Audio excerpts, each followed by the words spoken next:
It's been a wonderful day yesterday, and it's going to be another great day today.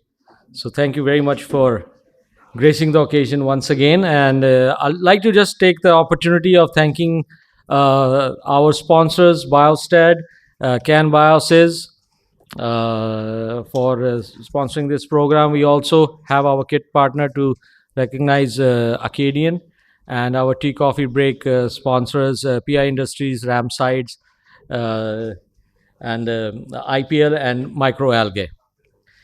I would like to particularly also thank all our exhibitors uh, who have placed their exhibition stalls over here. I'm sure you're finding it nice. Grateful to Sun Chemicals Spain to come all the way from Spain and have a exhibition over here. Cabby India, Pita India, Prabhat Fertilizers, Can Biosys, Tea Stains, C6 Energy, Coromandel, Rovensa next. ICR Nabiar could not come for some reason, but nevertheless, we are grateful for their support. Bharat Certis, Biostat again, PJ Margo, Peptech Biosciences, Bioprime, Dayal Group, and Geolife. So thank you all. And I'll also like to thank, we have the president of the Borlaug Farmers Association for South Asia, Dr. PPS, Mr. PPS Pangli. Sir, thank you very much for gracing the occasion. We also have Balwinder Maliji, who's also come from Punjab, very active with the Punjab Agriculture University. And I'll also like to thank our media partners, Krishi Jagan and Krishik Jagat, in this regard. So, ladies and gentlemen, we are on to begin with the first session of the day, which is primarily woman leadership in biological agri inputs. We are awaiting Dr. Azal Sobiam to join us later on. Dr. Renuka Kanatkar, also due to some personal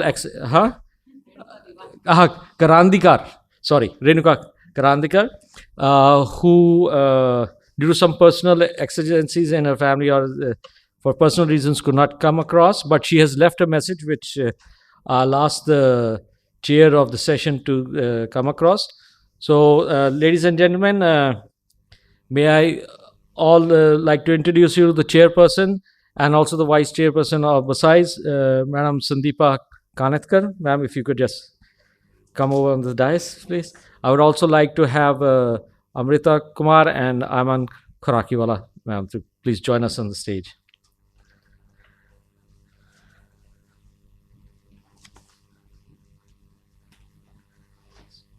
Please come.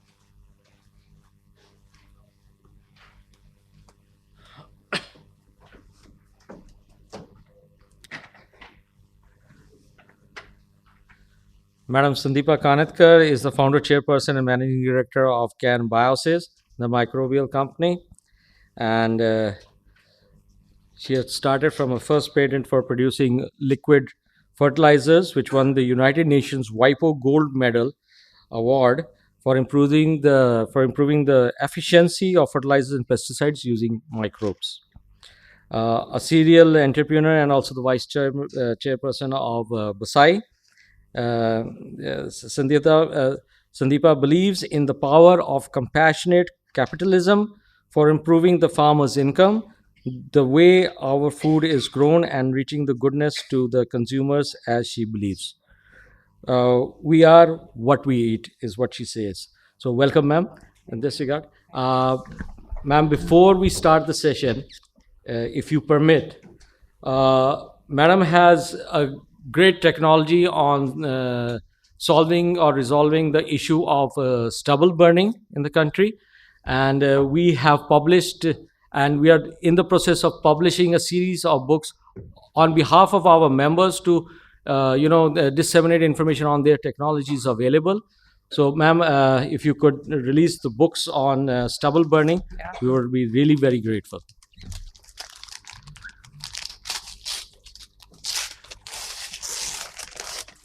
If you could stand up now. Yeah.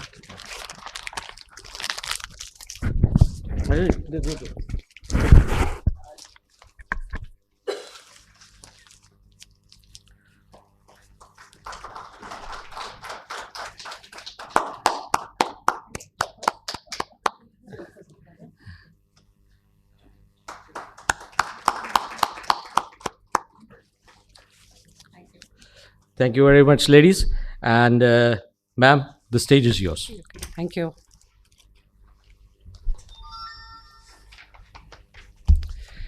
So thank you, Vipinji. Good morning to all and namaskar. Ladies and gentlemen, I welcome you once again to the second day of the BASAI event. I see quite a few ladies over here, so more so for the reason to have the panel discussion on women in agriculture. So these days, from farmers to scientists, from founders of companies to those in government who are influencing policy these days, from pilots to doctors, lawyers, there are examples of dynamic women everywhere. So we see the Nari Shakti almost everywhere in our day-to-day life, and the recent example being the Nari Shakti on the Republic Day on 26th of January 2024. So we begin this panel discussion with an introduction on the status of women in agriculture. I'll just have a brief introduction on the same. Then these two dynamic young ladies on the dais will join me on the panel discussion for how women have contributed in agriculture. Then the floor would definitely be open for some interactive session. We would definitely like some questions from you. We would do our best to answer those. And most of us know that agriculture sector right now employs more than 80% of economically active women in India, and 32% as agriculture in labor force, and the rest being as self-employed farmers. But then only 13% of the women farmers they own land. So that is in fact has to grow to a great extent, and I believe that the coming decades will help us have more women in agriculture in an authoritative kind of sense. We see that the women, men are migrating to cities, and that is why most of the women are growing our food. So we see that the food which we eat, almost 60 to 80% is cultivated by women. So this is going to be an important aspect for the companies who really have to influence the minds of women in order to get their inputs across to the farmers.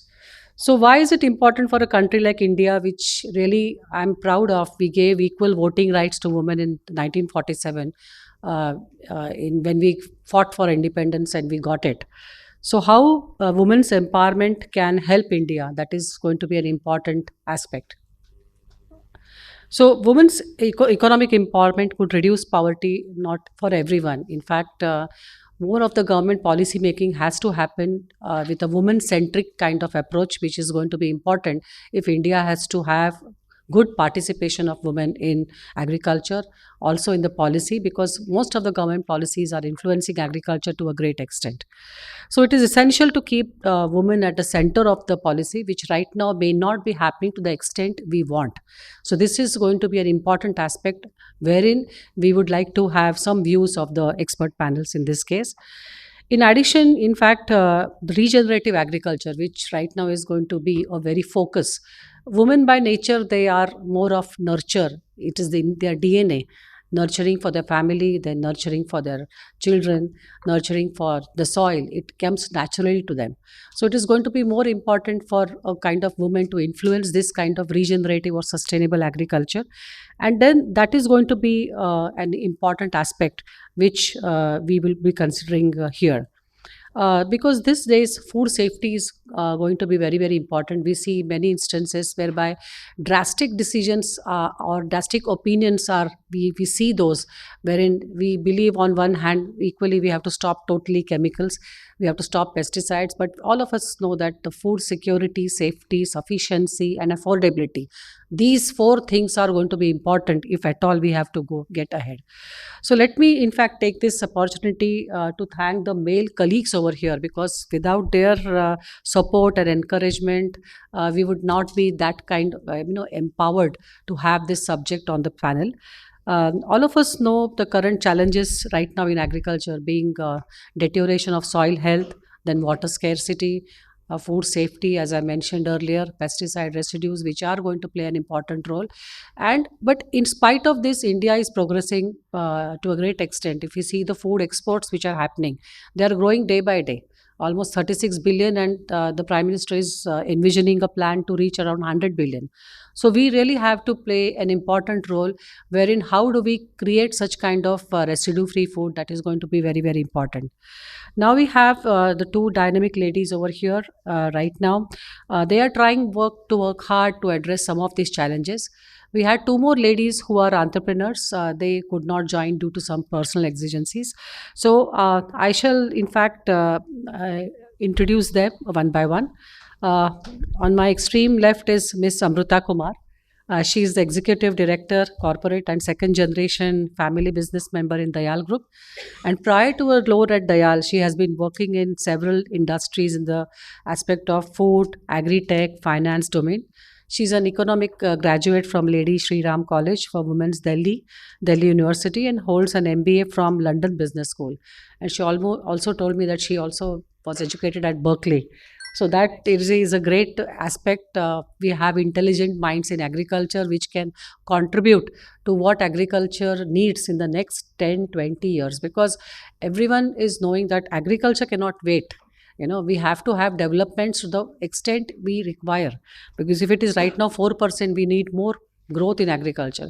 So for that we require intelligent minds like you, Amrita, contributing. On my left is Ms. Aiman Khorakiwala. She's the CEO and whole-time director of Engine Organics Private Limited. She's also a director at Biostat and director at Akbar Ali's Men. So Aiman is a dynamic and result-oriented CEO with over 15 years of experience in agrochemical industry.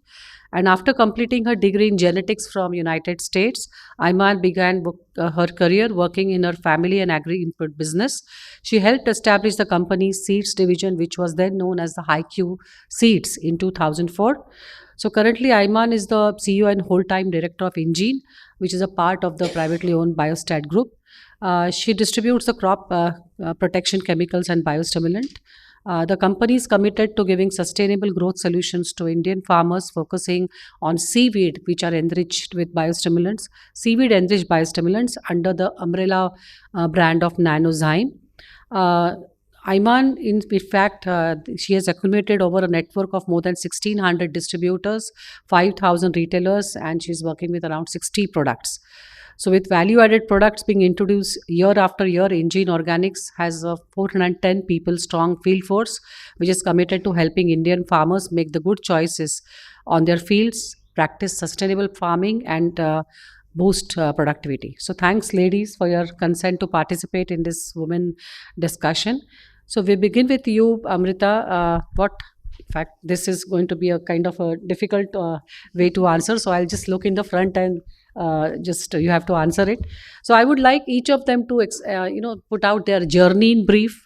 What inspired you, in fact, even after working in economics, to join and come into agriculture, which is considered very easy by people who are not in agriculture, and they feel that agriculture is a very simple thing. It can be improved by so many things. Everybody seems to have an opinion on agriculture, but once you dive into it, you feel that okay, you have to do many other things. So what, in fact, propelled you to work in agriculture and join the Dayal Group?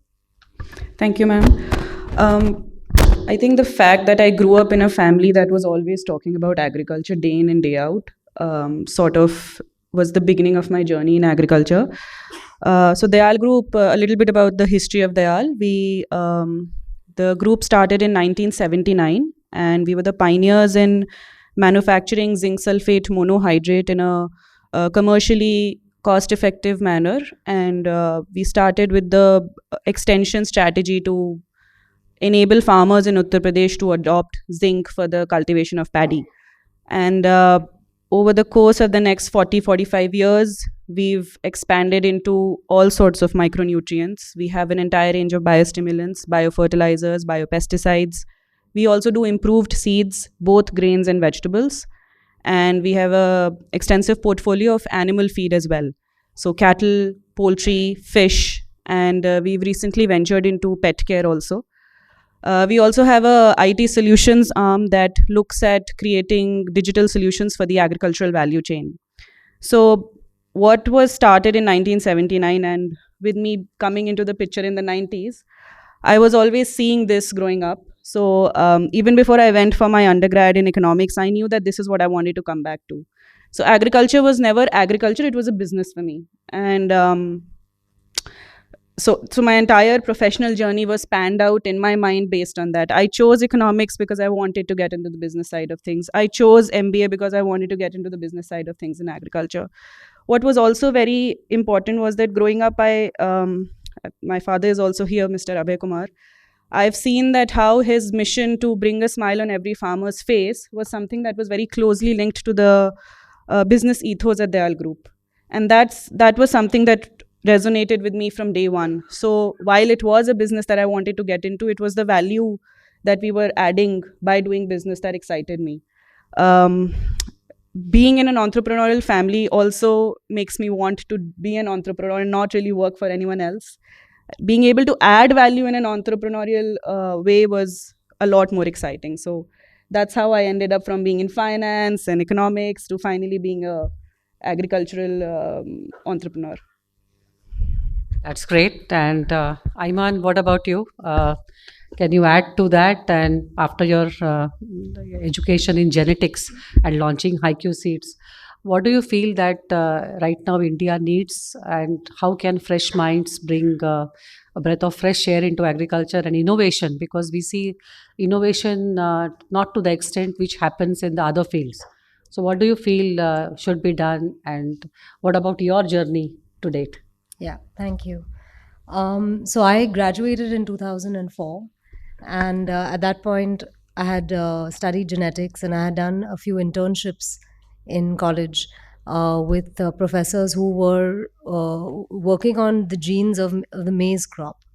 So I got some exposure into American maize genetics.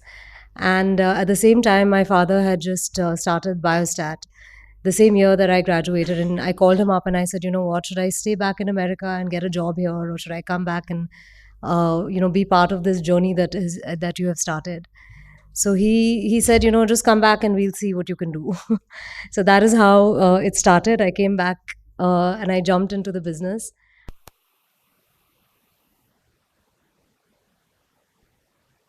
We had just signed a joint venture with a hybrid seed R&D company. So it was kind of up my alley because I had studied genetics. And that is how the journey started. And that is how I got introduced to Indian agriculture. And I used to travel and meet farmers and meet the distributors, understand the business better. And you asked, what is the second question that you asked? The innovation right now. Yeah. I think India has a long way to go in terms of seed innovation. Yesterday, we had a doctor who spoke about genetically modified seeds and all the apprehensions that our government has. It's been very easily adopted in other countries, in America and Europe. But in India, it's taking its time to kind of accept GM seeds. So I think that, yes, a lot of innovation and technology needs to be adopted.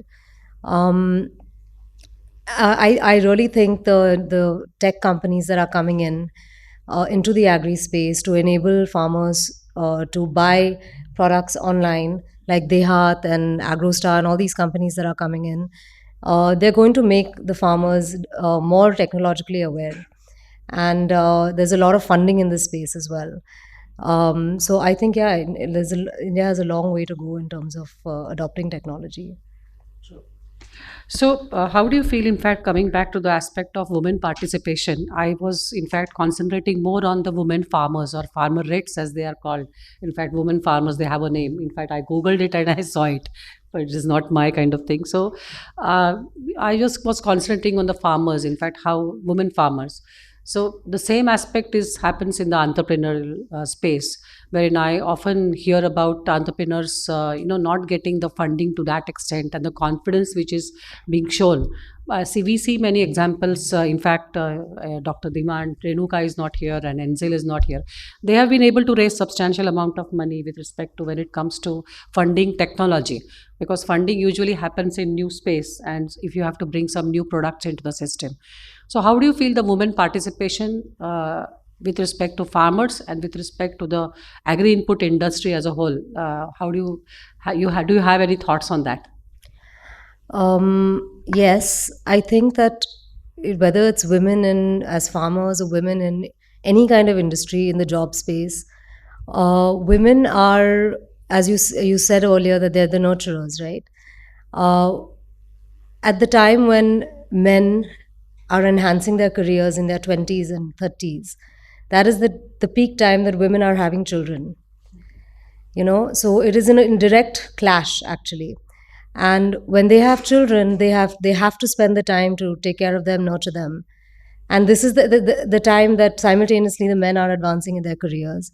So this is the time when a lot of women have to stop working, and then it's very hard for them to get back on the bandwagon once they're ready for it. So women working while nurturing is very hard, unless their counterparts, their husbands, are agreeing to help them at home, help them with childbearing and child rearing. Actually, um, women in the workspace is actually just exploitation if they have to do both. So I think it's not only women who have to advance themselves and be supported in that. It is the men in their lives also who have to kind of step up and divide responsibilities at home. So until that happens, I feel women are going to always be pulled behind in any space. It doesn't matter whether it's agri or any other industry. In fact, I think that I saw a beautiful video of Dr. Indra Nui on. Yeah. In fact, she has the same things to say with respect to the biological clock and the career clock. Yeah. Being in clash with each other. But in fact, women do depend upon a good support system and encouraging. In fact, it is happening at home. In fact, these days, when educated families are not distinguishing between, supporting the girl child and the male child. So the education aspect has been solved to great extent, but the family aspect still needs some kind of help with respect to promoting the women qualities to the extent. Amrita, what is your take on Yeah, this? my experience of having women work in Dayal is that I don't know whether it's a social issue or it's a conditioning that women go through, but they're a lot less assertive. They would do all the work, but they would never come up in the front and share that they're doing all the work. So I have many women colleagues who would take a step back because they're unsure of themselves. And I think as a corporate, as an industry, we have to do a little more to give them that space, push them give them that little push so that they can come in the front and speak about their achievements. So we are trying that in Dayal also, where what we are seeing is that, like you said, women would join, then they would take a break for the family, and then they would find it really hard to come back. And even when they do, their productivity is suffering because they don't have that kind of support at home.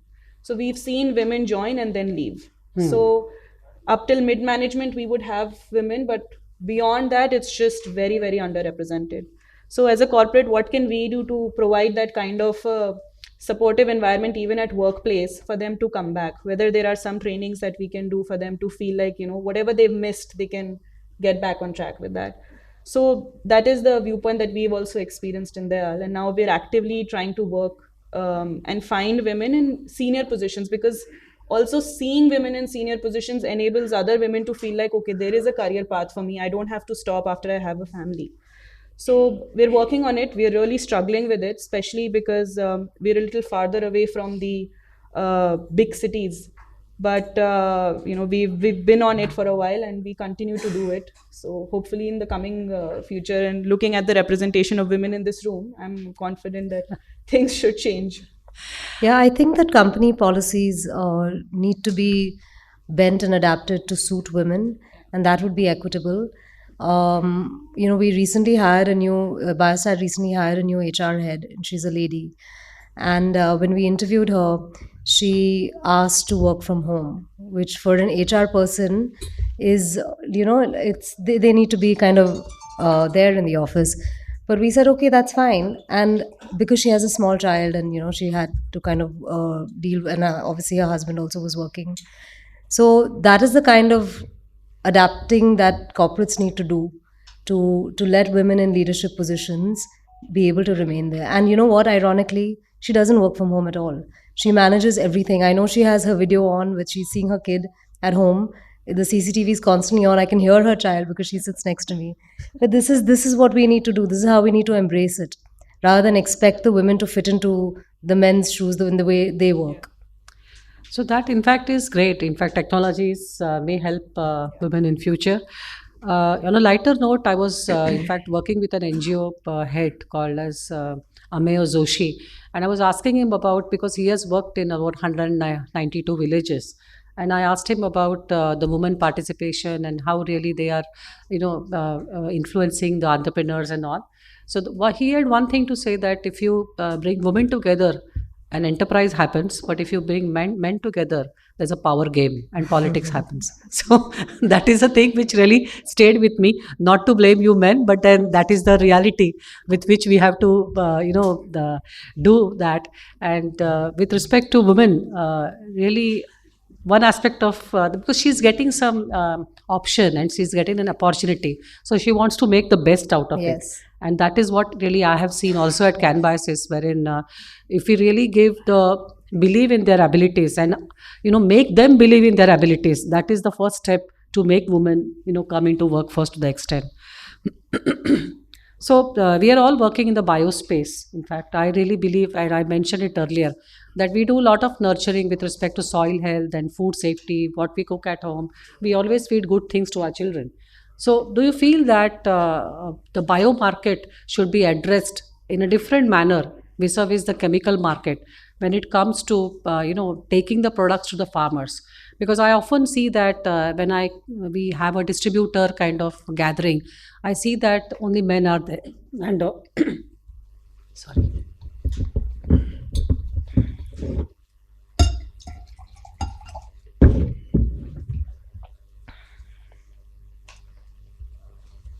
The routine things which really happen in the distributor gatherings, they do happen. So I try to change it to some extent, wherein I asked their women folk also to participate, and I was amazed at the kind of questions they asked, and I was really very happy. And so I really feel that the bio market should it be addressed in a different manner, wherein if there are so many women farmers who are farming their soils. So do you feel that the network which is used to take the inputs to the farmers, there should be some kind of women participation in that too? Of course, there should be women participation in everything. Only then it's genuinely a productive conversation. Um, but I think the biostimulant space that we exist in is something that requires a lot of training, education, and we need to really spread the knowledge about the use of biostimulants to farmers. And I know it's an uphill task. It has been an uphill task for us for the last 20 years to convince all kinds of farmers, male, female, that why biostimulants are so important for soil health and for the longevity of the plant, the strength, the immunity, to build the immunity of the plant. The example is like having chawanprash, for human beings. Like, it's not a crocin that will alleviate the headache immediately, and you're not going to see the benefits right away. But you still want to build your immunity over a period of time. That is how I equate biostimulants as. So I think women will be more sensitive to the use of biostimulants because of the end result, and the quality of food that we feed our children is very important to us. However, there's still very, very little knowledge of these things in the rural space. So a lot of effort is needed by companies like ours to involve people, to educate them, to bring them together and teach them about it. Very true. Amrita, do you have any take on this? Yeah, I think our experience has been that while the purchase decision of the agri inputs may not be in the hands of the women today, they're still concerned with the way their family is. So, a farmer's family that is involved in the cultivation process, how are they handling chemicals? What is the impact of those on their families? All of that would concern a woman. So, I'm very. It's a very interesting idea that you said that you called women to a farmers training program and got them to participate in it. So I think that can be a very interesting way to get the message across. Another thing from the biostimulant angle per se, again agnostic to the gender, is that the way it is marketed right now is I think there needs to be a little more change to it. We have to look at the pricing part of it, especially. where a farmer's affordability, when they look at a chemical solution with a knockdown effect versus a biostimulant or a biofertilizer or a biopesticide, is different. So as an industry, what can we do to make that at par so it's easier for the farmer to adopt? Because at the end of the day, they're looking at their yield and their return. Besides that, I think with the regulations coming in, it's going to be easier for the farmers to adopt higher quality products. So higher quality biostimulants, and not the thousands of smaller players that are just making granules out of mud and selling it. So that will also really help establish this industry. Another thing on the what women can do in the biological space is create awareness on the consumer side, which Iman was also sharing, that at the end of the day, if we are the ones making the decisions on what to put in our bodies and the family, so then we can be an influencer in what I want to purchase, how that food was grown, how it was cultivated. So working on the demand side will automatically have the ripple effect on the supply side and should increase, ideally, the adoption of biologicals. Very true. So, when it comes to biologicals, we often hear that, okay, people come to the bio kind of exhibitions, or you can say the seminars, to learn about new things, because that is a space wherein the innovation is happening. If you see the biostimulant space, there are many products which are launched. Forget about it, whether they are good or bad, but a number of products, people who want to take these products to the farmers, that itself is a kind of innovation wherein they are thinking how best I can help the farmer to improve his yields or improve his profitability to a great extent. So on this aspect of fertilizers, not much is happening with respect to the innovation. We see some aspect of nano urea being launched, or nano DAP being launched, or neem coated urea being launched, but apart from that, there are some soluble aspects which are coming into the picture, some micronutrient aspects, but not much innovation is happening. The same is the case with the pesticide sector also, that now people are realizing that, okay, you need an integrated approach to reduce some kind of toxins, but then the aspect of reaching to the farmers, if we see the chemical industry and the bio industry, right now they are not joining hands to a great extent, because it is very difficult for a person in chemistry to really take the inputs to the farmers, as I was mentioning, that okay, it has to either or effect, which is there in the system right now, that bios cannot solve each and every aspect of the problems or the issues which are there. So how do you feel that the bio market needs to be addressed? I'm not asking this with respect to the women, but Yeah. in general as such, because we see that the bio market right now is positioned at around maximum around 2,500 or 3,000 crores. Still, we feel the need to grow. Even if the CAGR is there, the modalities or the method in which the bio market should grow, that needs to be accelerated. And do you have any take on this? Yeah. Most companies, agri input companies, have a biological range of products, and then they have their chemical range of products. And the sales team is the same sales team has to sell both, right? So when they go and speak to their customers or the distributors, uh, the easier thing to sell is the chemistry, the chemicals, right? The pesticides, and that's also what the distributor is demanding, because he needs to keep that on his shelf. Otherwise, nobody's going to come to his store. So it's easy to sell chemicals. It's harder to sell biostimulants. So unless the entire sales team is focused on biologicals and they're getting their incentives from biologicals and everything is kind of geared towards them selling the biologicals, only then that you will see that change that you're talking about. So in my company in InGene, our maximum focus is on biologicals, and we sell our chemistries just to support that sale. So they are more locomotive kind of, because the distributor asks for it and it's for us to get a foot in the door. But our entire focus is biologicals, and very few companies in our industry are focused on biologicals. So unless you completely drop, your complete focus on pesticides and only do bio, then this you're not going to see this change, and it can happen if companies set up a separate sales team that is separate from their pesticide team. Then you might see this happen. I deliberately asked this question because after this we are going to have an interactive section wherein we would like to have some questions from the audience. Yesterday, because of the constraint of time, we could not take any questions. But today, in fact, let us make this session lively by getting some questions on the floor. Amrita, what would be your take on this with respect to the biologicals reaching the market? So yes, we'll have to incentivize the team. That's the only way we're able to also similarly push out the products. What we also do is we The marketing focus in terms of the number of demonstrations we would be putting on our bio products are generally, when we look statistically, are higher than the ones that we are putting on chemical. Like she said, chemical products are already demanded by the farmer, so there's not much. However, what we also do is that when we do our demonstrations, we don't just bring in our farmers to the fields. We make sure that we bring in the channel partner there, because unless they're demanding, they're not going to push it to the farmers. Another way we do is just, in addition to incentivizing our sales team, we also incentivize our channel. The margins they would get on a biological product, for example, a mycorrhiza in our organization, is higher than they would get on a micronutrient.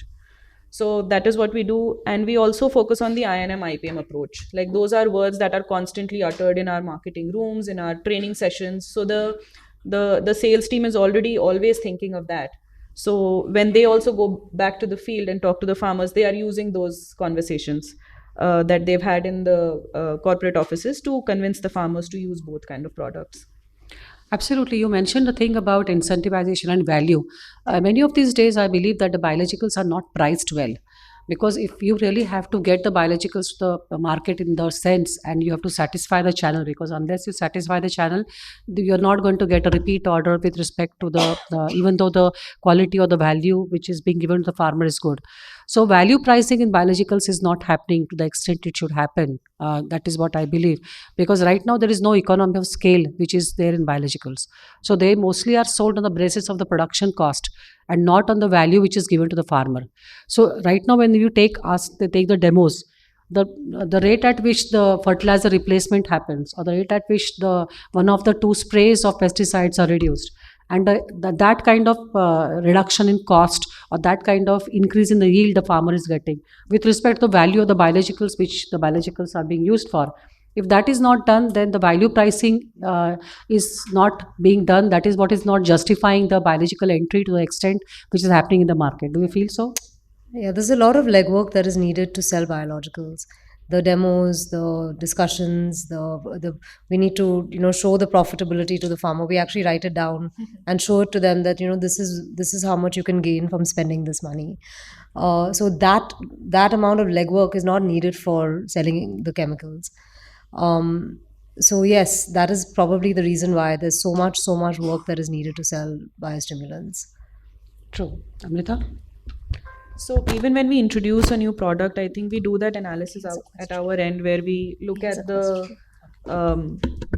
amount of return that the farmer will make should they replace a part of the chemical input with the bio input. So when we go with that thought, then we're able to price our products accordingly and then show the subsequent return to the farmer.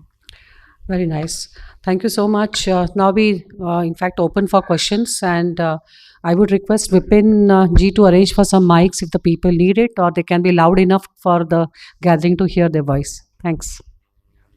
Please introduce yourself so that the question will be done. I'm Malvinder Singh Malli. I'm a global farmer network member. Actually, in Punjab, we have started self-help group for women. I think it's a wonderful idea to promote bioproduct through lady farmers. We have already started. Actually, now many people's working on that. So we requested what is the best method to add more women in the group for that, because still women are now started their own business also. Some self-help group also. Some they are making their pickles. They are making other things, the KVK and others. So just what sort of activities you are doing in other states, or how we are promoting bioproduct to women, and that because women care more on safety for pesticide poisoning and other things. So my question is that how we are doing that. I think when women become the decision makers for purchasing the inputs, that is when we can actually start speaking to them about bio. Until the farmer, the male farmer, is making those decisions, those purchase decisions. I don't think there's also a question of women farmers. As you said, the ability and the ease to purchase land. So if the land is hers, then the decisions will be hers. And also, like a lot of women whose fathers pass away or husbands pass away, their claim to or their right to the land that they are owed, generally they don't speak up. As you said, women don't speak up and they don't fight for their rights. So I think there's a whole sort of uh, external support that needs to be given to women for us to reach this point of saying, what, we're going to go to the women and sell our biostimulants.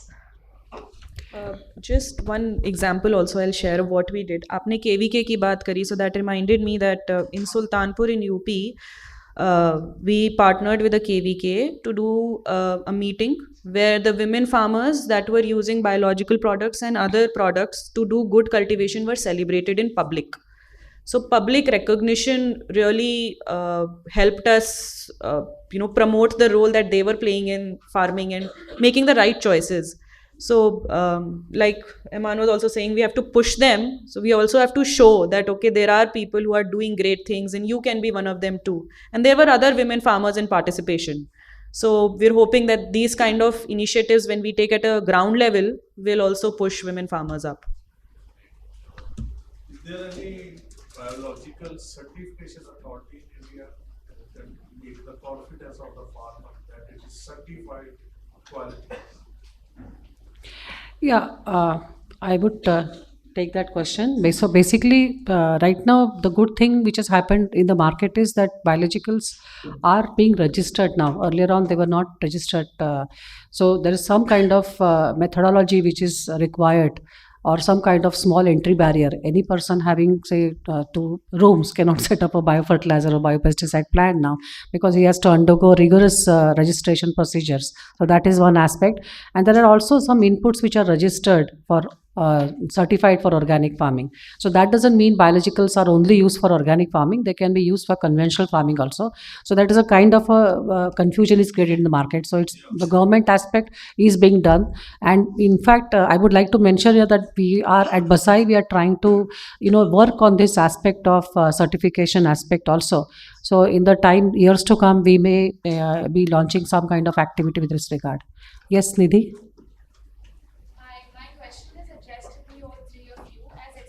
Women in this field and my seniors.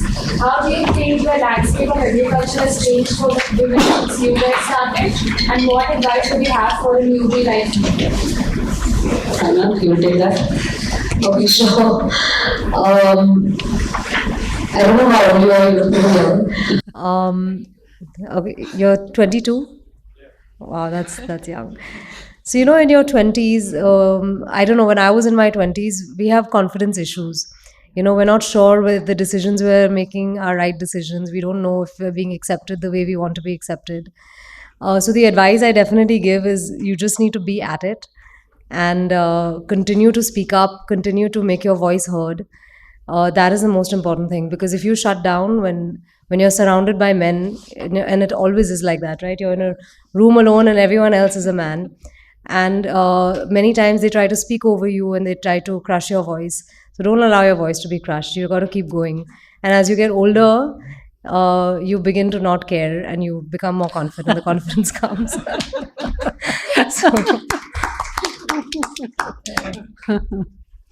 Just one more thing that I'll add is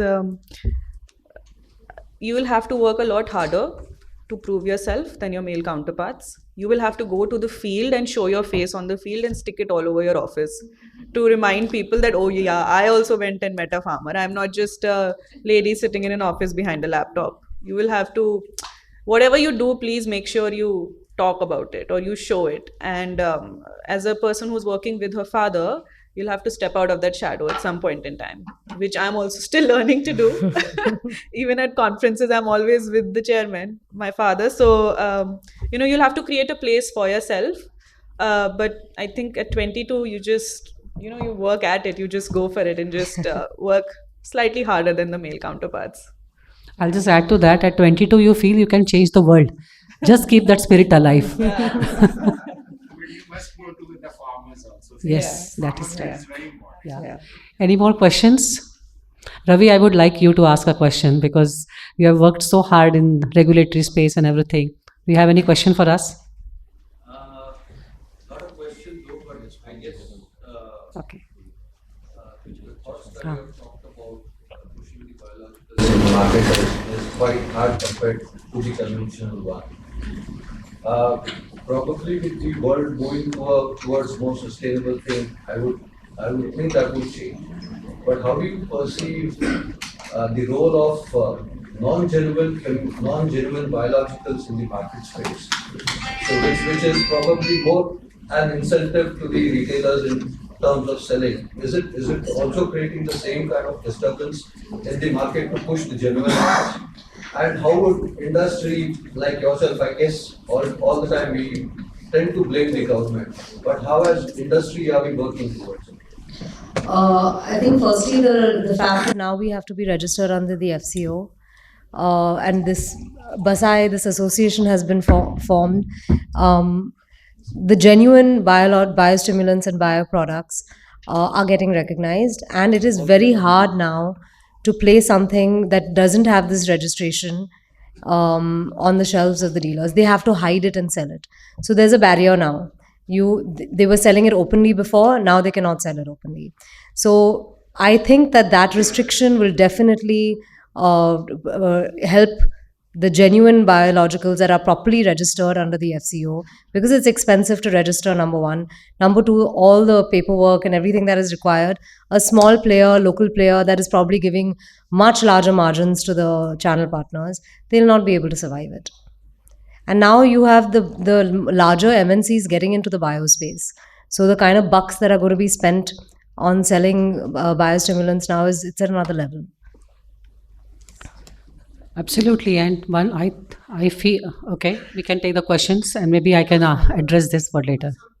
I did my master's and PhD from IIM in agrochemicals, and I am in the agrochemical industry for last 25 years. Now heading a GMP lab for veterinary medicine. Just to link to his question, my question to our panelist that what is the actual biostimulant? Have you defined anywhere it is? Because the same component, same biological mixture, it has some amino acids, it has some sulfated polysaccharides, it has some different components, some elements, some other things. If I mix it separately and produce the same thing, instead of getting it from the plant source, it is differentiated in our system or law, because there are the source is not properly defined. What is the biosecurity? So I think I can take this. Yeah. So basically, yesterday we had a very nice talk with the chemical person who had explained about the European kind of guidelines. Yes. So the biostimulants are being defined properly by the government also, and there are quite a lot of patents which can come out of it in the real sense, which I feel. So biostimulants, in fact, they are confusing earlier, but not to the extent they are confusing when the government has tried to lay out some guidelines. That is what I believe.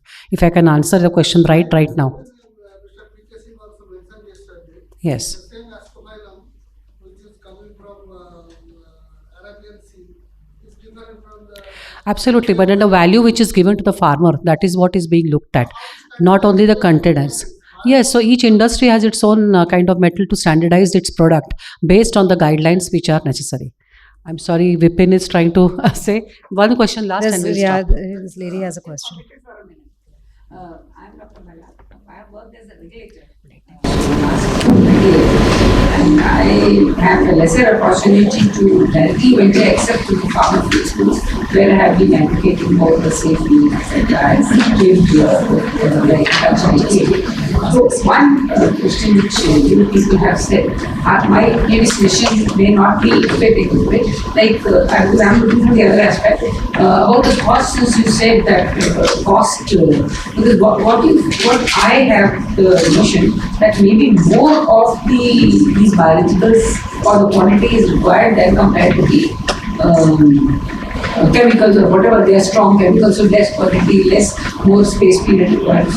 So shouldn't that be considered as an aspect that you keep buying repeatedly, or they're not laced like at the retailer's place? What exactly should be? Definitely, When you are advocating. yeah. So biologicals definitely have to go a long way with respect to standardization, but a journey has begun. And this aspect of lacing and all, definitely there were problems earlier. But now that the rigorous techniques of residue monitoring are being advocated, biological science also can be tested for the residues. It is not very difficult to really, find out whether it is laced with a chemical or not. I'll take the last question and then we'll stop. Just wanted to know what is the percentage of women participation in agriculture colleges admission.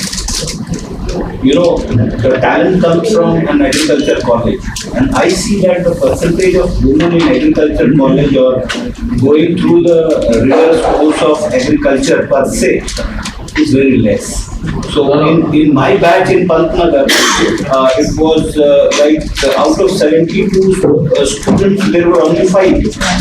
So how can we expect that the talented women folk can come to the level of a managing director if they are not exposed to the rigorous course of agriculture per se? If I think you'll take that. If I can answer Our question. 50-60% are girls now in BS agriculture. Probably when I was studying in college agriculture, it was more girls to 80 girls In the last I I believe it's just the generation gap now growing up Because the newer generation saying that they're quite a bit. Okay. But that participation should be there in the industry also. I'll just read a I see that then there is a gap. Then the industry is not Yeah. picking up that talent. Yeah, We really that have to is. wind up. Thank you very much for listening.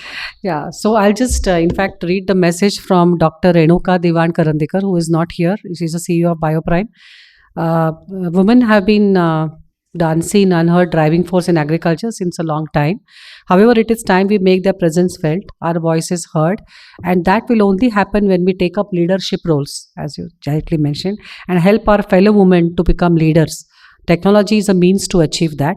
Today, technology is changing the game in agri, and if we want to redefine this space, then we must leverage this opportunity. So, this is the message from Dr. Diwan. Angel has not been there, so in fact, we would be sending her message to all of you. And thank you all for a wonderful participation and interactive session.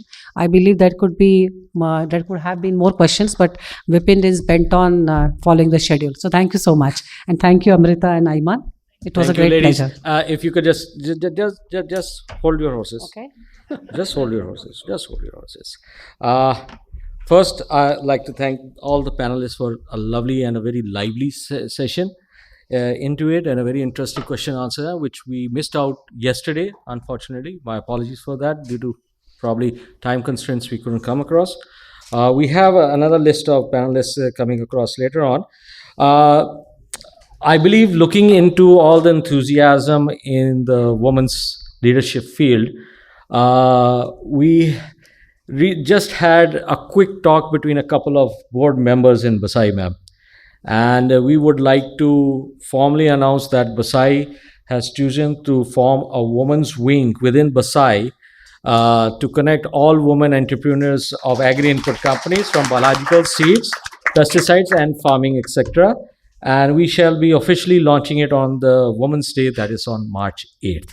So thank you, ma'am, for all this thing. Thank you. And before we call it a day for the panel, may I request you to hand over a Yes. souvenir to the guests? First of all, to Aima Khurakiwala. Thank you.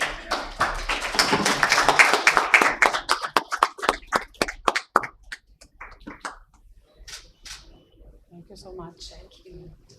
Amrita Kumar.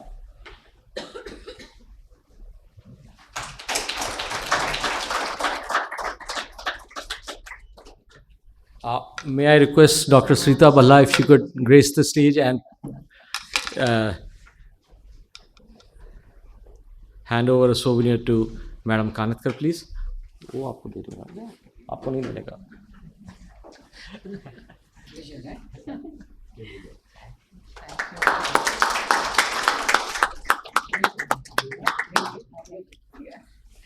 Thank you, ladies and gentlemen. Thank you, panelists. We have our next session on a special session, a special presentation by Cabi India. And for this, I would like to request Dr. Malvika Chaudhary if she could come over stage. Malvika, please do.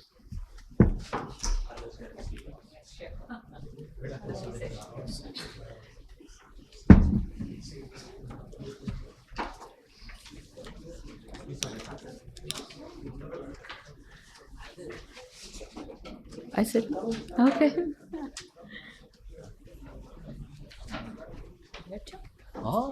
Have a seat. It's all yours. Okay, thank you very much. Starting the day with ladies has really geared everything up, eh? I mean, everybody's eager to speak now. Guys, better wake up. We need to do something. Let me introduce Dr. Malvika from CABI. She's an entomologist by training. She's currently working as the global team leader for digital product usage for CABI's food security program, PlantWise Plus, supporting international development for capacity building and bringing novel extension approach and leading to the adoption of new technologies for pest management in 27 countries globally. Has over 25 years of working experience in the field of biological control of agriculture crop pest and pathogen with national and international institutes of repute. She has worked with international agencies like FAO, USAID, AIT to operate collaborative projects on IPM. She has authored books, scientific papers, training manuals, and very recently e-learning product of CAB Academy, Introduction to Bioprotection Products, which is launched for bringing knowledge of biocontrol to agro input dealers and farmers. In her current capacity, she leads the Disseminate CABI Open Access Digital Toolkit, which helps agriculture service providers to take decisions and enhance their information and knowledge on sustainable agriculture practices. She is also going to give us a surprise later on. So over to you, Malvika. Welcome having you over, please.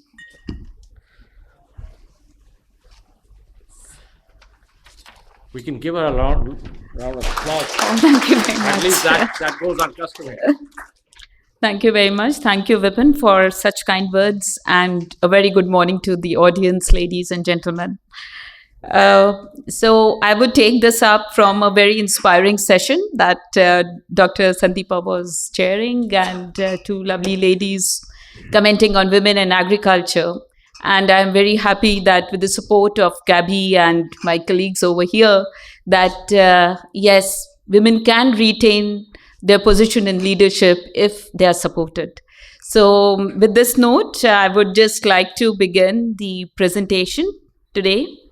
And as very rightly said by you, sir, yes, technology is very important. And as we are advancing, and like how Vipin was just putting in 25 years of experience in bioprotection, I have seen a lot of transition.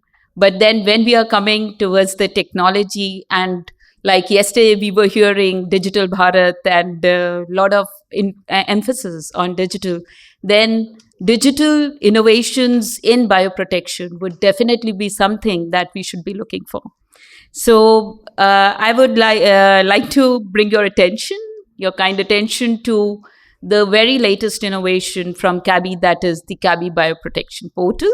I just put it on the viewers mode.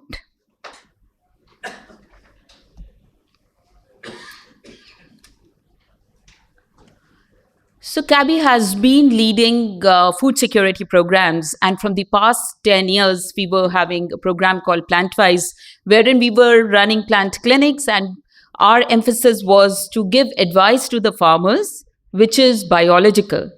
So all over the world, 34 countries where we were working, we would be talking about bioprotection and use something which is sustainable to the environment and safe to the human. But there was a big question that where the products are. And like we would be biased, not to say non-biased organization, we would not be saying any trade names, but the farmers and the agriculture service providers who would like to advise to the farmers, they would need this information, and that too on the fingertips. So CABI came up with this idea that why don't we bring in a portal which clearly defines which are the products which the farmers can use. So we came up with this, the CABI Bioprotection Portal, which is a digital tool which not only aims creating an awareness, but also brings on the information of nationally registered biopesticides in the country. So, what do we gain from this kind of portal? What information does it bring?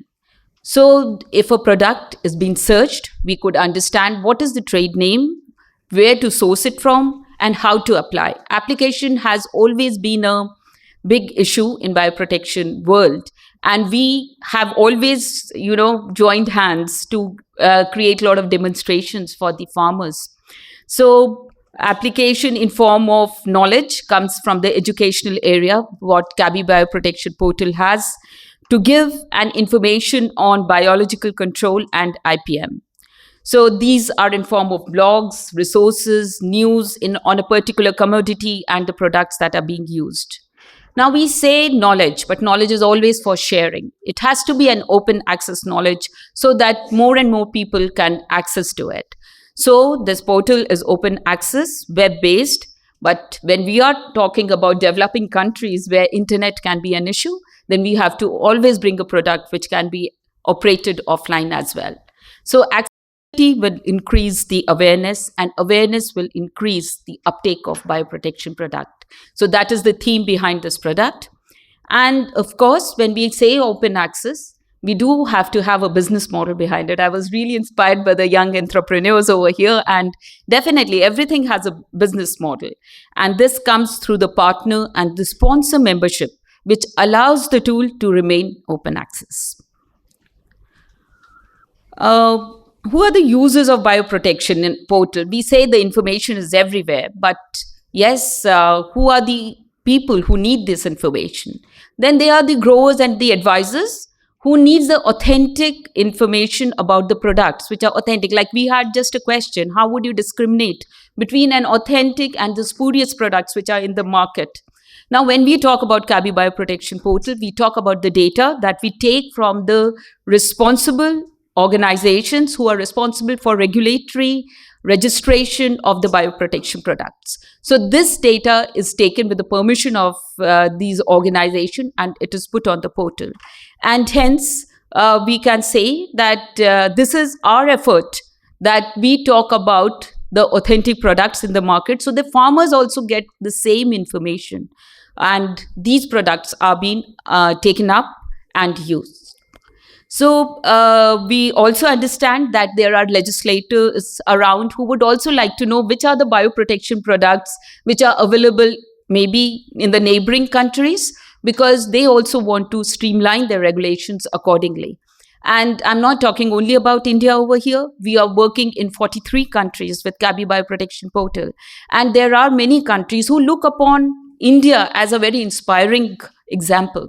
So I'm talking about those legislators who would be interested to know what India is doing, or what Brazil is doing, or any other country which is making a good progress in this field.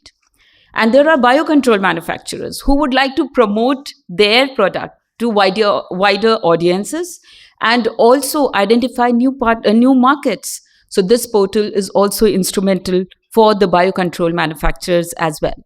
This is just a brief overview that we have more than 4,000 registered products in our database.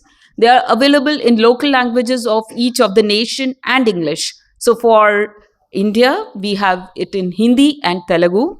And this was launched 4 years back.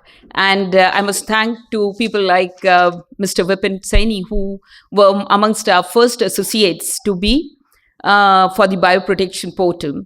And this, as I said, live in 43 countries with 5 more in pipeline. Of course, aiming to increase the use of biological and present both as an online and offline option. This is just a global map which is showing the large market that Kabi Bioprotection Portal covers. That is the huge market of America, Brazil, and we see Africa, and of course our dear India over there. So now talking about the permissions to use the national government database.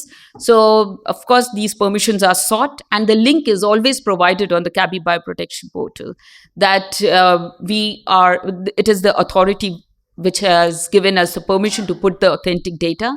And it is not only one-time data that we upload, it is always updated on a regular basis. So how does it work?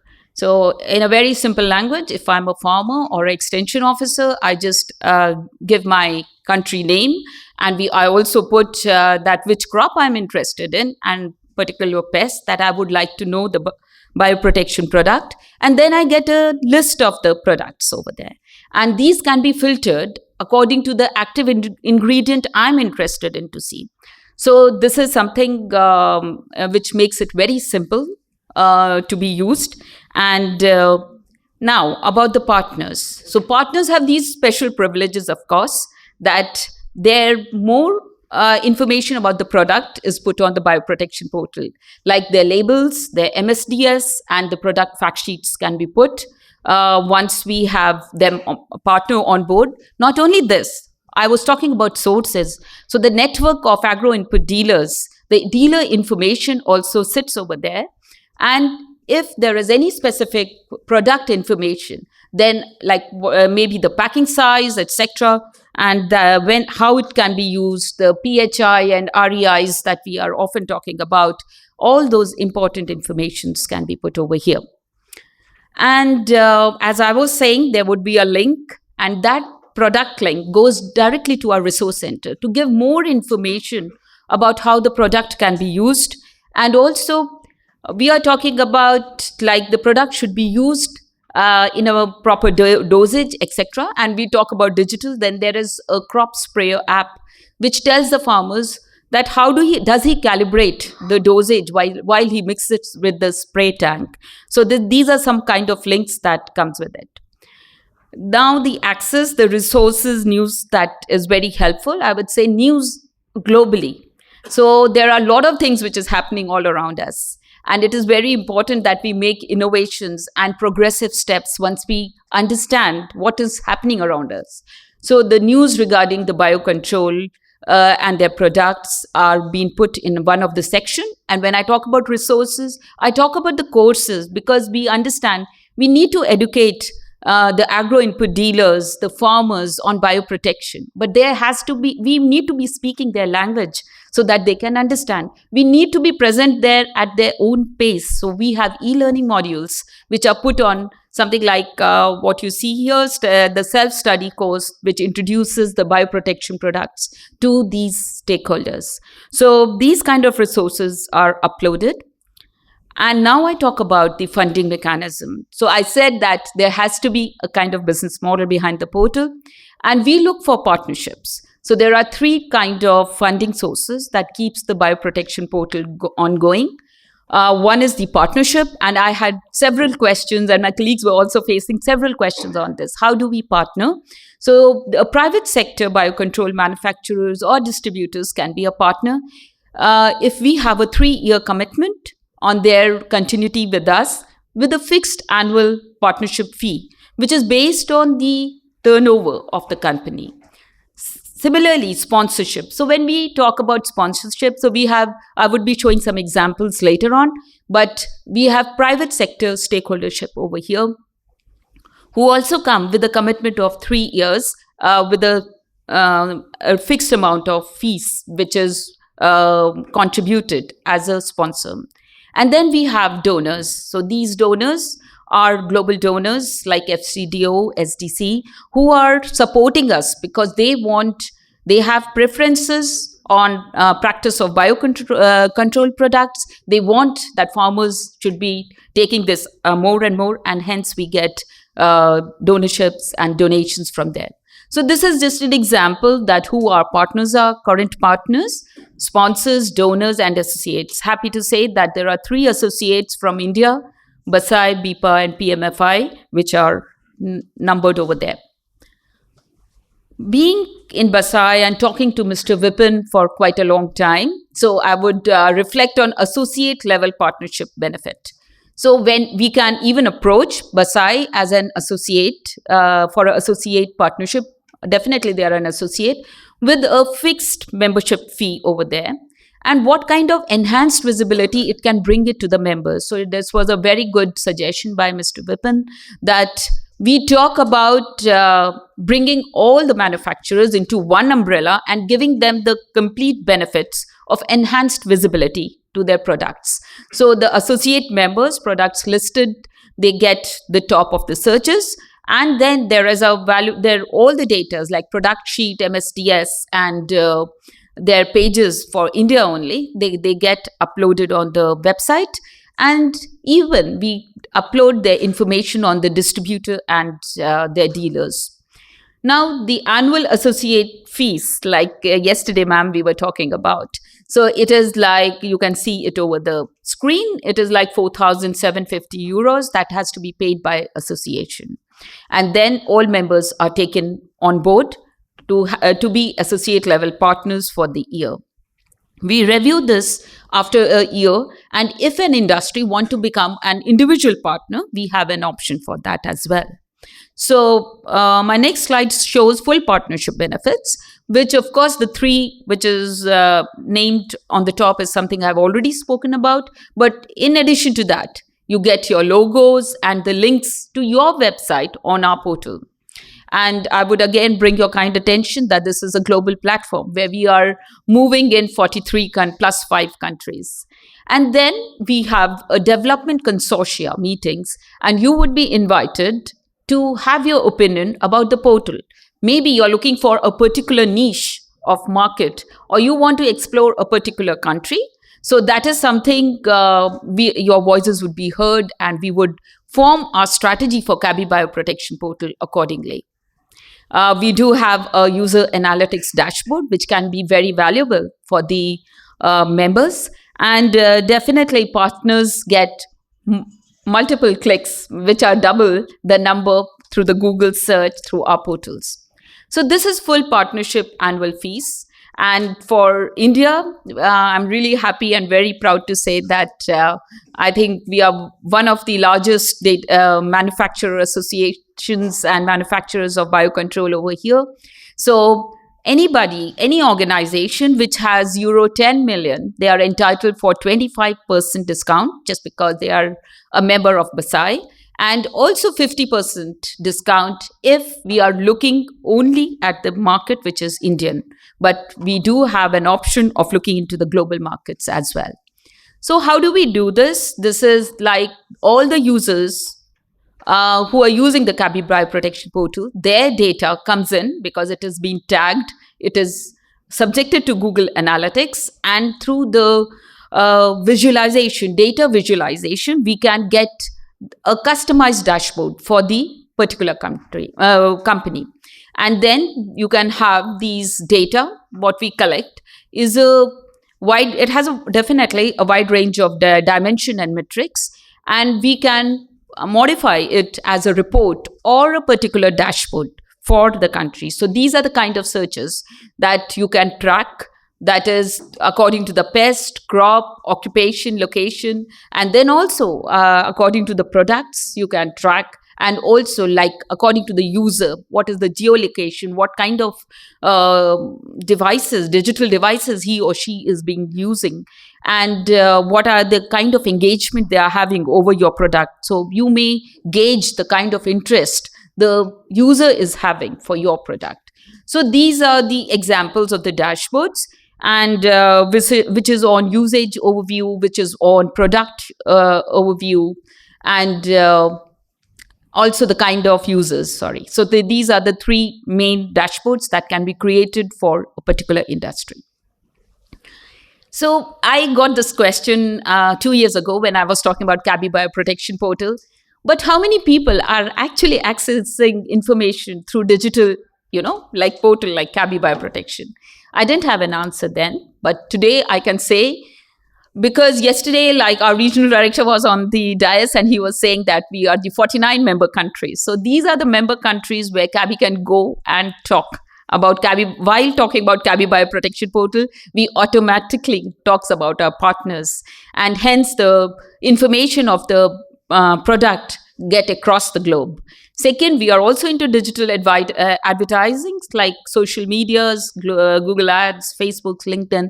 So effort of Kabi is also directed towards that. We have a huge network of plant doctors whom we very proudly call extension officers. And they are the one who are promoting bioprotection to the farmers. And they are the people who are using our Kabi Bioprotection portal. And of course, this is the kind of coordinated efforts that Kabi is putting in order to popularize bioprotection products through bioprotection portal. In India, we have started, because we have dedicated force of agriculture digital coordinators who are working with national repute organizations like Manage, NIPHM, etc., to train the agriculture service provider about the information and the use of the portal, hence popularizing it more and more, and in turn popularizing the partners and the products which are on it. So this is an example of the partnerships we have with Kabi Bioprotection portal here, which is universities, academia, NGOs, national level extension institutes, associations, and national level research organizations. So with this, I would like to thank you for your attention that you have given to Kabi Bioprotection portal. Your questions are very much welcome, and we are at our stall, so anytime do visit us and see. But as Mr. Vipin said, yes, I do have a surprise towards the end of my presentation. I'm really happy to say that today we are launching Kabi Bioprotection portal in Hindi. And I'm so happy to be here in Delhi and announcing this. I would request Dr. Sandeepa to come and just put this on for the first time in the country.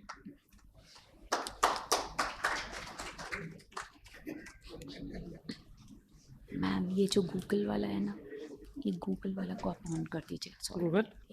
हाँ, ये Chrome. So.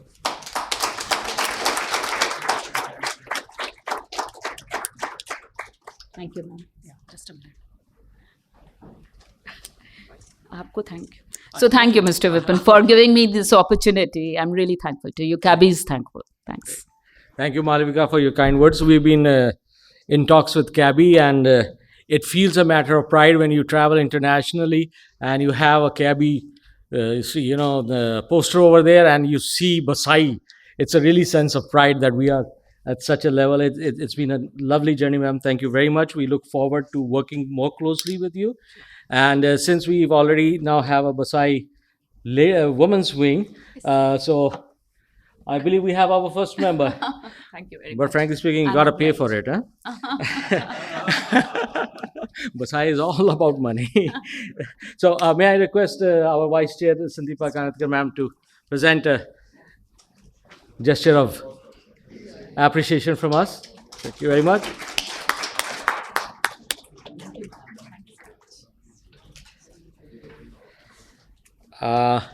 In the meantime, thank you, Malvika. Thank you, Kabi, for all the respect and honor. And frankly speaking, I believe, Malvika, if I'm not wrong, it's been now 2 years we're trying to, get something rolling across, and finally today is the day. So thank you very much. Ladies and gentlemen, we'll just play a small video of BASAI. Video number 1, please. And in the meantime, I'll just organize, and I'd like to request Dr. Ankita Pandey from PETA to join us on stage in the meantime. Dr. Sanjay Kumar and Dr. Arup Ghosh is on his way. So, he's just there. Hi. Very well in time, sir. Yes, sir. Please. चिड़िया, कौवा, तोता, हमारे जितने ये पक्षी हैं, अंकिता, ये एक बिल्कुल अब एक डॉक्टर दिखाई कुमार, नहीं देता। संजय कुमार, इतना जहरीला वातावरण हो चुका है। बाजार में भी दूध जाता है, हर घर में दूध जाता है, हर आदमी यही कहता है जाके जिसके दूध ले रहा, भाई दूध में टेस्ट नहीं है, आपके में दूध में टेस्ट नहीं आ रहा। टेस्ट आए कहाँ से? टेस्ट को चीज़ हम खा ही नहीं रहे, हमारे पशु ही नहीं खा रहे टेस्ट की चीज़। हमारी इच्छाएं इतनी बड़ी हैं, उन इच्छाओं को हम पूरा करने के लिए हम उस नुकसान को नहीं देख रहे, लेकिन शारीरिक नुकसान बहुत हो रहा। मैं ब्रह्मपाल नागर, मेरा नाम छत्रपाल ओम प्रकाश नाम है जी मेरा, और हमारा कृषि का ही काम है जी, और कोई काम है नहीं। Thank you. Can you just cut off this video, please? Thank you. Ladies and gentlemen, we are jumping off straight into the session. This session is basically on regulatory mechanisms for biological agri inputs. Okay. So first on list, yeah, okay. So I'd like to request Dr. Ankita Pandey from PETA. I believe you got to introduce yourself because I'm lost now. Okay. So she'll be talking about animal alternative studies in biological agri inputs registration. Over there.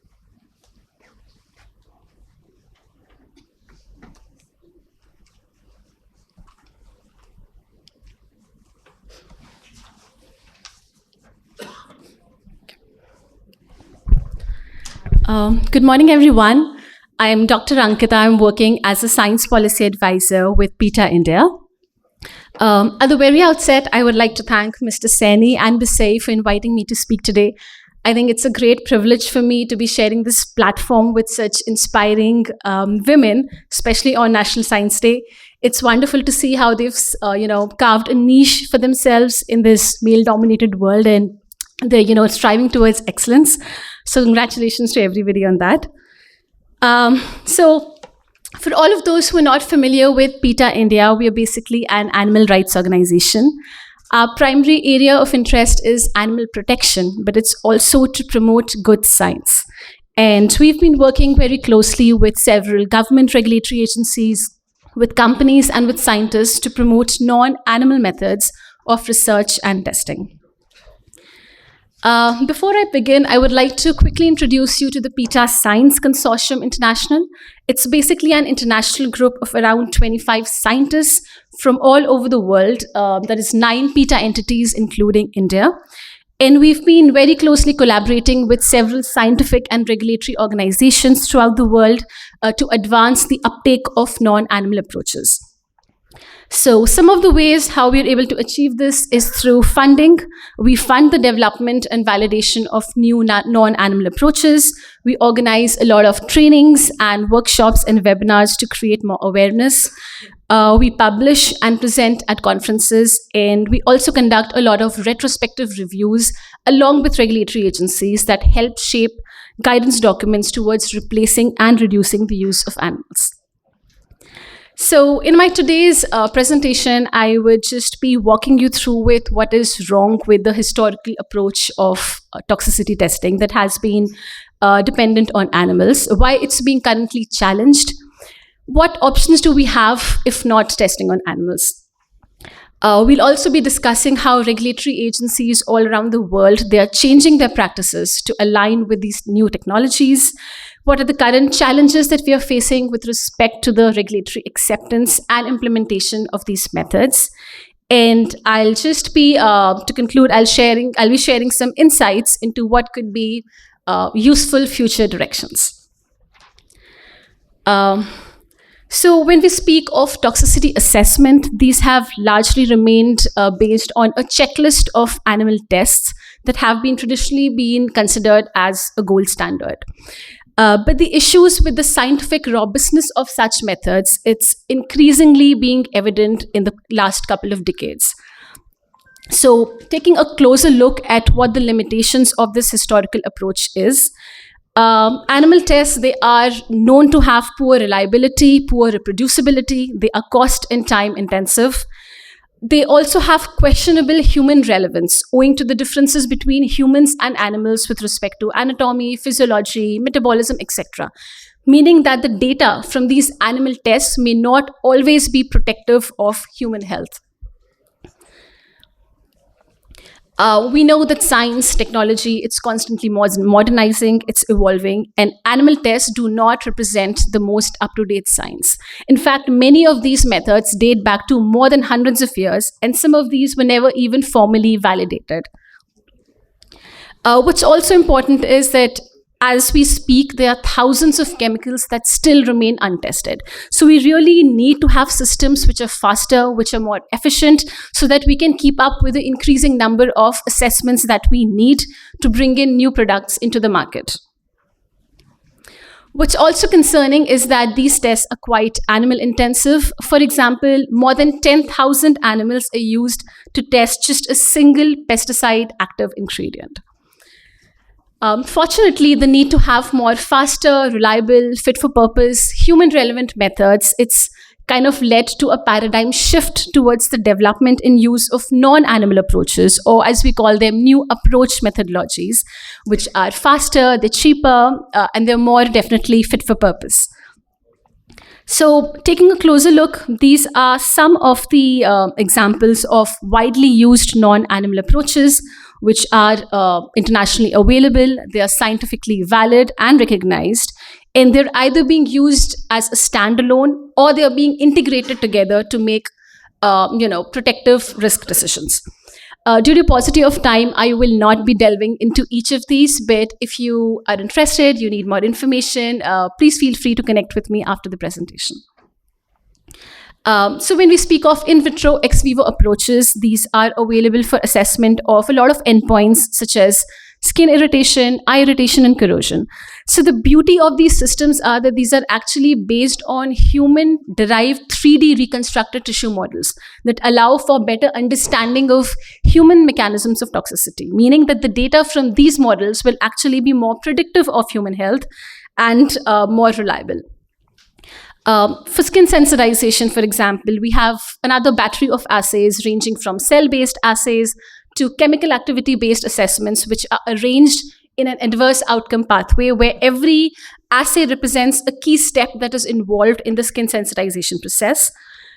Similarly, for ecotoxicity, we have the rainbow trout gill cell line assay that is replacing direct testing on fishes for assessment of acute toxicity. Moving on to computational models, these are also becoming increasingly popular among regulators and industry for toxicity assessment. A very popular method is the OECD QSR toolbox. This is nothing but quantitative structure-activity relationships where toxicity is predicted using the chemical structure and the physiochemical properties. Another example would be the CATMOS tool that is also used for predicting acute oral toxicity. If we move on to waivers, these are a very important component of non-animal approaches. So sometimes not all studies or data requirements may be appropriate for all category of products, and certain toxicity requirements can be waived off if it's accompanied by a sound scientific rationale. So it's basically asking the right kind of questions before you begin testing. Is the assessment of this endpoint necessary? Is it relevant? Is it adding any new information to our risk assessment process? So some of these waivers are usually based on, say, the physiochemical, biological properties, bridging data, technical feasibility, use and exposure patterns, and so on. So US EPA, the Environmental Protection Agency, is one of the agencies that is widely using this approach to give out waivers and to do away with unnecessary testing. And as per their published study from 2012 to 2018, such waivers have saved as much as 300 million in study costs, 6 million on study review costs in more than 2 lakh animals. So what I'm really trying to say here is that by doing away with unnecessary amount of testing, which is not adding any value to your risk assessment process, you're not just saving animal lives here, but you're allowing that your time, your resources, your money to be dedicated towards more relevant form of testing. Yeah. If we take a look at the international landscape, we see regulatory agencies recognizing the importance of these non-animal approaches. In fact, the US EPA even has a work plan to phase out the use of animals without compromising protection to the human health and the environment. We've also seen a similar move from EFSA, the European Food Safety Authority, and more recently, Canada has also published its notice of intent to develop a strategy to replace and reduce the use of animals. Even industry, they're voicing similar opinions. They're even coming up with new frameworks where they can do away with animal testing and generate the required data using non-animal approaches. If we speak about India, substantial progress is being made when we talk about acceptance of non-animal approaches, even for biologics.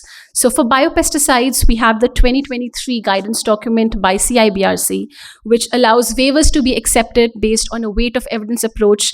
They will also be accepting data from alternative methods which do not use animals, as long as they are recognized by OECD and other regulatory authorities. Similarly, the draft guidelines for biostimulants, they say that animal testing needs to be avoided wherever it is possible, and that existing information may be used, waivers will be considered, and scientifically valid in vitro methods can also be used. Similarly, for nano-based agri-inputs, the guidelines recommend that before considering any new animal testing, you need to take into account existing information, the chemical and structural properties, data from any in vitro studies before you proceed for animal testing. While I say there is a lot of progress being made, there is still an opportunity to further transform the current toxicity paradigm and maximize the scientific benefits of this new technology. So the idea is to move away from an animal-centric checkbox approach towards 21st century weight of evidence risk assessment that's based on use and exposure patterns, examination of existing data, applying any non-testing strategies such as QSRs, read across, and if more data needs to be generated, then non-animal testing approaches should be used.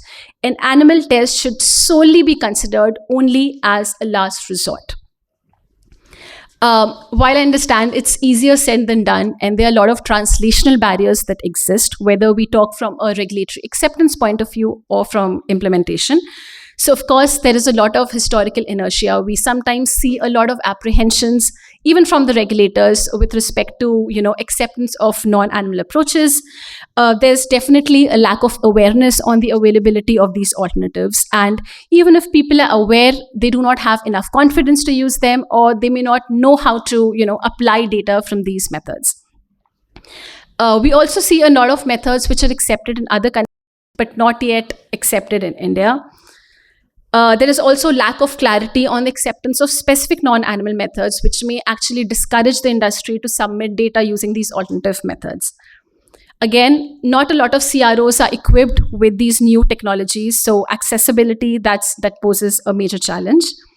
I'm just winding up, Mr. Seni. Okay. So as a way forward, of course, we are working to create more awareness. We are presenting at conferences. We are having expert group sessions to discuss about these. We need more training, more education, strengthening of infrastructure capacity. For now, we just have guidelines accepting alternatives, but we really need the legislation to set a strong preference for using data on non-animal methods wherever they are available and applicable. There should be more international harmonization and regular engagement. There needs to be more scientific dialogue between the regulators and the industry. These could be either in the form of pre-submission consultations, where the industry gets to discuss and clarify their data needs before they can actually proceed with any form of testing. Just a moment to say thank you to BASAI, because they've been like a strong pillar of support, helping us promote this cause in India. Last year, we did a webinar series. We had experts from CIBRC, industry, and CRO. The link is here. If anybody's interested, please do have a look. Last year, we also did a session. We invited CIBRC, CROs, and industry to discuss how we can increase the rate of transition towards moving towards non-animal methods. Would just like to conclude by saying that replacing animal tests doesn't mean that we are halting scientific progress or putting humans or the environment at risk. Instead, implementing non-animal modern approaches will improve the quality as well as the humanity of a regulatory science. Thank you so much. Thank you, Ankita. Really impressive talk. You need to join us back. I believe we have a plaque for you. Yeah, we do. So, ladies and gentlemen, I forgot to introduce her properly. You just heard to Dr. Ankita Pandey. She happens to be the Science Policy Advisor to PETA India and the PETA Science Consortium International. She has received a doctorate from CSIR, Indian Institute of Toxicological Research, in 2018, and is a recipient of the 2017 Tulsa Bai Educational Trust Award by the Indian Academy of Neurosciences, and has authored a book, Footprints of Toxicology in India. So if you ever have a chance, this book is worth reading. Thank you, Ankita, once again. Ladies and gentlemen, we have a couple of recorded presentations from overseas. We will begin with one and then again we'll come on a physical presentation. So we have a recorded presentation from Gail Tetler, who happens to be the chairperson of Global Network Group and the Stitching EMCI Register, two cutting edge providers of certification across the globe. Gail has a dual background in certification compliance as well as software development, and this background means that his certification bodies have an industry leading certification process that is efficient, online, automated, and dynamic. Gail Titler couldn't be with us today, but on September 9th this year, later on, we will be having a special session with him, and we will send separate invitations on this regard. Ladies and gentlemen, Gail Titler.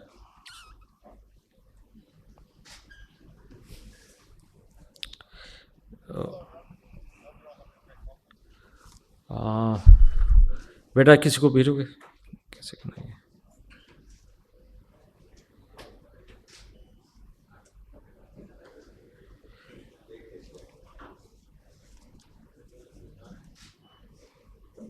एक minute बेटा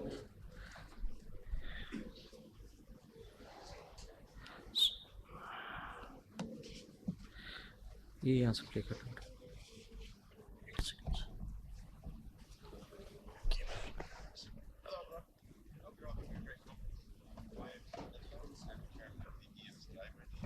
कल कहाँ लगाया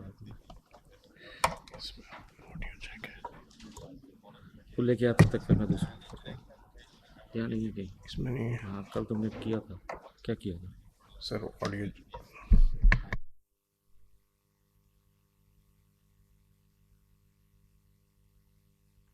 Sorry for the glitch, ladies and gentlemen. I believe I'll call upon stage in the meantime since we resolve this whole issue. Dr. Sanjay Kumar, an ex-regulator from the Secretariat of CIB and RC. He has been very instrumental in bioefficacy, and now he runs his own consultancy and also is a consultant to the Indian Institute of Pesticide Formulation Technology, if I'm not wrong. So over to you, Dr. Sanjay, please.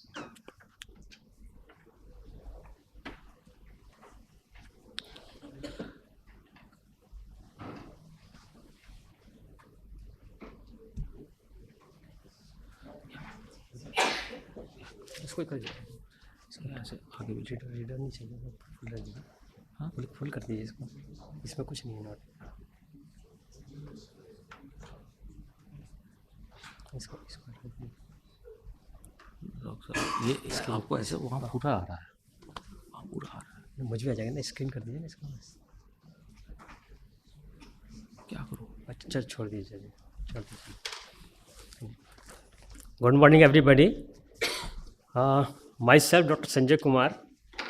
I worked in united plant protection for 34 years, and after taking voluntary retirement I started working as a consultant, and now I am also working as a consultant with Institute of Pesticide Formulation Technology, and to guide how the experiments to be conducted on bioefficacy evaluation.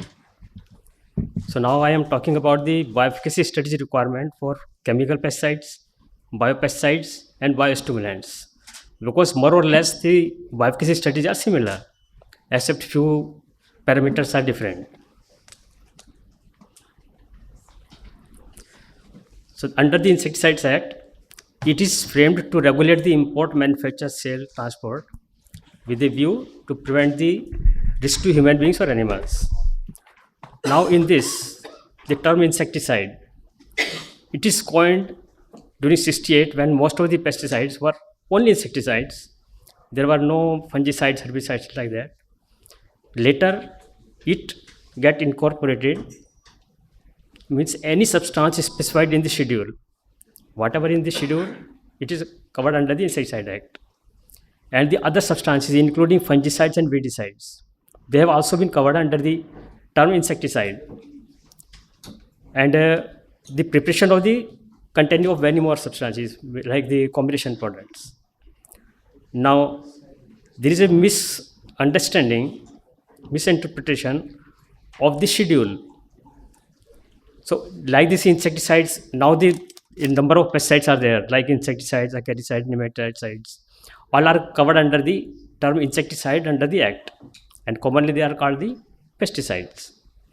Now there is a misconception about a substance which is not included in the schedule as on date. So most people say, okay, we can freely market the product because it is not covered in the Insecticide Act.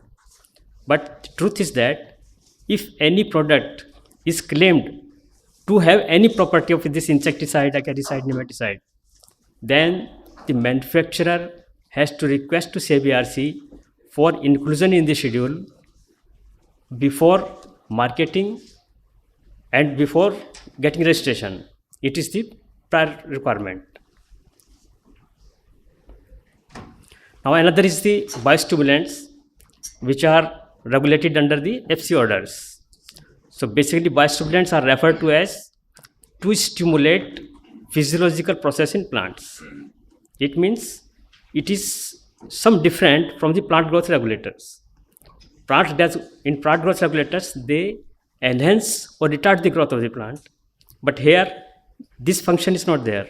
Only they are stimulating the physiological process through the uptake of the nutrients from the soil or from the plant itself. Now the biostimulants now covers the botanical extract, protein, vitamin, like that. Here the biochemicals are also included. Now again there is a misconception about the biopesticides and biochemicals. In biopesticides, the biopesticide products contain the living microbes like bacteria, fungi, and viruses. Whereas in biochemicals, they contain fermentation products of microbials, like in the abamectin, amamectin, spinosad, and they are covered under the Insecticide Act. Whereas biochemicals are also appearing in the FCO. And they mentioned synthesized or produced by the metabolism of the living organisms. So just slight variation, how the biochemical will fall under the Insecticide Act, or they will fall under the FC order under the biostimulants. Now the bioefficacy data requirement for chemical pesticides as per CBSC guidelines, the bioefficacy phytost 2 season 3 location, natural enemies, it is required for insecticides only. Effect on soil beneficial microorganisms for seed treatment and soil applied pesticides.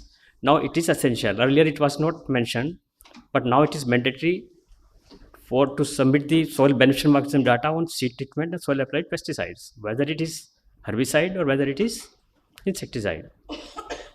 Effect on seed germination.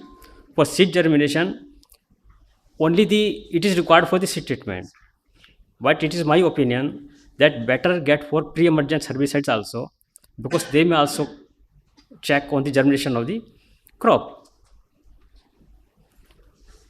Soil physiochemical for herbicides. Now calculation of benefit cost ratio. Earlier it was required only for combination products to say that how they are cost benefit when we are multiplying, when we are using the 2 pesticides. Now in the guidelines approved in 449th RC, they have mentioned it's for all products, whether it's a single or whether it's a combination products. After succeeding crop, it is on 3 crops for herbicides. Now there is another requirement, adhesion to seed test. Under chemistry, it is mentioned that it is required for insecticide. But it is my opinion that why only insecticide? Seeds are treated with fungicides also. So it should also be applicable to fungicides. So better to get the adhesion test for insecticide as well as for fungicide.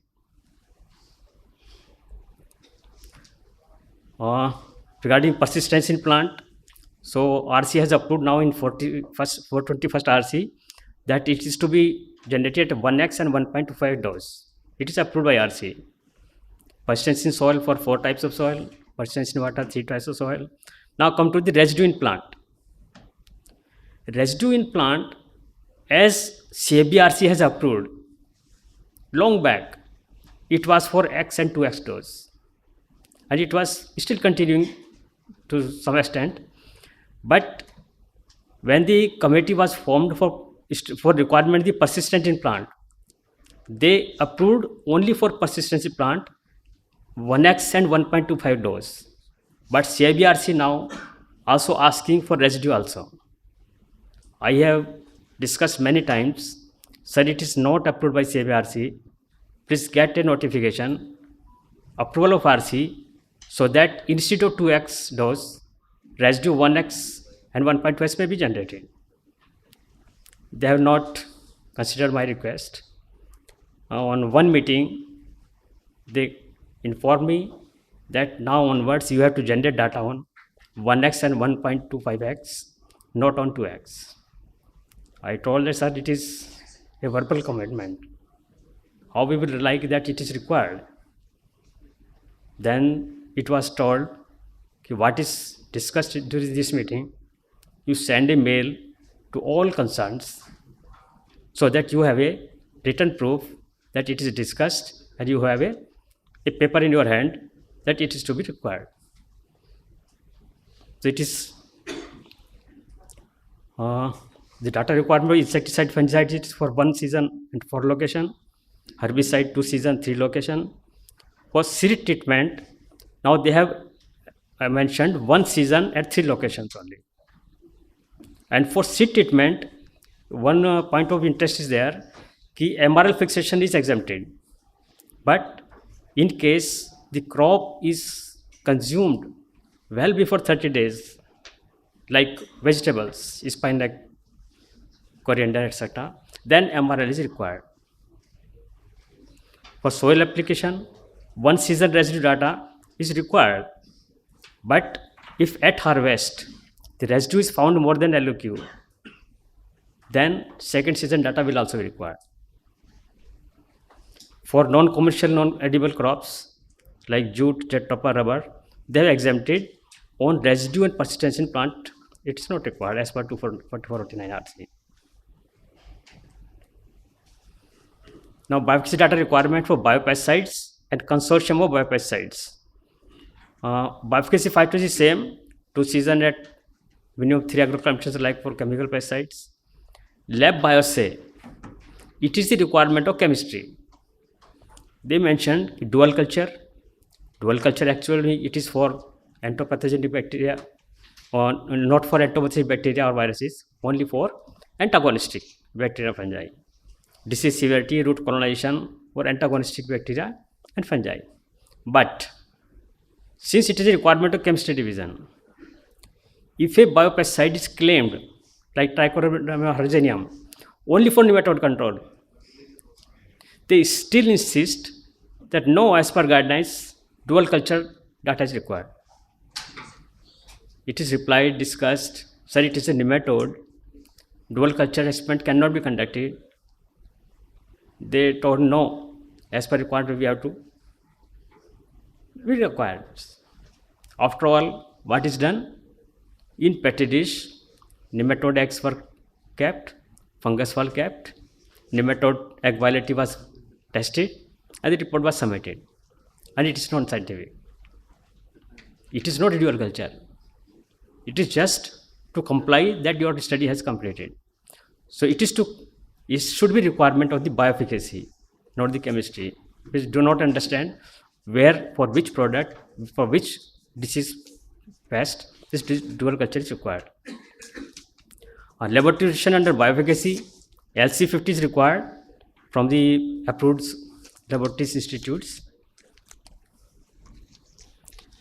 Effect on natural enemies for entopathogenic bacteria and fungi only. Effect on soil beneficial microorganisms, it is not required. But it is better to get for seed treatment and soil applied biopesticides, as it is required for chemical pesticides. Anytime it can be asked. So better to get the data when we are treating the seeds. Effect on seed germination, it is not required, but better to get for seed treatment also. Okay, what is the percentage of seed growing? Addition to seed test, again it is better to get biopesticide also. Now time is running short, I just go faster. Now for biostimulants, they have mentioned the bioefficacy data is to be required on active ingredients not to due to nutrient content. Means What are the studies are going on? Simply they are going to like chemical, biological pesticides, the studies are going on. But it is clearly mentioned in the draft guidelines that the efficacy of biostimulants should be due to other active ingredients, not due to its nutrient content. Therefore, the agronomic efficacy trials, appropriate treatments, comparison of biostimulants with the equivalent concentration of micronutrients present in the final product should be included to prove that the beneficial effect is independent of its nutrient content. Suppose we have taken some plant product, the nutrient contents are also welcome. So it is to take into consideration that when we are generating the bioefficacy data, this concept is to be kept in protocol so that it can be fulfilled. No fortification is required. Yes. Reporting requirements. One is the when we report the data. So for reporting data, for when the population is there, sucking pest, borer pest like that, so population data is required. Or for fruit or pod infestation percent, this data is also required for pod damage and fruit infestation. Percent square balls local damage in case of cotton, it is required. Percent dead heads in case of maize crop, sugarcane, wheat, for the stem borer, top borer, like that is required. Percent leaf damage in case of leaf folder, like that is data required. Disease, weeds for density and dry wet is data required. It is also mentioned in the bioefficacy guidelines that there should be more than 70% reduction is required. So it means if suppose at last observation the percent reduction is coming to be 60% or 65%, it will not be considered. So it is advised better to get one more observation. So naturally it may be go to the beyond 70%. If it is no so, then apply one more spray. Then you will qualify your bioefficacy trials. Otherwise, it will not be accepted because the percent reduction is coming to the level 70%. So it is my advice. Reporting parameters. Thank you. The websites are available on the website. You can see it. Right? Thank you. Thank you, Doc. I would have loved to hear you more, but I believe we're pressing on time. One thing more. Yeah, okay. As I told that regarding the residue study X and 1.25X, I have discussed with and what mail I sent to them, please see. Where they say it is the written document with you. I believe that letter has gone offline. Just get it on. Okay. We're just making that arrangement for the audio. Yeah, देखो. ये पहले दिखा दे एक बार. हाँ, ये दिखा दे एक बार.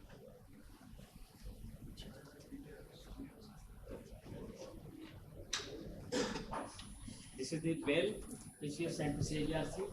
That now onwards, residue data will be generated at X and 1.25X dose, not on 2X. And it is sent to all secretary, chairman, or to all. Thank you.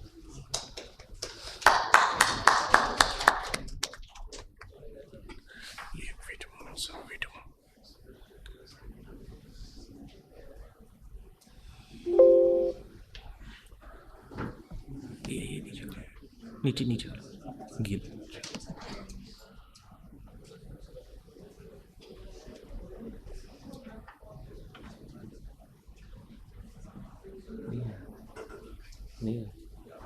Hello, everyone. I hope you're all having a great conference. Ladies and gentlemen, the presentation of I'm Gil. the chairman of the EFCI register. We are one of the appointed notified bodies for the EU fertilizing products regulation. And in today's presentation, I want to give you a short overview of what the new fertilizing products regulation is and what it could potentially mean for companies that want to export their product to the European Union and want to use the FPR as a way of doing so. Just to start with a short introduction, the Fertilizing Products Regulation, or FPR 2019-1009, as it's sometimes called, creates a single harmonized market for EU fertilizing products. It's important to note that it is optional. It does not replace national rules. It instead creates a different pathway of marketing your products. And so if you already sell, for example, fertilizers or biostimulants to the European Union, you can continue to do so. However, with this new pathway, the FPR creates a way of legally selling a large range of new types of fertilizing products. These include fertilizers, organic fertilizers, inorganic fertilizers, and organo-mineral fertilizers, but also more novel products like biostimulants. It does that by creating a few different ways of doing what's called conformity assessment. These are divided up into modules. A lot of products can be self-certified, which means you can assess them yourself. You do not need to involve a regulatory authority or a notified body, and simply by performing an internal assessment, you can market the product in the EU. Some products, like for example biostimulants, require the involvement of what's called a notified body. This is a private conformity assessment body that can issue you a certificate and indicate to regulatory authorities, to customers, as well as internally that you do indeed comply. There are two procedures for bringing biostimulants onto the market. This is the module B+C and the module D1. Under module B+C, you perform a design assessment of a specific product. We would assess that the product itself complies. This would all happen remotely. We would assess that the product is effective. And once the product complies, we would issue the certificate. There's also the option to do module D1 assessment. That involves physical inspection and an assessment of the company's management system. Now, the way the FPR works is it creates categories for different types of components that are used to make fertilizing products. And depending on the components that specific products fall under, they have to comply with specific requirements. Some materials, for example, those where composting is used as a processing method, require the management system assessment. Others don't. The FPR is the first time at a European level that there is a single framework for biostimulants. There is a method for selling them, and there is a method to prove their efficacy. And indeed, notified bodies are required for biostimulants. And what the FPR also introduces is the principle of CE marking, which is a guarantee that when your product complies, you can sell the product in every single EU country without additional national rules. And to follow up on those national rules, what's important is that there are stark differences between the new EU regulation that went into effect 2 years ago and the national rules that are very common in today's stimulant market. Firstly, there is a single registration. You do one assessment procedure with a single body, notified body, and instead of having to go through 27 different countries or doing mutual recognition, you have a single certificate that shows that you comply for every single country. That also means that there are significantly lower administrative burdens if you can indeed fall under the FPR, but it also means that there are clear rules for selling throughout the European Union. There are strict requirements surrounding efficacy, and trials do have to be performed.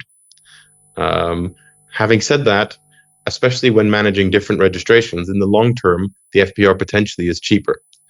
But it is also a lot faster to get to market because the assessment timelines with notified bodies are relatively short.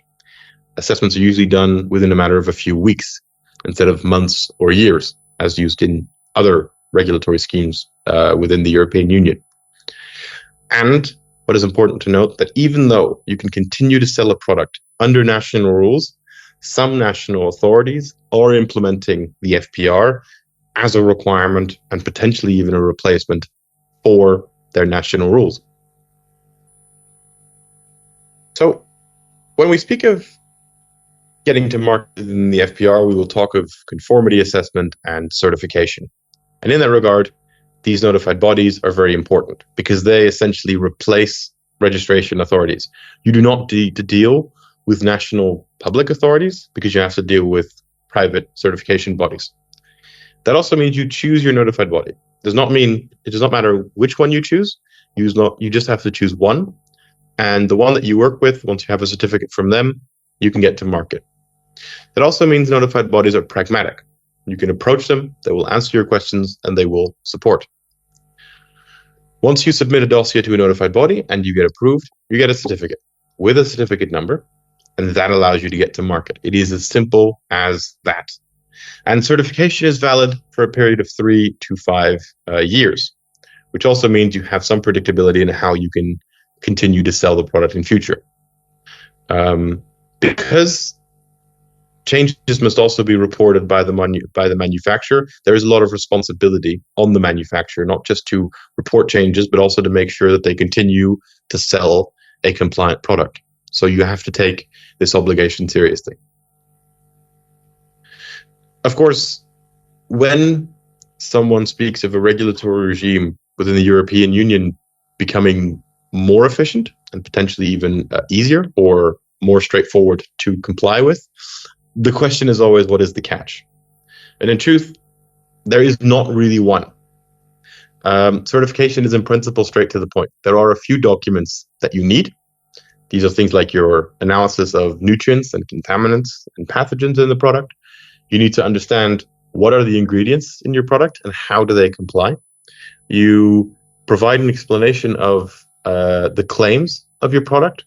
What does the product do? And that you have to prove. And of course, you have to prepare a label. In principle, the timeline is a matter of a few weeks. Then you get an assessment report. If the product complies, it can also be sent to, it can also be certified. That also means your lead time is relatively short, and it also keeps the costs low. In principle, the range for certification is between the 2,500 euros and 4,000 euros, depending on the complexity of your claims. Under Module B, usually there is a 5-year expiry date. And if after 5 years your product does not change and it still complies because the regulation itself hasn't changed, then there's also no recertification fee. So as a short overview, how does this process work? Firstly, and this is an example of one notified body, specifically the FC register, how we would approach it. And we would always start by trying to understand what is your product. And so we would set up an initial Teams call to understand what is your situation, what are you making, and what is the best plan of action. We would also make an offer for a fixed price, so you know upfront what you have to expect. You would sign a contract with a notified body after filling in an application form. And after that, that's the first step to be completed. And now there are only 2 more steps to go. In step 2, you would send in information, documents, other information on your product, files, and we would assess it. Any non-conformities that are raised, you could resolve, and you would resolve them by sending in more information. Once everything is compliant, you would complete step 2. Within step 3, we would review the information, we would perform a few administrative actions, and if everything complies, we would issue the certificate. In principle, you can decide the timeline. If you send in everything quickly and everything is prepared, it is really a matter of a few weeks. If these things take more time, then potentially you have to wait a few more weeks than the regular timeline, because of course you also potentially need more information from, for example, suppliers, which might take time to gather. It's important to note that non-conformities are not a problem. They're both an opportunity to improve the product or the technical documentation, but more importantly than that, they also do not lead to a denial of certification. The process will simply be stopped until the non-conformities are removed. And so it is something you can correct, you can implement fixes for, and you can proceed towards getting your certificate and getting the product to market. And so what does it actually look like when we're looking at a certificate? Well, it looks very much like this. It's always a specifically defined format for your specific product. It identifies you, it identifies the product, it has claims on the label relating to the specific biostimulant claims that are proven, and it can be verified. It comes with a certificate number that you can use, and then you can sell the product throughout the EU. That's it. This is all that you need. If you have this, a biostimulant can be sold in the EU in every single country. And then some frequently asked questions, and this is by no means an exhaustive list. So if there are any questions that have arisen, either during this talk or just in general that you might have from selling to the EU, do please feel free to always reach out. But as a starting point, it is important to note that you do not always need trials, but you do always need evidence. And if you do not have specific field trials on your product, then potentially literature studies are an option. Either way, the field trials have to comply with a specific European technical specification. You can search for this online and you can download a copy, but there are specific requirements on things like how many replicates and what the plot size is for the trials that you perform. A notified body or an EU consultant can review your field trial designs, and indeed we would recommend this to make sure that you comply with the standard and make sure that there are no design issues in trials that you do perform. Indeed, the EU regulation also speaks of having to do a risk assessment. And what is key here is that you have an understanding of what your product is and what the risks are that are associated with this. If you have a safety data sheet, you understand that the type of product that you're selling or that you're applying for certification has been used before. In practice, you don't really need to do a risk assessment. But if it's very novel, potentially it's something that's worth considering. The FPR, when you dive into it, also contains a list of microorganisms. Specifically, it contains 4 strains. Any microorganisms which are not included in that list or in that those 4 families cannot be sold yet. These are Azospirillum, Mycorrhiza, Rhizobium, and Azotobacter. Any other strains, any other species cannot yet be sold under the FPR regulation. Animal byproducts, anything relating to that can only be sold when the delegated act, so when the regulation is amended. At the moment, it is not yet possible. When we look at technical documentation, it is also important to note that there are quite a few requirements surrounding analysis and testing. And it is important that the testing is performed in an EU laboratory that works under accreditation, which means if you are preparing for assessing a file or submitting a file under the FPR, make sure you have, at least for the notified body, EU accredited analysis. Of course, the methods for analysis are really up to you. The manufacturer can choose which methods are most suitable for their product, where the EU methods are preferred. But if you can prove equivalence to national methods, that is fine. And the choice is with the manufacturer.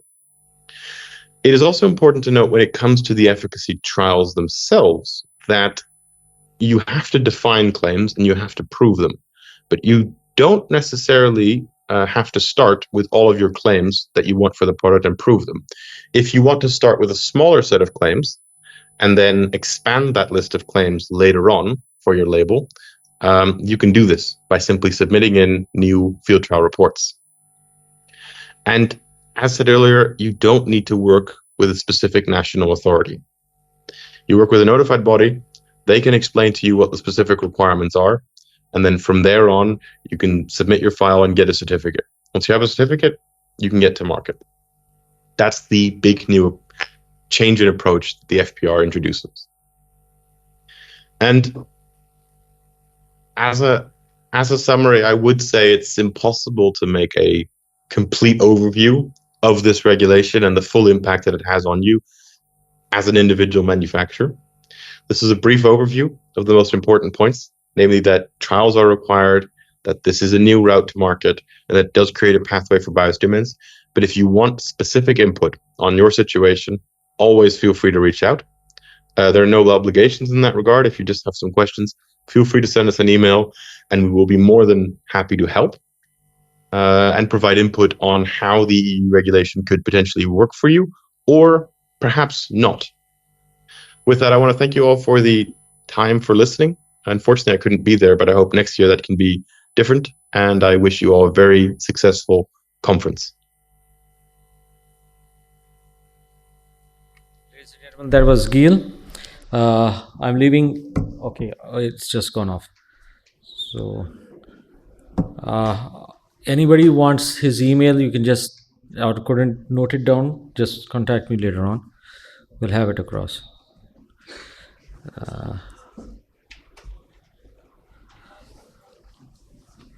Ladies and gentlemen, our next speaker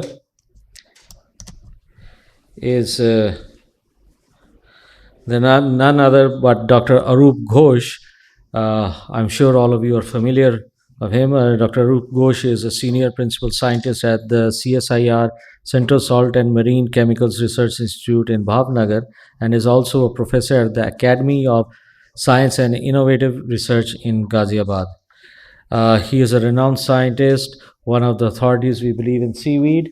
And sir, I hand it over to you. Please do it just. Yeah, it's already there.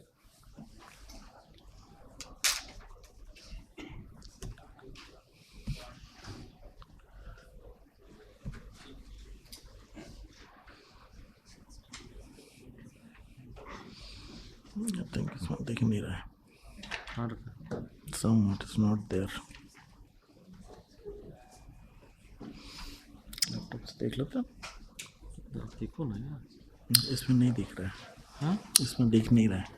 क्या नहीं? तो फिर आपके pen drive में ही है ना? एक second.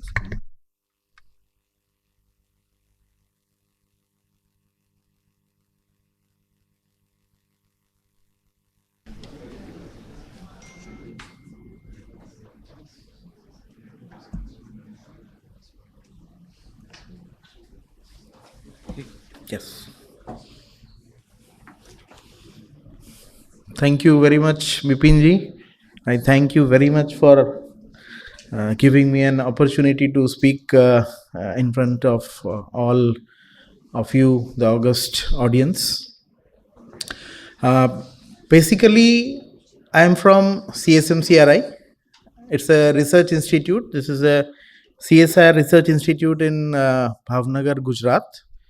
And we work in many things that are related to seawater. So anything that is related to seawater, that revolves around it.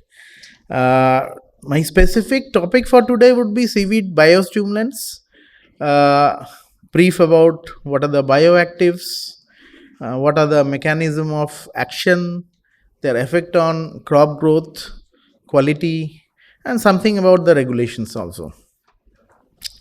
So to start with, let me give a brief overview of what CSMCRI is about. So we work on marine products and processes, marine biology, marine environment.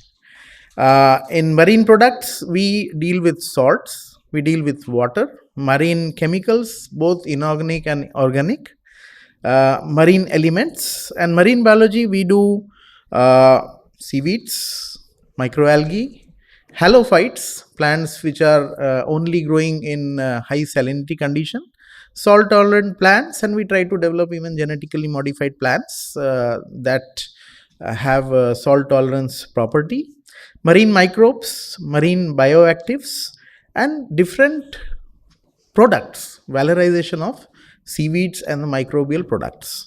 We also have experts who have great expertise in assessing marine pollution, EIA studies, and impact assessment studies.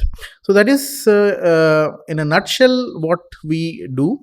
And you can see that we are a CSIR institute, and technology is our main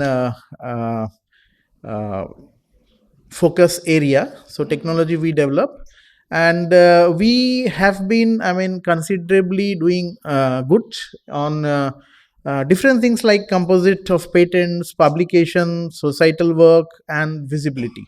So we are in fact ahead to some of the very reputed institutes on these counts. And this is a bit older data, but the recent data is also the same. And since I told that we are working with the industry, so we work with several different industries. We try to take the problems and then sort it out by different groups of scientists. We have about 90 scientists put together, apart from technical and other stuff. So that was in nutshell what we do at CSMCRI. Now I would be switching over to seaweed biostimulants and seaweed cultivation. You can see this is how seaweeds are cultivated. The productivity is much higher than any of the terrestrial plants. per square meter area or whatever. The beauty is that it does not require arable lands, it does not require fertilizer, it does not require pesticides. So we as an institute have developed different technologies for cultivation, different types of seeds. You can see some are green, brown and red seaweed, which is a basic classification about. And we try to develop commercially viable value-added products like agar, agarose, alginate, carrageenan, and several other innovations out of these materials from seaweeds. So this is cultivation that is getting in Tamil Nadu coast. And this cultivation has actually helped a lot to the farming community, the coastal fishermen. Pattern of usage of income has increased, the lives of the woman that has in fact changed, in fact the numbers that accrue that are very important. Okay, so not all the methods are same for seaweed cultivation. It will depend on different coasts of India, because India is a huge coast. Not all the cultivation methodologies will be same. So this one is the earlier one I showed, raft method, that is suitable for Tamil Nadu. This one is suitable for places where there is high tidal current. So this is called tube net method, and that is how this seaweed, this is Gracilaria, Dura and Kappa ficus, that has been cultivated in Gujarat. A very recent development is we have been executing a project wherein pan-India mapping of what are the conducive areas for seaweed cultivation has been initiated, and I think in another 6 months or so we'll be having an entire map of India where seaweed cultivation is possible, and that will be actually even and there's a report, that is a policy, seaweed policy that is in the offing, and that will be very soon maybe released by our Niti Aayog. Coming to the technology, this the latest technology what CSMC has developed is a animal feed additive that is good for lactating cows, growing calves, egg layers and broilers. We have done this in collaboration with different ICR institutes like Central Avian Research Institute and National Dairy Research Institute, and we have toxicity trials also done. A good thing about is it can also reduce methane emissions from the ruminant animals, improves the body weight gain of the growing calves, and definitely improves immunity and the productivity like egg production and meat production of chicken.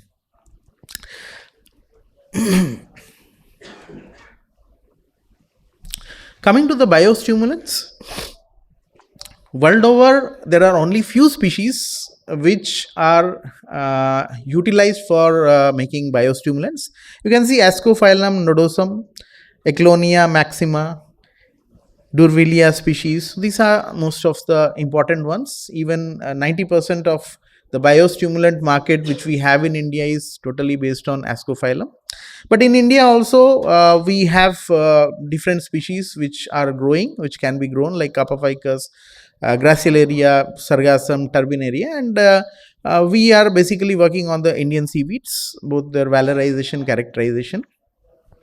One thing is important, that composition vary with different types of seaweeds. So this is something very important from regulation point of view. You can see I am comparing only two of them, like one is your red seaweed and another is a brown seaweed, both found in Indian coast, Kappa ficus and Sargassum.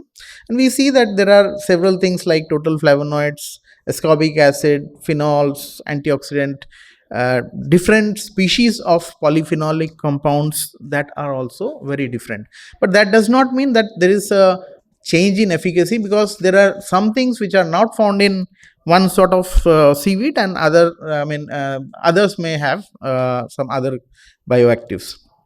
Even we have done a comparison also between the Ascophyllum and the native ones, and we found that it's comparable, and in some cases it is much better.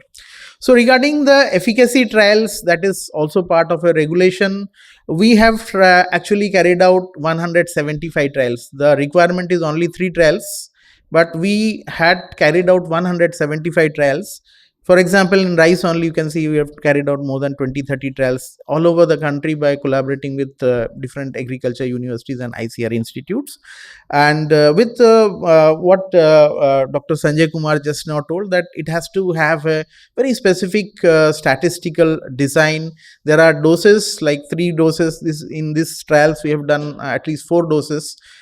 For each of the seaweed biostimulant, there has to be proper replication, there has to be proper design, and then you find that we have found about 11 to 37% improvement in yield over and above the recommended doses of practices. We have done for maize, green gram, black gram. Again, the problem for regulation is like for crop labeling, we have to have trials for each of the crops. But we saw that in EU there is a provision that on 9 crops, if you do, it is applicable for all the crops, that is, I mean, in Europe. So some sort of thing that will be definitely required. It has to be discussed with the regulators, that how this can be done. For us, we did like 2 for cereals, 2 for pulses, 2 for oil seeds, 2 for sugar crops, like that. But I mean, the clarity is not there on this front. Not only on Carpa ficus, we have also done for Gracilaria, that is another seaweed that is found in Indian coasts, and same number of 175 trials for agronomic trials and another 165 to 70 trials. These are big scale demonstration trials on farmers' field. Similarly for sargassum, that is also we have done. This is not only good for plant, but it is also good for microalgae. Now this is the regulations, like what are the heavy metal contents. Even they have put the micronutrient contents, which are actually not very harmful. I mean, they are beneficial, but still they have put the limits, which is again different from EU regulations, because you can have that micronutrient included as a different and there are methods how you can do it, which here we cannot do. So these are the limits, and we can see that. See, I mean, now I'm just taking one example. We have done for many of the seaweed extracts. This is for only one extract. You see that there are a lot of constituents, including metals, heavy metals. For example, none of the heavy metals present in the seaweed sap will exceed the one that has been recommended by FCO. That we can always do. There are so many other compounds, organic compounds, bioactive compounds, you can see in the chart, belonging to several categories like sugars, sugar alcohols, amino acids, lipids, organic acids, amine derivatives, nitrogen compound. But do you want to test all of them? If you give this list to the regulators, are these bioactive compounds? For that also we have seen. See, these are the bioactive compounds that is found in Carpa ficus, but none of the regulators will have any method also to a standard method to actually evaluate them or even detect them. But are they bioactive at the physiological level? Yes, they have. I mean, even if you add one compound, synthetic compound, exogenously, that is found in literature, we have found that our seaweed biostimulants contain a lot many concoction of compounds which are in mixture. So they are not one, they are not two, there are many of them that is present together, which even exogenously, if it is applied, there are available literature that it gives effect. Okay, at the applied concentration I'm talking about, not the ingredient. But again, having said so, can we give? No. So there has to be some. These are the bioactive compounds. We cannot give them. So the suggested is like they want markers. So marker compounds, seaweeds will have markers. Polysaccharides are the markers. Okay. So these are some of the suggestions which we have time and again given. Okay, like carrageenan. Look for carrageenan. Look for alginate. Look for fucoidans.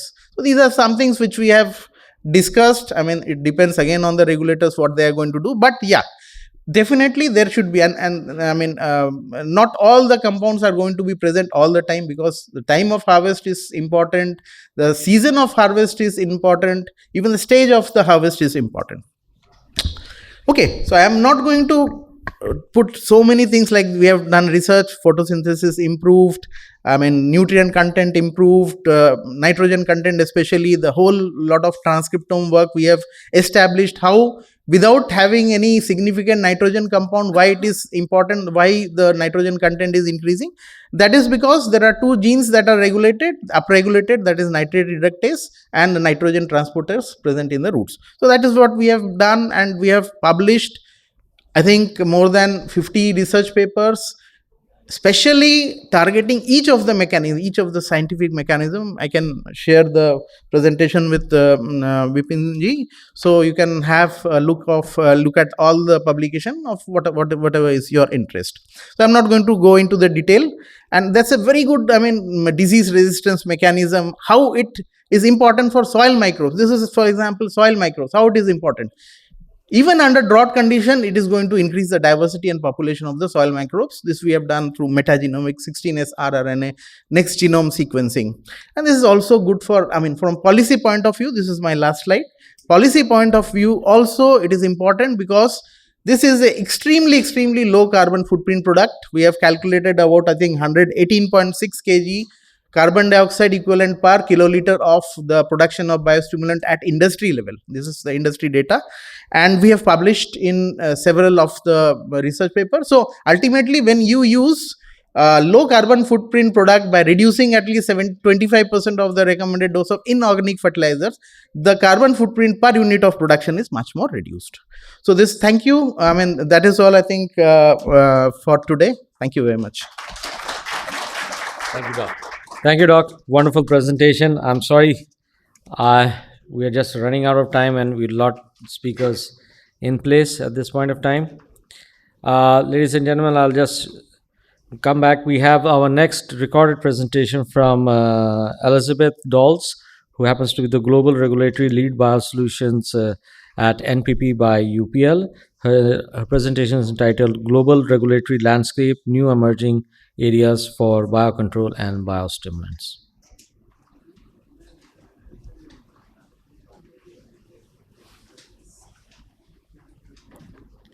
I'm the Global Regulatory Lead for Natural Plant Protection, the UPL Biosolution branch.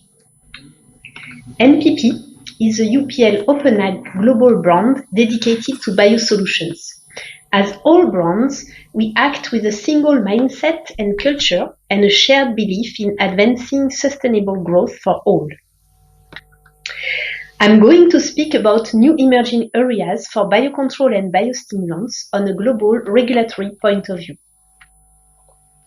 First of all, I would like to present you our NPP Biosolution portfolio, manufacturing sites and labs.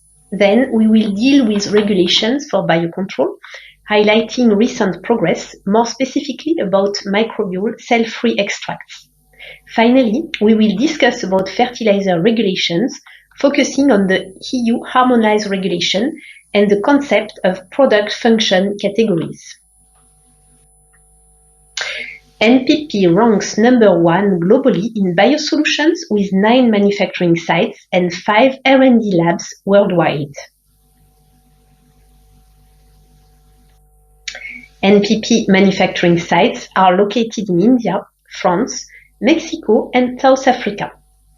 R&D labs are located in India, France, Mexico, South Africa, and in the USA. 7 experimental centers allow us to test our solutions in the field from early stage projects.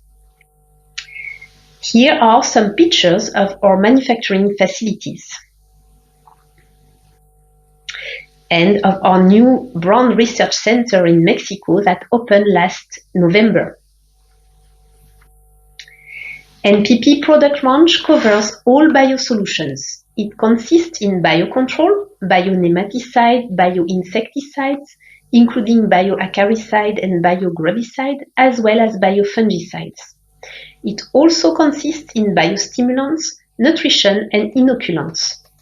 A huge diversity of product types is present in our portfolio, from botanicals to microbials, natural extracts, purified or not, as well as minerals, humic, and fulvic acid. Let's consider biocontrol regulatory topic. Within biocontrol, 3 categories are usually regulated as plant protection products: microbial, pheromones, and natural extracts. Brazil has legislation for microbiological products since 2006, and last year, in 2023 revision, the Brazilian government added the definition and requirements for registration of products based on inactivated microorganisms. Brazil now considers living but also inactivated microorganisms with specific data requirements. In the USA, microbial pesticide category also covers both living and inactivated cells. In the EU, microbial data requirements are designed for living-based microorganisms. Inactivated microorganisms go under natural extracts, which fall under general requirements. In India, under the Insecticide Act, only living microorganisms are considered. The Brazilian case is quite interesting. Indeed, Brazil introduced a simplified registration procedure for microbiological products, the Joint Ordinance of 2023. The registration of technical products is not required. Only the formulated product requires registration. In total, it lasts around 10 to 12 months from dossier submission till product registration. This ordinance covers both living and cell-free microorganisms. This last category corresponds to fermentation broth, where microorganisms have been inactivated intentionally by the manufacturer. Benefits are multiple. The natural complex mixture brings the required efficacy, it solves stability issues and brings longer shelf life. Let's discover fertilizer and biostimulant regulatory topic. Fertilizer regulations are very fragmented over the globe. Each single country raises specific rules, most often covering organic, organomineral, and inorganic fertilizers. Subcategories are defined with parameters that are usually fixed, such as the minimum amount for fertilizer element and organic carbon content. For fertilizer, many countries offer a direct go-to-market as far as the product complies with existing categories. In Brazil, the biostimulant effect of microorganism-based product is covered by the new joint 2023 ordinance for plant protection products, not by fertilizer legislation. Biostimulant registration implies dossier evaluation by authorities, as in EU, South Africa, and India. Let's check EU situation in more details. In the EU, the journey to harmonize regulation covering all types of fertilizers, including biostimulant, took more than 10 years. Regulation 2019-1009, published in 2019, became applicable in July 2022. Fertilizing product definition is very broad, with purpose of providing plants or mushrooms with nutrients or improving their nutrition efficiency. It's based on product function categories and component material categories. The EU fertilizing products correspond to a fertilizing product which is CE marked when made available on the market. The CE marking is applicable in all the 27 member states.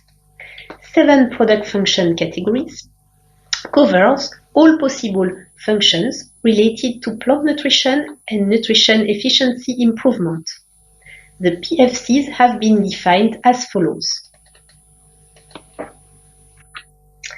Product function categories are described into 7 categories, the last offering the possibility to mix other PFC together. Within fertilizer, the organomineral category also gives the possibility to mix inorganic fertilizer, like NPK, and organic carbon-based components of biological origin. Soil improvers can be either organic or inorganic. Their function is to maintain, improve or protect the physical or chemical properties, the structure or the biological activity of the soil. In the field of biocontrol, regulatory rules are more advanced for microbial-based products than for natural extracts. Brazil offers a complete framework for both living and inactivated microorganisms. In the field of fertilizers, most of the countries covers three types: organic, organomineral, and inorganic fertilizers.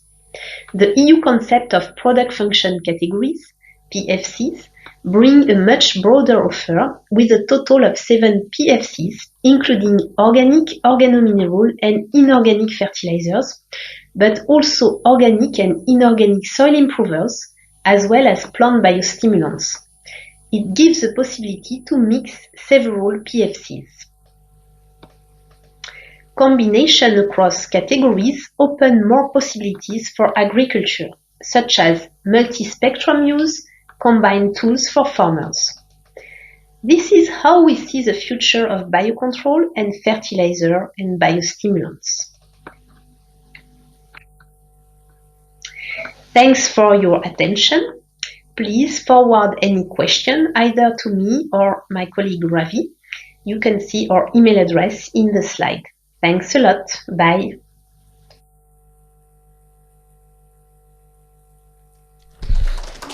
That was, ladies and gentlemen, Elizabeth from France. We thank NPB by UPL and especially my UPL colleagues for sharing this across. Now, as we call an end to this session, may I request to Dr. Sanjay Kumar, the senior, with all the silvery hairs going across, flowing around. Sir, if you could give a sign of appreciation to Dr. Arup Ghosh.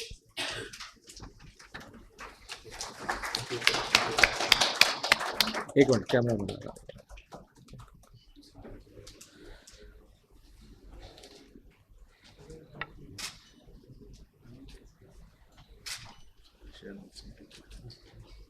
Okay, and another one to Dr. Ankita Pandey, Rita. Ma'am, I'll request you to.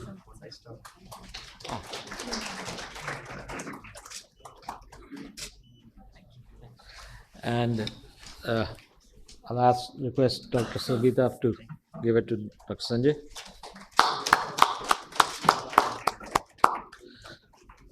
While we move on immediately to the next session, I know we are running late. Yeah. So I've been told. So what we'll do is we'll split this session. We'll have two speakers prior to session. May I request Hazufa Khurakiwala to come on stage, and I would also request Raj Agarwal to don the stage, please. We have three more speakers on natural farming and sustainability in agriculture and on microbials. We will have these three presentations post lunch. I don't want to keep you waiting. You've been all sitting very patiently in the meantime. So I'll just change it.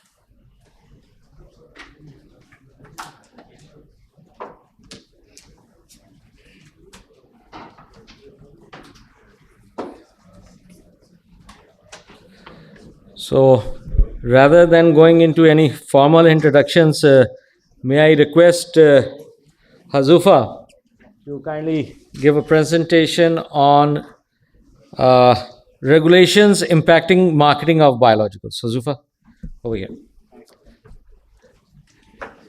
We still have time to lunch, so we can get some.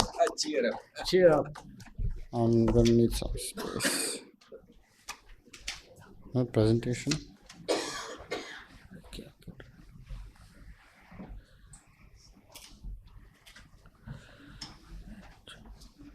क्या किया तूने?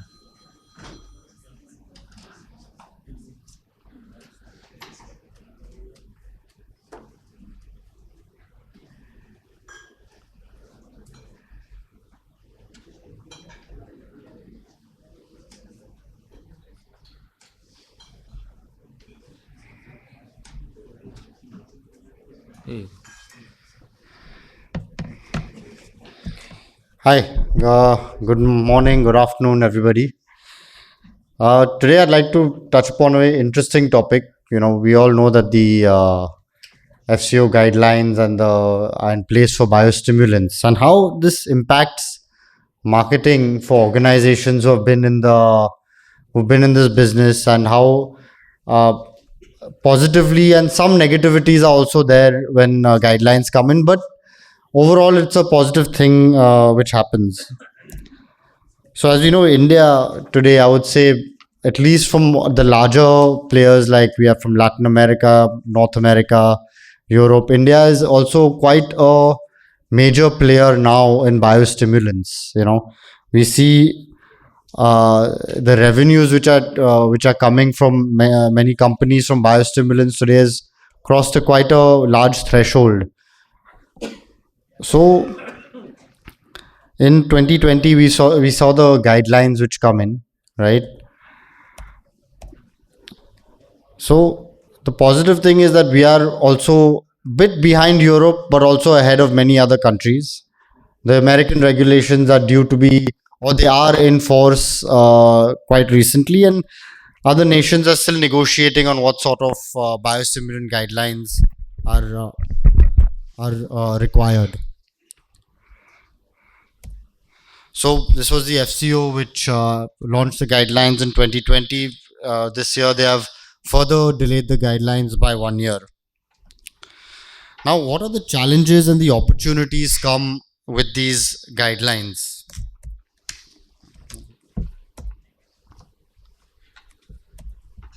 So, one is that regulations bring a host of opportunities from a view of credibility, safety, and effectivity of the products which are there in the market, right? The last couple of years, Indian states did not recognize much of the claims which were made. The terms like snake oils and all these things were being portrayed by state governments. A lot of stop sales issues were being highlighted by governments. I would say a lot of nuisance value was created, and eventually farmers who are the end consumer were, left a little confused, like, यार product perform कर रहा है field के ऊपर, पर सरकार कुछ और बोल रही है इधर. So that typical, to and fro happened, which the last 2 years at least we have seen a major reduction in that, across the states. Now they're asking more on the things like G2 hai, G3 hai, these kind of questions. So, which has given organizations the confidence, it has given the confidence to put money behind marketing, money behind to spend behind the consumer without fear of having the regulators, come in to do get these nuisances. In fact, we've seen a lot of SAUs, ICR institutes also propagating that, the use of biostimulants will definitely not only, give you better yields, but in times of uncertainty, right, it'll definitely protect. We've seen erratic weather going on all these years, where biostimulants have staked the claim on erratic behavior of weather.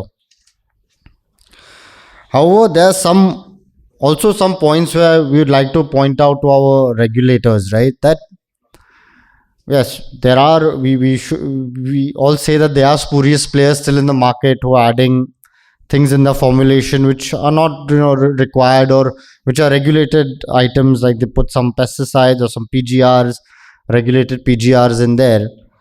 And what happens, with that, a lot of sample failures do arise, which rightly so the government should start penalizing those organizations which are doing such malpractices, but also to be sensitive not to bring the category into this foray. Many a times we see on the ground level what happens. Samples are picked up, they're brought to the testing laboratories, they find some PGRs which are there inside, and then the category starts taking the impact, which again, and when it happens at a ground level, sometimes it even reaches the media, it reaches social media is very viral today. So it reaches that stage, which then brings the category again into question. So that should be limited to only the malpractices of that firm or organization which have conducted this. So, but also with the guidelines, there are some grievances, which have also come. For example, micronutrient mixtures or macronutrient mixtures in a small form with biostimulants. Now, what these restrictions also bring in from a point of marketing, okay, that today you can only make one claim. For example, if it's a seaweed, most likely you'll make the claim of stress tolerance. But if you have to also add, let's say you add a few micronutrients, or you even add a amino acid in that case with a seaweed, like biostimulant combinations are also still not in the guideline yet, which you can't take synergistic claims after that. For example, in pesticides, we see a lot of the times 2 insecticides are mixed to control 2 different spectrum of insects, which in fact has reduced the cost of the farmer. He has to only give 1 spray, he has to only employ 1 laborer to go and do it instead of employing 2 laborers to do 2 different insect sprays. So which brings a very synergistic approach. Now today farmers are looking for, यार हम लोग को एक stress का भी control करने का है और अपना growth को भी देखने का है plant का. So a seaweed plus an amino acid mixture, a seaweed plus a micronutrient mixture gravely reduces the cost of the farmer's application and also gives companies the opportunity to market in that angle, which must also be viewed by regulators in this point, that how much are we doing for the end consumer's pocket.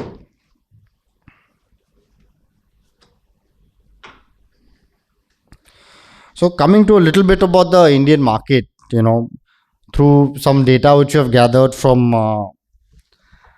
this business insights, that India is poised to take this to about a $1 billion market. $850 million is where we are looking at in the next 10 years. Today, I believe it's a little bit closing there, 500 million already. But in the next 5 to 10 years, we'll definitely see this India, at least from an Indian perspective, to be $1 billion market for biostimulants, particularly. Now, organizations like Biostat, which I'm from, right, we have understood these requirements of the end consumer and what they are. And we have also taken our leaps and bounds on how to address the end consumer, through the various guidelines, which are then the various product benefits which are coming for the farmer. I think many organizations here have described that there's so many features, benefits of the organizations, but at the end of the day, what benefits the farmer eventually will speak. So Biostar has taken a little claim on with our brand Biozyme that we need to move forward. Badhna zaruri hai, right? So if the farmer's income is eventually what he's at the end of the day doing his farming for, if a biostimulant shows him 10, 15, 20, 25% what made cost saving or a yield increase, with that much of income, what will he do? First thing, he will better his life, right? He will gaadi lega, makan banayega barabar se, bachcho ko school bhejega. So these kind of things which will take place, and today pesticides have already proven to do that. Chemical fertilizers have proven to do that. And now we are in the sunrise industry where this will be the additional step for farmers to take advantage of. These are, some of the products which are brought in light of the regulations or sometime before the regulations. Some of our manufacturing facilities. I would like to end my topic here because Vipin's already been putting in his timing out here. Seems like working like a Swiss watch. I'd like to end with a short 1-minute video where we have developed for the end consumer, for our farmers, on how by using biostimulants or Biozyme, how will they progress in life. Thank you.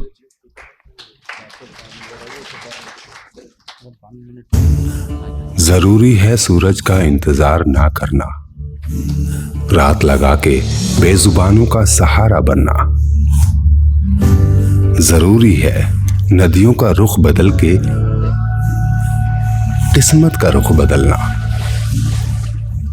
Tractor को अपनी शान बनाना, मिट्टी सने कपड़ों को अपनी पहचान बनाना। मैं मिट्टी हूँ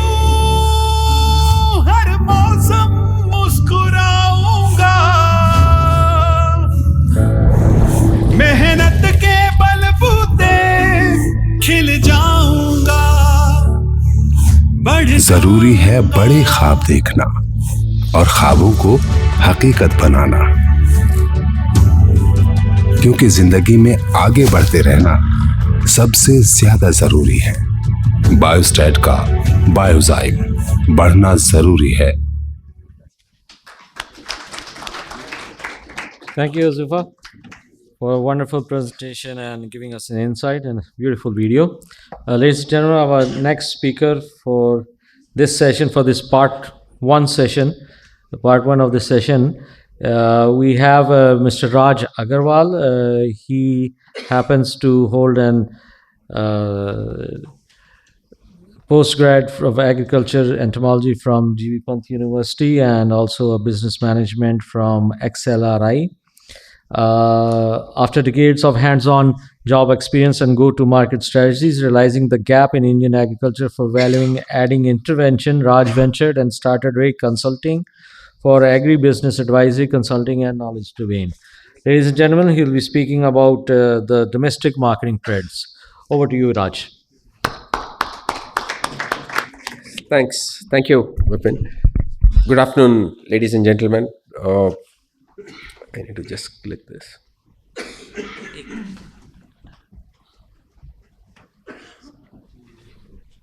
Beautiful. Yeah. Good afternoon, ladies and gentlemen. I think Vipin has done a great favor not only to the audience but to both of us कि हम लोग भी जल्दी खाने के लिए जा सकते हैं.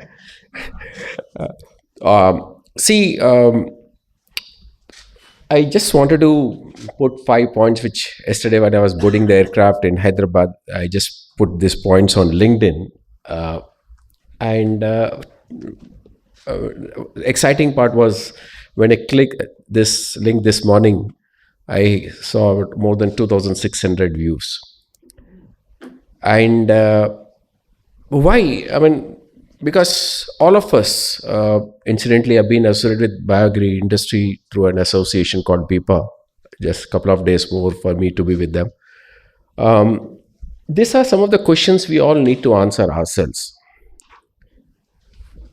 Biological inputs, are we going to the indispensable? Yeah, no, हम लोग खाली बात कर रहे हैं. हम लोग मतलब not the people who are sitting here. You know, most of the time it's become a fashion talk, many places.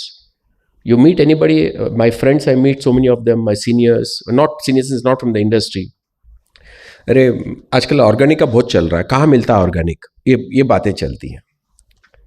तो are they saviors of the soil? Like, you know, fortunately, this one field has brought a huge visibility for the Safe Soil campaign, thanks to Sadhguru. Are they here to make a difference the way farming is practiced? How do we ensure that farmers use these inputs? There's so many confusions. I have brought it in 3 slides. Hopefully, it will make sense here at the end. Then, how ensures that bio inputs provided meet the genuine standards? That's the biggest challenge a farmer or a channel partner faces. I come from a place called Hyderabad. You know, we have a very bad word for prefix to a bioagri input. So that's creating a lot of confusion and challenges. So how do we overcome that? Role of industry, academia, R&D, policymakers to ensure for a sustainable agriculture practice. We hear, you know, in and out, we speak in conferences like this. But how do we all come together and then see that we all make a beautiful sense for not only Indian agriculture but global farming? So I think Vipin has done a great favor by introducing me. So I've just clipped those 2 slides. I'm Rajkumar from Ray Consulting. I've been in the industry for the last now 35, 36 years, 20 years with Rallies, FMC, Cheminova FMC now. Then PI Industries, and my last assignment was Director Marketing for Nagarjuna Group Fertilizers. Now this is something I found, you know, which Josefa also mentioned, you know, I don't know, the figures are varying, you know. If you see someone says 7.7% CAGR growth, someone says 15% CAGR growth.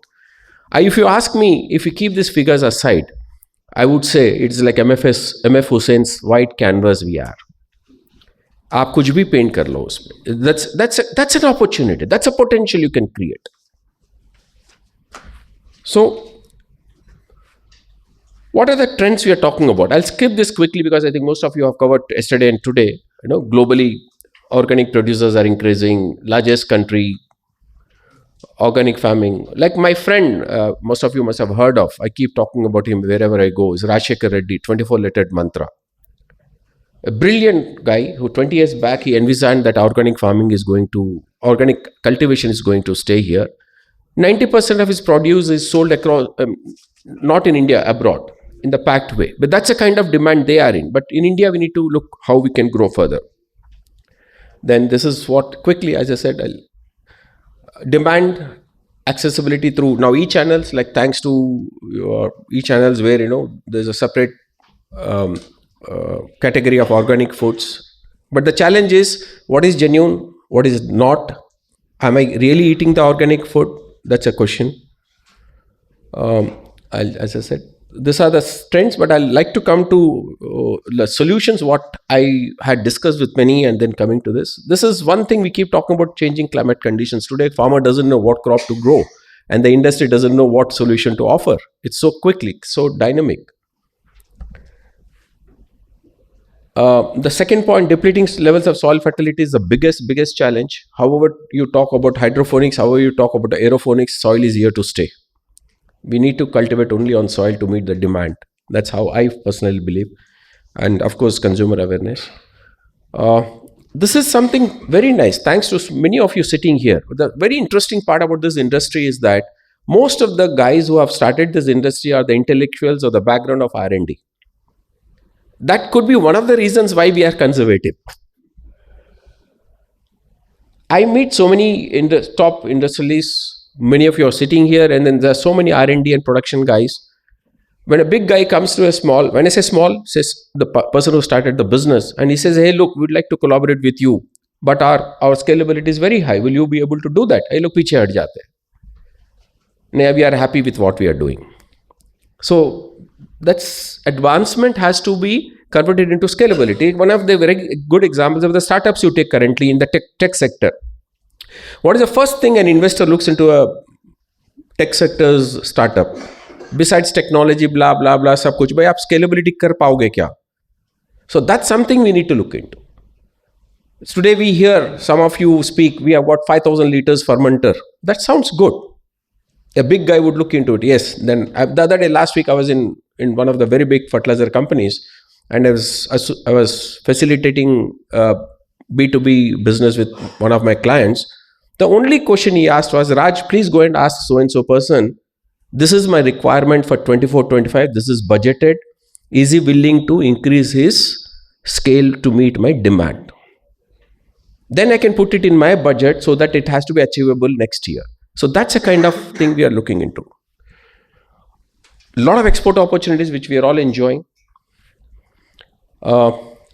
Integral part of now integrated. I like when Amita mentioned the part that INM, IPM are part of your thing. It is, I would call it as integrated crop management. Ab sab mila lo usme. Why should only be nutrition or pesticide or soil or something?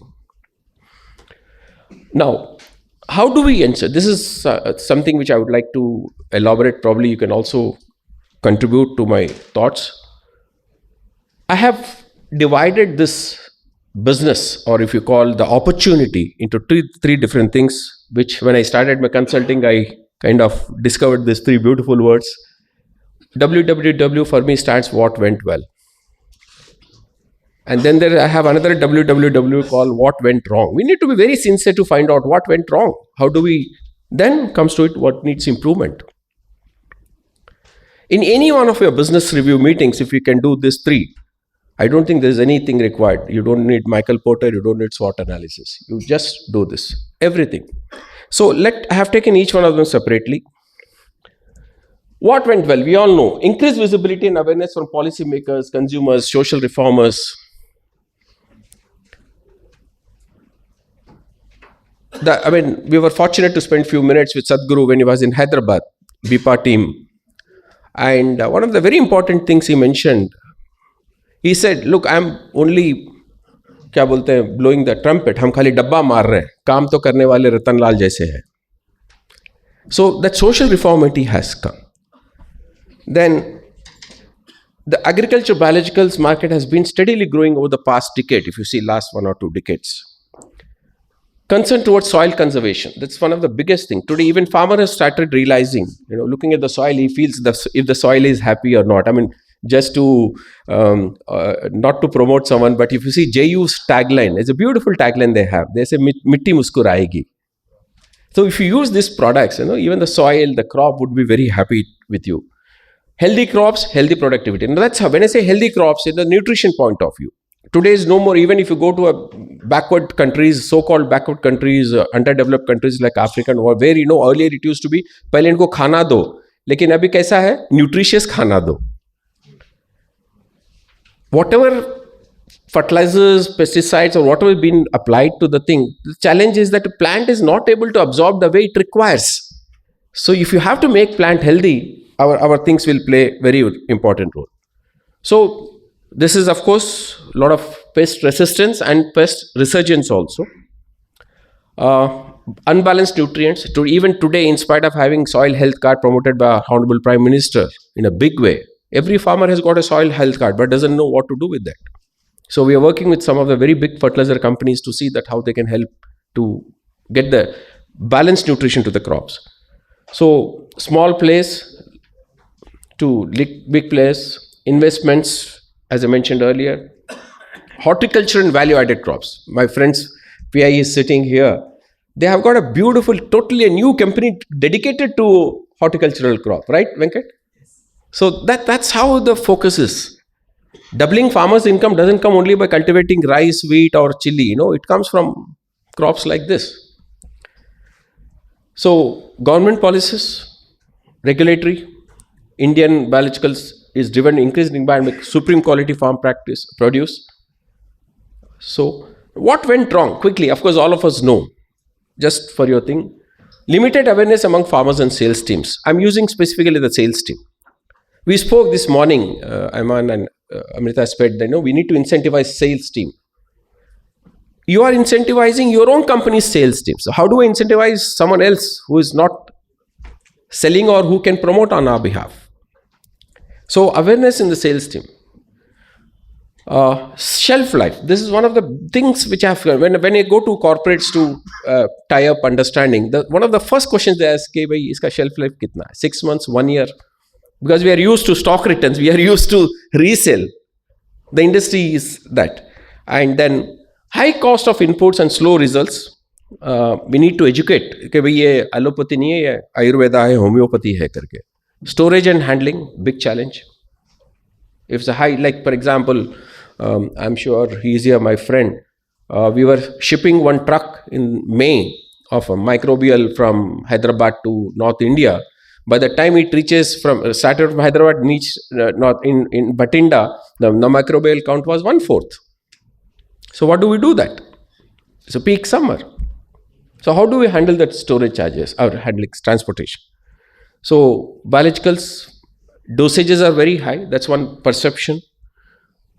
Especially in compared to today's green chemistry thing.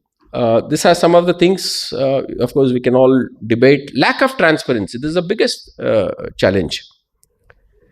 कोई बोलना नहीं चाहता कि अंदर क्या है. So, supply of counterfeit. Now, this is big challenge. We don't know who is supplying what. Negative image of the final product among farmers hindering market growth. Limited barriers to entry. यानी anybody says कि I'm a biological company, सब आ रहे हैं इसमें. हम लोग बैठे हैं कि हमारा रिसर्च है, कोई बोल रहा नहीं हमारा भी रिसर्च है. When G2, G3 were, why many of the G2s and G3s were not given? For the simple reason, no address was found. Address है ही नहीं वहाँ पे. कम से कम छोटा बोर्ड भी नहीं है. So that is a challenge. No unique selling proposition. Now, what needs improvement? Again, quickly, here is the best space to start with, because it gives the crop a healthy feeling. The farmer knows the difference. Another minute, and then we can do it. Soil health, seed treatment is the biggest and fastest growing division. Formulations for micro irrigations, drones. This is something we need to look into. Farmer is not sure if my product which is sprayed can also be used by micro irrigation, because we are talking about the horticultural and specialized segment.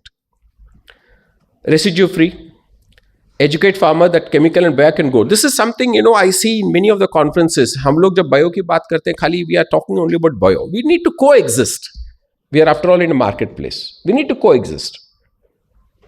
Pesticides, chemical fertilizers are not enemies. They need to be here with us. But how do this complement the pesticides and chemical fertilizers is what we need to find a way. Okay. So this is don't push only bio kind of a concept. Let us go together. And quality and produce. Never have negative propaganda for the ACM. This is something, sorry to mention this, many a times हम लोग overnight बदल नहीं सकते कुछ भी. What happened to Sri Lanka? Though we have that at the back of the mind. So nobody wants to take a chance. So fine, this is quick, some of my pictorial things. As I mentioned, we are in the marketplace. We all need to coexist. I call, because I come from strategy, branding is my passion. We need to brand this industry and we need to brand individual company, corporate, we need to brand individual products. We call it as a TINA. There is no alternative for branding. Philip Kotler says the price of your shirt depends on the label it wears. Mix and match. As I mentioned, let us coexist. We need to coexist and then you see the wonders, trust me. Diversify in as many fields as possible. Then you can win the customer. So friends, thank you so much, Vipinji and BASAI, and I invite you all. Thank you. I have a couple of events coming in, so we all can do it. So please come to Hyderabad on 13th April. I have Agribusiness Summit and Awards, and then I think they knew that I am not supposed to show this. Then I have India International Agribusiness Expo. The flyers are here. You can pick it up. Thank you so much. Come across. I have got nothing to do with that, I can tell you. Thank you very much, Raj. Thank you very much. Ladies and gentlemen, as I said, we'll be continuing on the second part of this session. We have a wonderful presentation by Dr. R. Raman on natural farming, Satish Tiwari ji on sustainability in agriculture, and Mr. Manoj AM on microbials. Thank you, gentlemen, for a wonderful presentation. May I request Zuzar Khorakiwala to please do the honors and present a momentum to the speakers, please.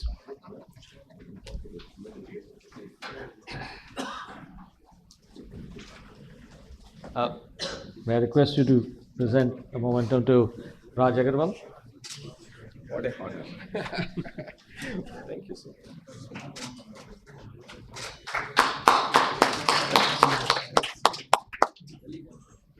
And to Hazufa, a very proud moment, a father to son.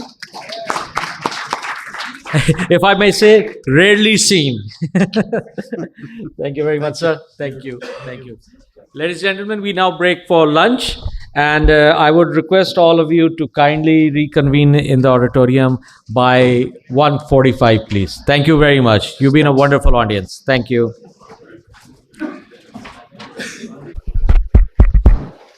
Good afternoon, everybody. Can we have everybody seated, please?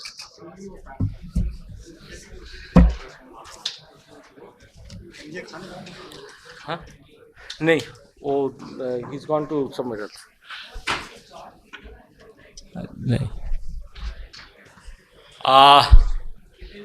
Everybody outside of the auditorium, may I request if everybody could join in? We are about to start the next session. Everybody, please.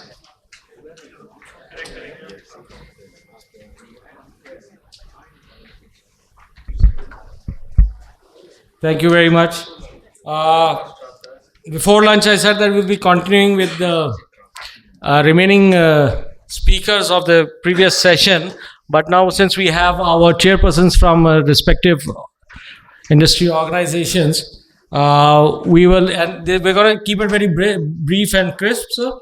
And then later on, then we'll continue with the speakers. I believe I have the blessings of the earliest speakers in this regard.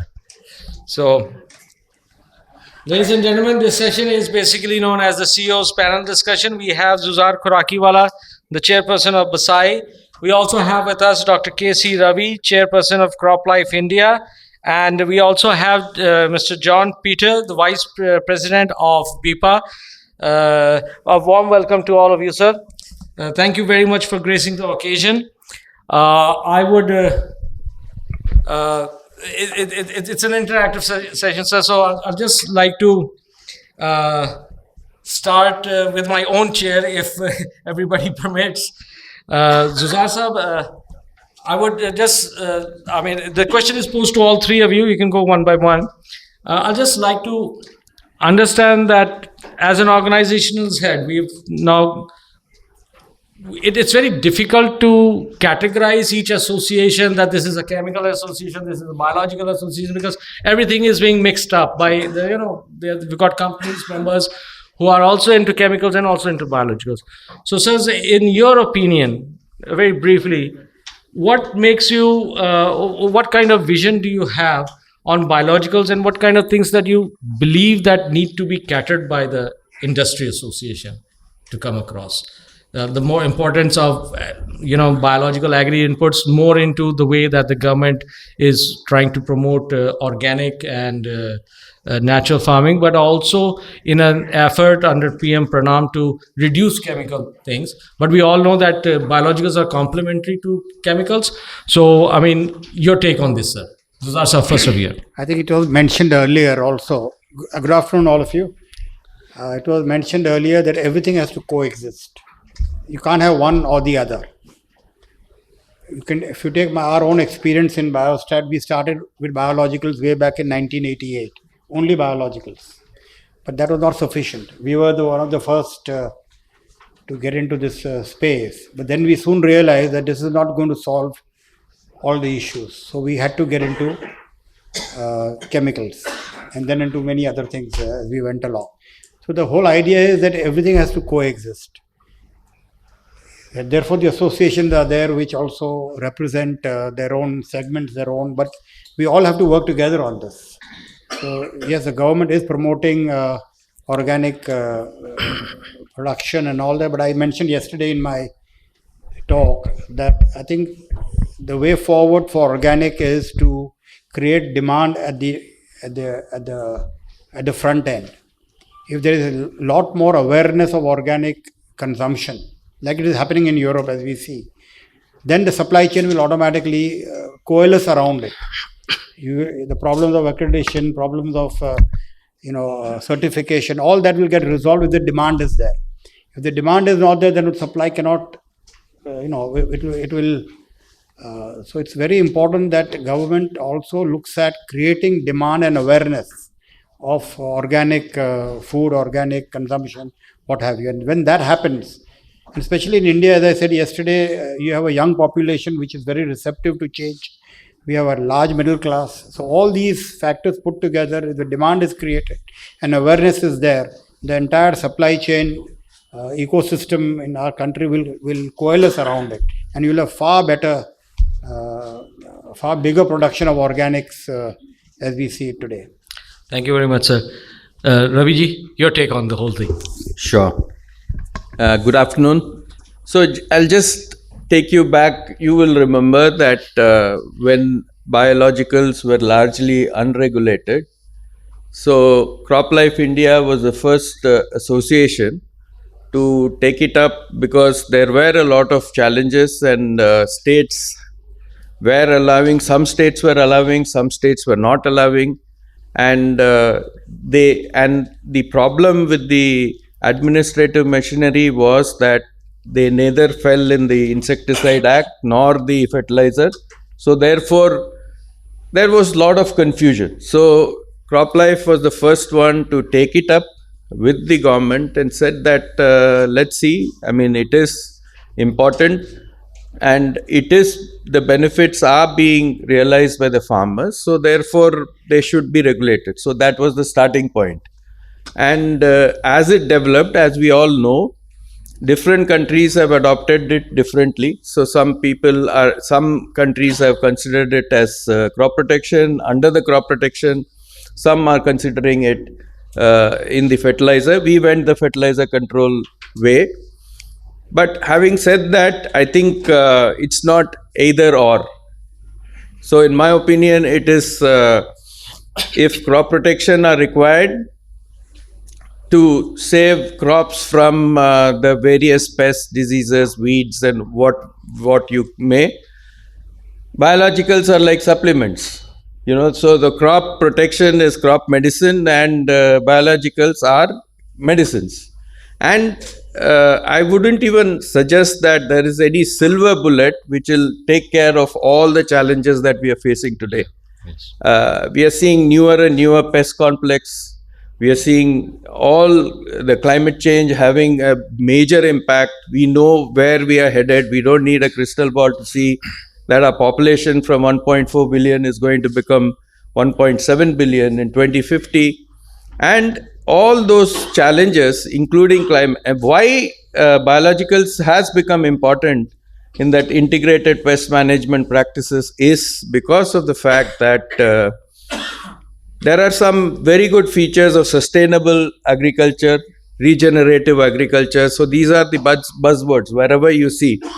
Even in the G20 declaration, you have that climate resilience, sustainability, safe food.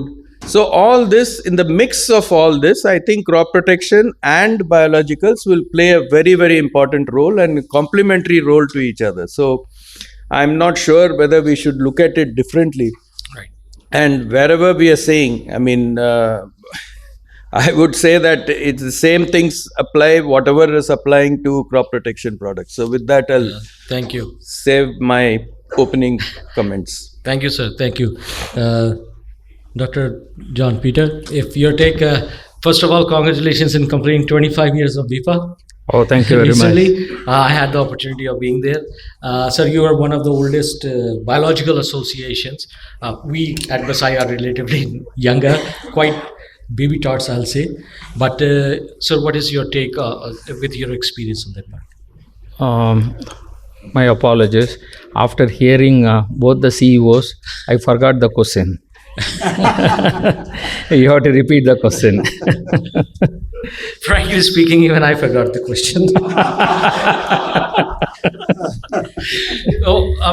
As an association, how do you emphasize the use and how to promote biologicals in the current scenario? Right. Okay. Thank you very much. Okay. I hope I did ask you the same question. Okay. I think the first question is something about the association and the regulatory part. Association, how you emphasize promoting biologicals and things like that. Yeah, exactly. As an association. Yeah. So thank you very much. And there are several associations across the country for different purposes. And as Mr. Karakiwala has rightly pointed out, each association is having some focus, determination of achieving certain things. But in certain ways, it is getting diluted. So when smaller associations are fighting for some purpose, and holistically, at one particular point of time, there should be a uniformity in the association as well as the focus. So national wise, there should be some federation for some particular purpose. So in that way, most of the association can be combined to fight for single cause. So this is one. The second one is coming back to BIPA's contribution to biologicals. We have been working for the past 20 years, and the journey is very dynamic, and we have started in a very small way, and slowly we addressed the first regulatory part, especially the CIBRC regulatory part, and we wanted to reduce the moisture, pH, the carrier, then liquid, then we went up to the combination biopesticide. And now we wanted more from CIBRC because things are dynamic, and we need to adapt ourselves. The industry has to adapt ourselves to the changing environment. Say, for example, as I usually point out, crops never envisage department-wise requirement. We compartmentalize based on our convenience. So getting the regulation or licensing department-wise is difficult, state-wise is difficult. So we are trying to break this. And also next, our focus is on biofertilizer, because government, say for example, government has listed azospirillum, astrobacter, rhizobium, phosphobacteria, all the 4 biofertilizer apart from zinc. So in this nitrogen fixing, they have classified only 4, so including gluconoacetobacter. So there are some bacillus species that are capable of fixing nitrogen. So we are pitching upon them and ask them to include such kind of variable nitrogen fixing bacteria. So like this, several other things are there. It is a continuous journey. Thank you very much, sir. And I must say that in the past couple of years, all 3 of our associations, BASAI, CropLife and BIPA, have worked together immensely, especially wherever biologicals are concerned. And just giving an example to the audience, that the word import was missing in the initial biostimulant gazette. And we reached out to BIPA and CropLife, and BIPA was very much, embedded that no, importer word should also be included in this regard. And that was the kind of support, silent support, I'll say, that we had. And then there was a lot of turmoil going on within the industry at the government level also. And I can recall that Dr. K.C. Ravi reached out and said, what's your take? And the whole organizations were actually prepared to go to the court of law to get things resolved. But I believe, and I'm proud to say, that out of the whole industry, Dr. K.C. Ravi and myself were only 2 people who were negotiating at various different levels, and we all had the same understanding that the importer word will come across. So we were not in doubt, but it not only brought the importer word also into the legislation, but then we also, I believe we don't get credit for it, but we saved a lot of lakhs of rupees for the advocate fees in that thing. The new Secretary General of CropLife should consider reimbursing a little bit of that to us. We did a good job. So yeah, I also recall that when BASAI was formed, there was an initial case or a concern under the CIB and RC, and we were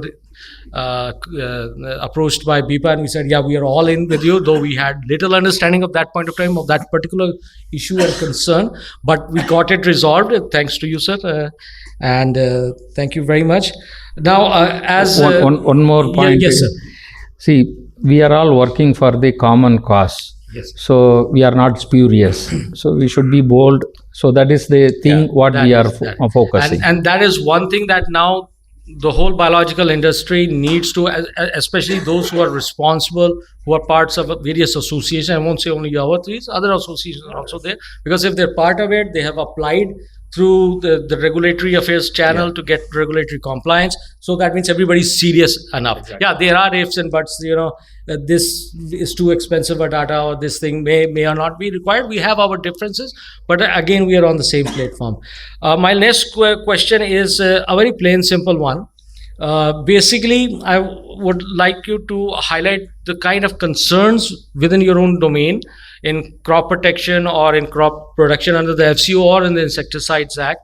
Where do you feel that there are certain gaps? Like, just giving an example, there's a lot of rumors and hue and cry coming across the HS code for imports and then there's all biostimulants and all, be it microbial or not. And then in the microbial, we also have that live microbials are not being allowed to be imported. So that's a different thing. Then there is certain concerns on the GST.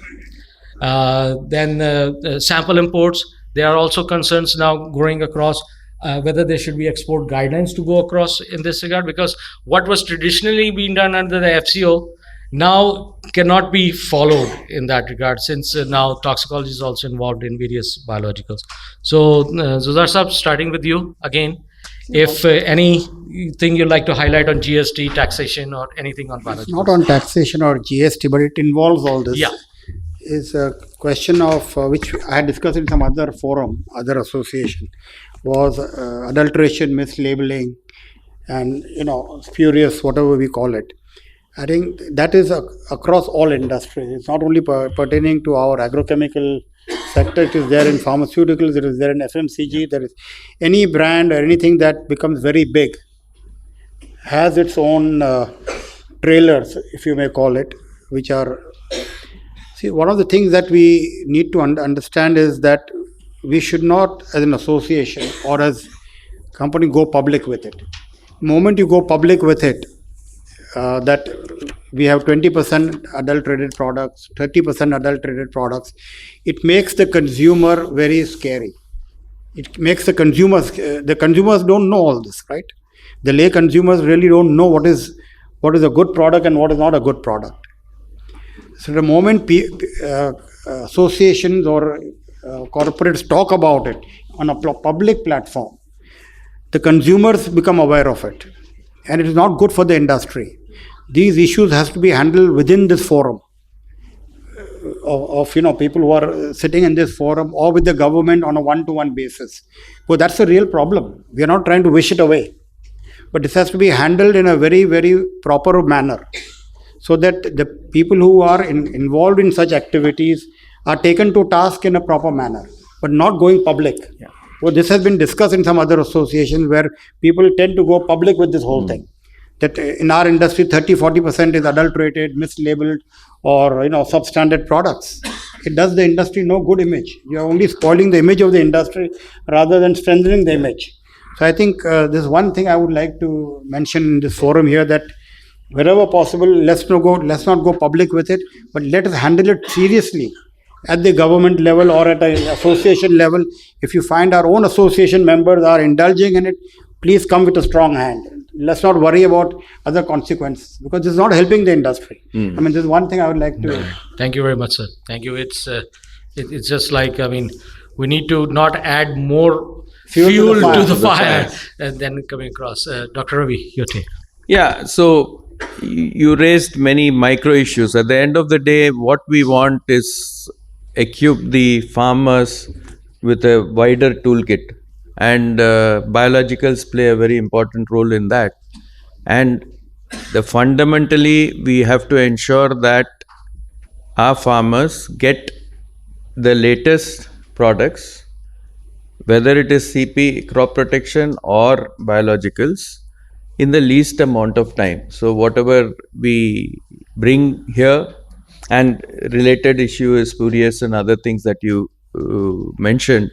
And I think the first and foremost thing is that a time-bound registration is absolutely essential at the central level. And of course, the related issues when you go to the states and sales and all of that. So that is fundamentally time-bound registration is absolute must, as is in agrochemicals. Similarly, it has to be a predictable, science-based, risk-based policy regime. So it could involve everything from how scientific we are and how the robust, of course, we are talking about living organisms and all of that. So I think that has to be given, the bioefficacy, the all of the other aspects on whether how safe it is and all of that. So I think that is at the central level. And education at the farmer level is also very, very critical. As we know, it is the same, the 3 R's, the right use, right way, right time. So this has to be emphasized, and as an industry body, we should take that seriously on how we are giving the government the confidence that we are we are responsible for safe and responsible use of our products.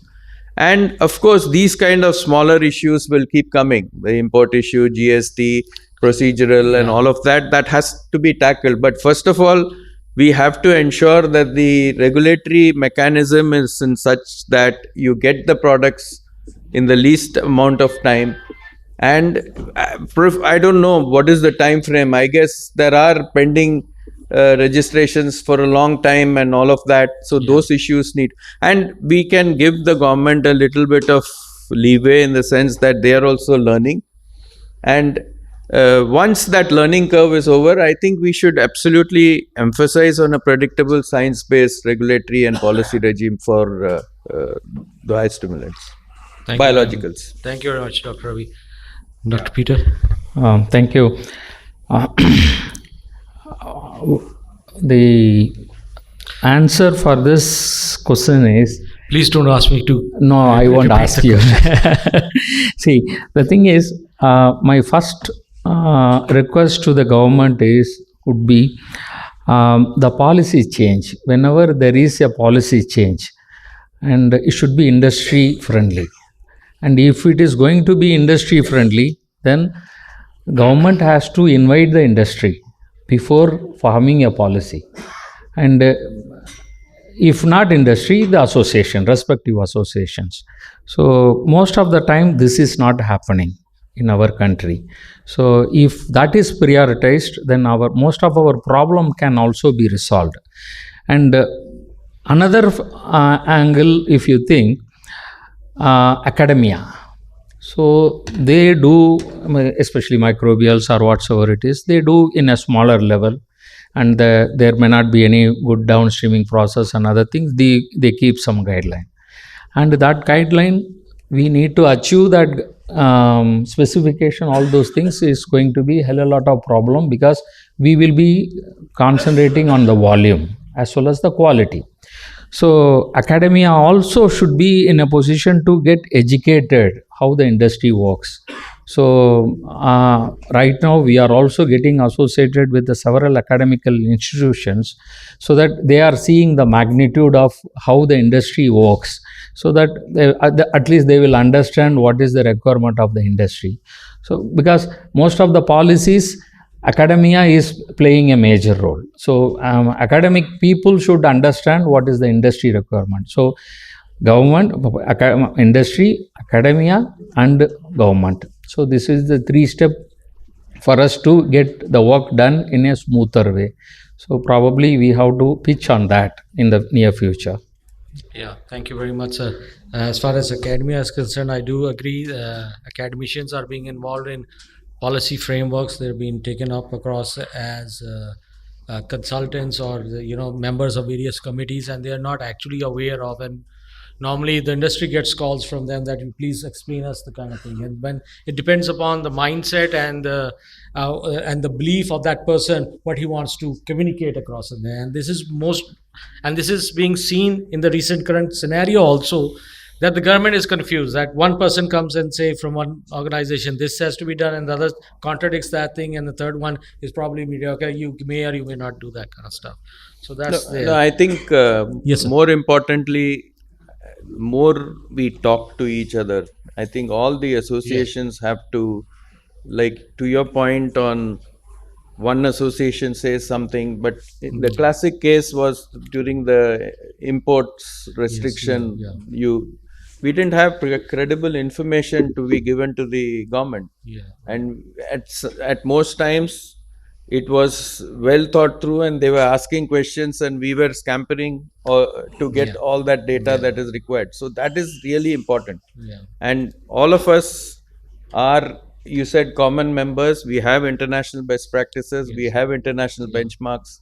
I think getting that communication within and as well as with the government, there has to be, and everyone realizes that you cannot do one without the other. So you need all of it together in the IPM and other strategies. So I think that's very important to clear the communications both internally as well as to the government, and bring all those people who are concerned together to properly take it forward. Yes, they have to be consulted. I definitely agree. And as we are seeing, I mean, we are getting the rightful place in the government meetings and others. So I think it's a different ministry now. So therefore, it becomes even more important for us to keep communicating and bringing both those ministries also, agriculture as well as the So I think, INM1. yeah. Sir, you'd like to add something? Zazar sir, you want to add something? Okay. Only one thing yeah, is please. regarding this import you were mentioning about import of microbes and other things. Very recently, BIPA had a meeting with National Biodiversity Board chairman, and we can also consult him because he said there are no restriction on part of National Biodiversity Board. The restriction will be other department, not NBA. Right, sir. Right. Yeah, I think the most of the stakeholders, if you see, would be common. I mean, yeah, obviously. it'll be like NBA and access and benefit sharing, and all of that will keep coming as the industry advances. So we should be prepared for that. Right. If I may share an experience on behalf of BASAI, there were two set of organizations being formed in, I mean, a kind of mindset being developed in the ministry. One was the SME and the MSME sector, and one was, the multinationals or the big boys club, what we were being referred to at that point of time. And I am proud to say that all of us got together. In fact, there was this national biostimulant industry forum also that was formed, which was having 8 associations within its amble. But last year we managed to have 2 industry consultative meetings, and we actually, and in one, even the regulators were present. The joint secretary INM was also there, and we were able to iron out at least 60% of our differences. And if you look at the draft guidance document that is being circulated amongst the whole entire stakeholder spectrum, it reflects on those kind of issues where we have given our consent, where we have tried to mild things down, and everybody has understand that why unnecessarily go into the whole issue. That was one thing that already came across. My next, I'll just like to seek your opinion as association heads. What are the 2 or 3 issues that you look upon working together that need to be in considered, irrespective of the fact that someone is a smaller player or a larger player, or is having a different kind of mindset in that regard? But what are the 2-3 issues that you may feel that we need to work together upon? John Peter, may I take it from you now today? One aspect is the penetration of the market. Penetration of the market. India, though it is a huge country, and we are divided state-wise, and each state is becoming, on the regulatory part, each state is becoming a separate country. So the penetrating the market for the smaller companies is becoming very difficult. And as far as the biological is concerned, say for example, whether it is Kurkure or Coca-Cola, whatsoever the eatables, so even the remote villages, they are available.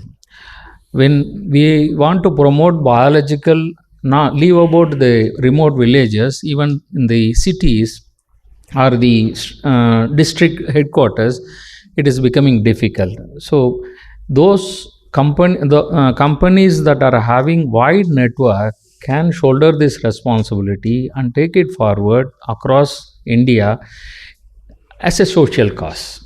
Because what we need is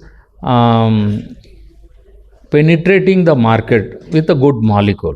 Because ultimately, the farmer should get benefit out of these products. What way we are going is different. Vehicle could be different, but the objective should be the farmer should get benefit. Soil health and the plant health needs to be improved. So we need the responsible big companies to come forward and take this responsibility and move forward. And also, it is not going to affect their revenue part, because the profit margin is good, though it is slow moving, and the recognition from the farmer is there. So this is one part I just wanted to. Dr. Ravi? No, I get, like, we've I said earlier also, knowledge and handholding the farmer is most essential, and in that we can play an important role by coming together as associations. And whether it is, what is it, what is IPM? I mean, there is a very dire need to make people understand, farmers understand, government stakeholders understand, state level understanding of what it all means and how it has to be used. And I think there is a great need for associations to come together to clarify on these kind of issues. And as Korakiwala sir had also mentioned earlier about the whole spurious thing, we need to actually differentiate. We are all facing a major flack because of the fact that there is no definition of what is spurious, whether it is misbranding or whether. So they just say that, okay, sampling, and they mention, but it is a real problem in the industry. We all know that we are all facing duplicate products. Yes. The packaging and everything else looks fantastic, but what is in it is, we all know what it is. So therefore, it is an issue, but the way that it's being highlighted without proper definition of what is what is actually causing the problem. We should not be saying percentages, 25%, 58%, 20, we don't need to do that, but we should acknowledge that it is a problem like in other industries. Right. And what steps are we taking, whether it is traceability or whether it is whatever it is. So we have to strengthen the government's hand and at the same time give them confidence that we are bringing in the best products and we are not compromising on quality.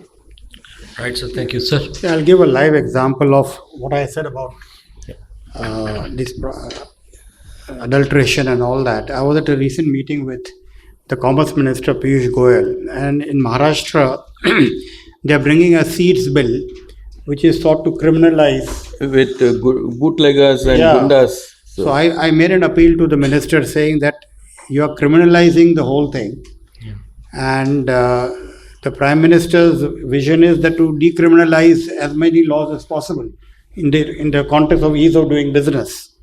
And his immediate reaction was that you people are doing all these things. Exactly. Now, where does it come from? If a minister tells you in a public forum like this that you guys are doing all this, means that he has been fed information from public sources that all seed companies are selling substandard seeds, which is certainly not the fact. Otherwise, how would you have agriculture in India in the first place? Yeah.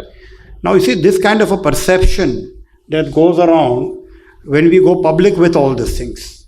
It happens in every country. It's not only in India, but we are a pluralistic country, a democratic country. We can speak what we want, but we should not. We should understand this issue very clearly. How we conduct ourselves in terms of these kind of issues.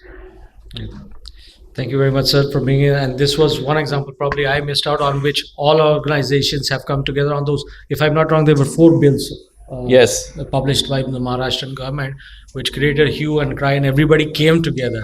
So that hand-holding is need-based, right? And but what we need to do is to be more proactive and try to foresee what new thing is going to come across. Yeah. One of the issues is to strengthen the government's hand in bringing proactive regulations. Yes. Which helps in the ease of doing business, not limiting the, as an example, I'm saying QR code, for instance. Now, if QR code is well implemented, it's expensive. Now, a smaller company will say, how can we do it? Yeah. But that doesn't mean that you should not do it. See, because that brings in traceability of your products. Right from the raw material stage up to the end of the consumer. Now, these are laws which are very good, and the association should strengthen the hands of the government in making sure this gets implemented in a proper way, which brings in ease of doing business as well, not bringing barriers to the whole thing. So I think these are ways which associations can help in bringing in better governance in the industry itself. I believe we also need the support of the government, because if I take a live example of the biostimulant regulation coming across, We had one joint secretary who helped frame out the initial legislation. When it came to implementation, there was another joint secretary.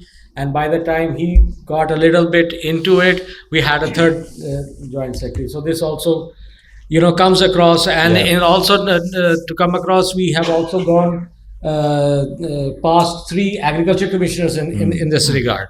Dr. S.K. Malhotra, and then Dr. A.N. Singh was there for a short time, and now we've got Dr. P.K. Singh. There are differences within the technocrats and the bureaucrats, I'll say, and at times the administrator takes, a larger chunk of the pie in implementing such kind of things. I would just like to draw your attention to 2 things I like to just place across, and if all 3 of you agree upon. With the recent introduction of drones, right? And there is interim notification wherein saying that all the existing pesticides, be it botanicals or microbials or chemical ones, they have a certain leverage of time period in which they can generate data on the efficacy on through the application of drones, because that is one very major important thing coming across. I don't know, but in the case of biologicals, right? I mean, everybody tends to say that it's still a niche market and all. And if I take a precedence of the tricantanol case, where the association developed a data package, because these are very well regulated within the Insecticides Act, and there's no way that chemical composition can be here and there. So is it in some way, I'm not sure how many companies are generating data already for drones in the biological phase, but haven't given the opportunity. What is your take on whether a collective data on those parameters can be come across so that everybody reduces the time frame, as well as, I mean, I won't say that reduce the time frame, but the time frame is going to be the same, but the cost of generating data and the benefits evolving out of it come across. And the other set of idea is that, pesticides are generally considered as hazardous material. So their packaging cannot be reused, cannot be recycled, right? And all that kind of stuff. Whereas in the fertilizer controller, I don't know how many of you have actually taken note of it, but the fertilizer packagings are considered to be safe and can be used wherever they want to use it. And there's no restriction, there's no complaint across the country by farmers or from NGOs or anybody. So talking biologicals, is it possible that we can also approach the regulator stating that biopesticides under the Insecticides Act, though under the Insecticides Act and a subcategory of pesticides, but should not be considered as hazardous because they contain the same contents which are used as biopesticides or biostimulants. So on these 2, short examples, I would like to have your opinions on that part. Raviji, if you'd like to take. Yeah, so good you mentioned. I was going to say that digitization, drones, AI and everything is going to be across, cutting across. So we should be thinking about these aspects as well. And as you know, CLI was the first association again to help the government in drafting the drone policy and the regulations and things like that. So they took a lot of inputs. So I think it's a great idea to come together on these aspects. On your second question, I don't think India is unique in the sense that in the plastic waste management, they have classified it under hazardous, but in other countries, we are working towards that. They are reusable, they are used for road building, they are used in other, and that is where we are. And we are saying that with the application rates and the advancements that have taken place in crop protection, they are no longer, I mean, triple rinsing and piercing is good enough to make it reusable and recyclable. So that is the aim with which we are No, moving my point forward. was that in the FCO, I know. that So- they're being openly reused and Yeah. things like that. So why can't that be Absolutely. done? So that, And I was also coming to that. complement the to avoid single use. Yes. Of the package. Yeah. So I think yes, we should, and I think at the end of the day, we should not be again viewing. Yes, it is hazardous, but the toxicity and the application rates and all of that have come to such negligible levels that I can only say about the unfortunate exposure incident which happened in 2017 in Maharashtra. Yeah. So there were blue triangle products which were being put in the dock and said that.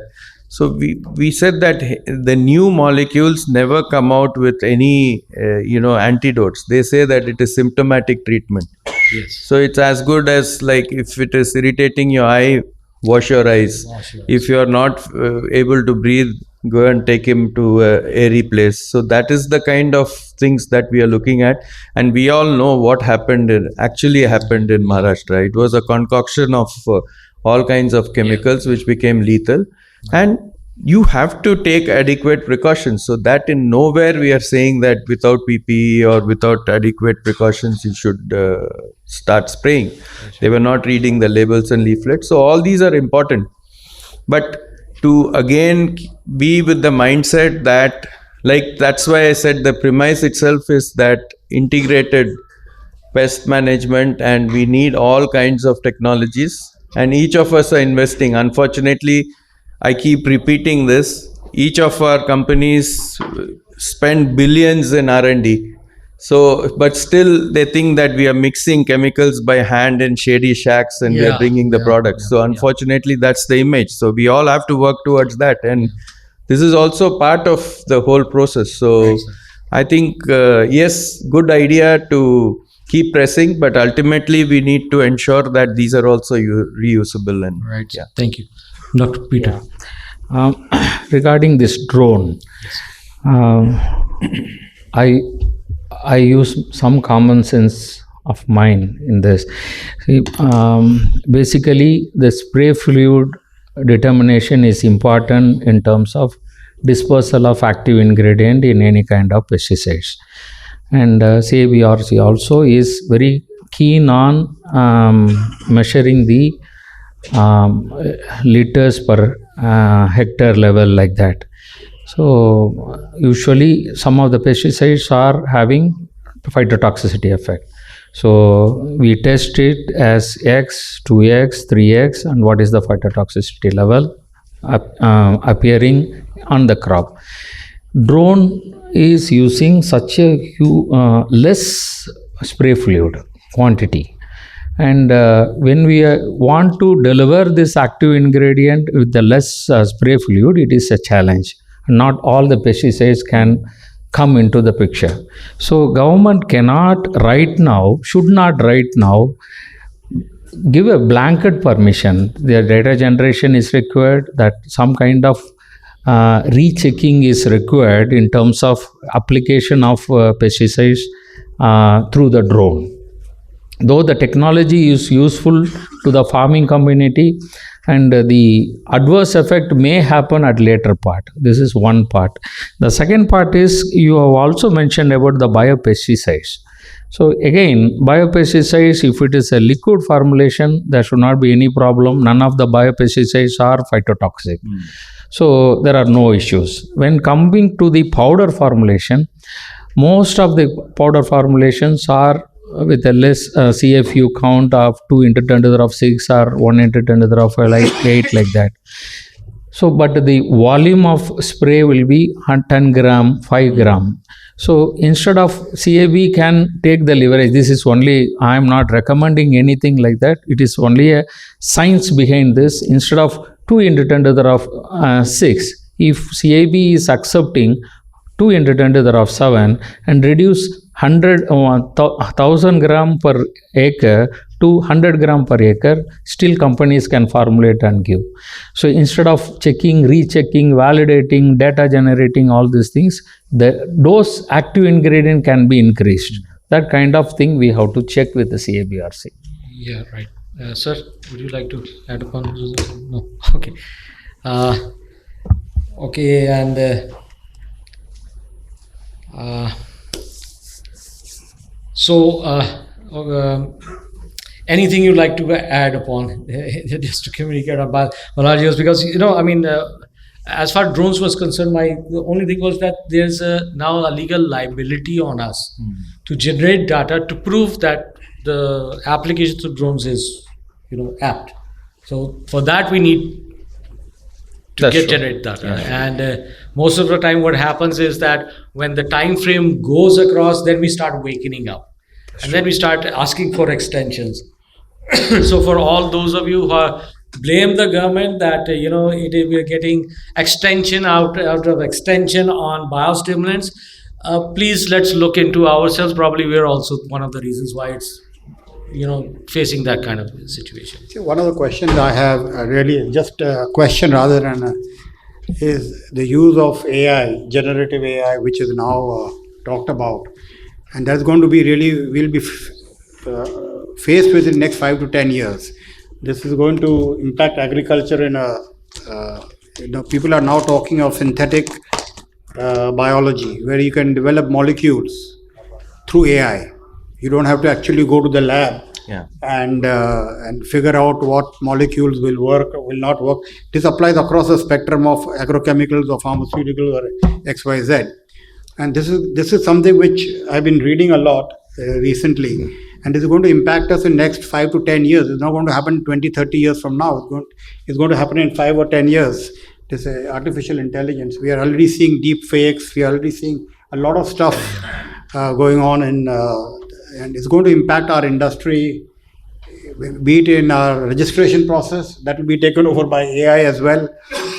So these things are going to happen, and I think all of us should be sensitized to this whole issue of artificial intelligence as it will impact our industry in particular.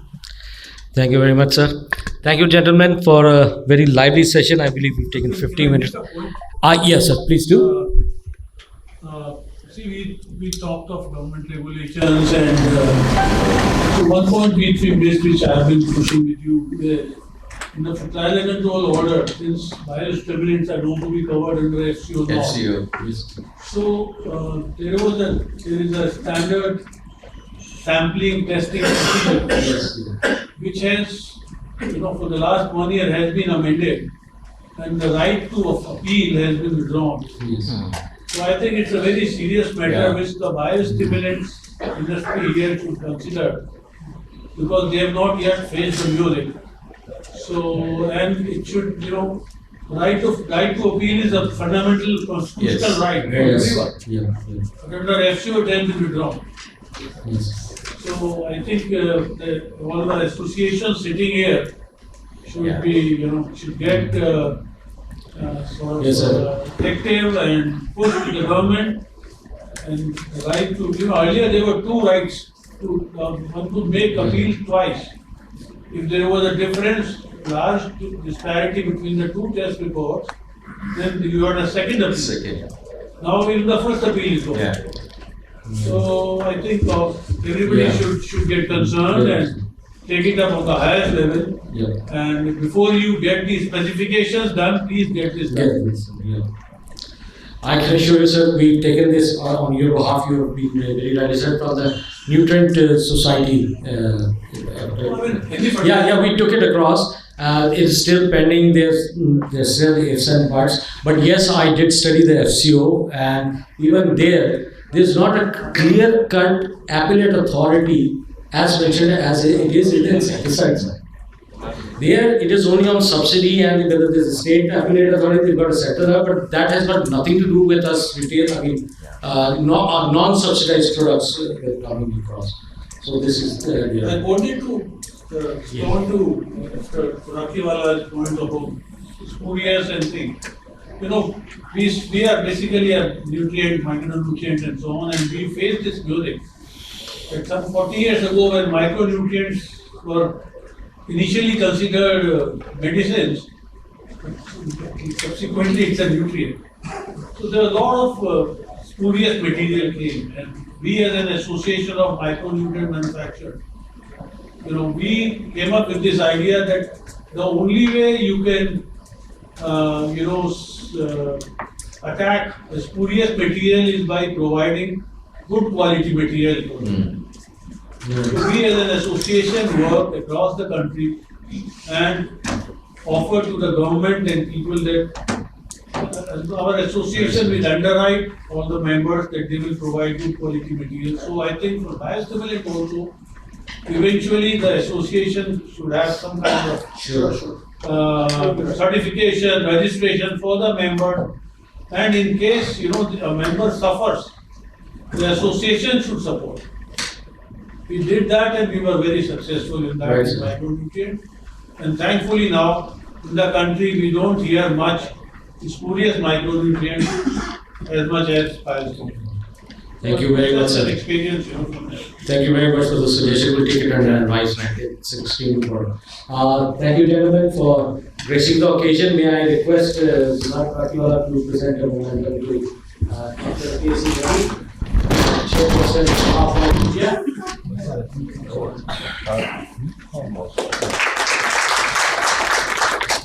Where is the photographer when we need one? आलो भाई दोनों के दोनों पैसा अभी दिया नहीं है, देने का है.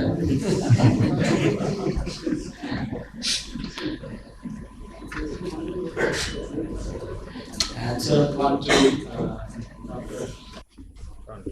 John Peter, Vice President BIPA.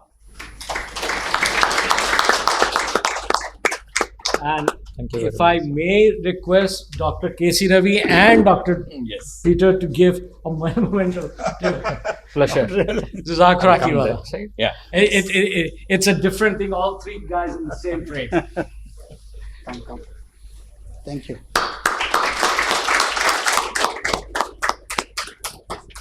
Thank you very much, gentlemen. Thank you very much. Not taking more time, may I request Dr. R. Raman, You don't remember. Mr. Satish Tiwari, Mr. Manoj AM, and I would also like to take this opportunity of calling upon Mr. Rahul Tahilani, if he's here, from Yes Bank. Hi. And Dr. Vinod Lahoti.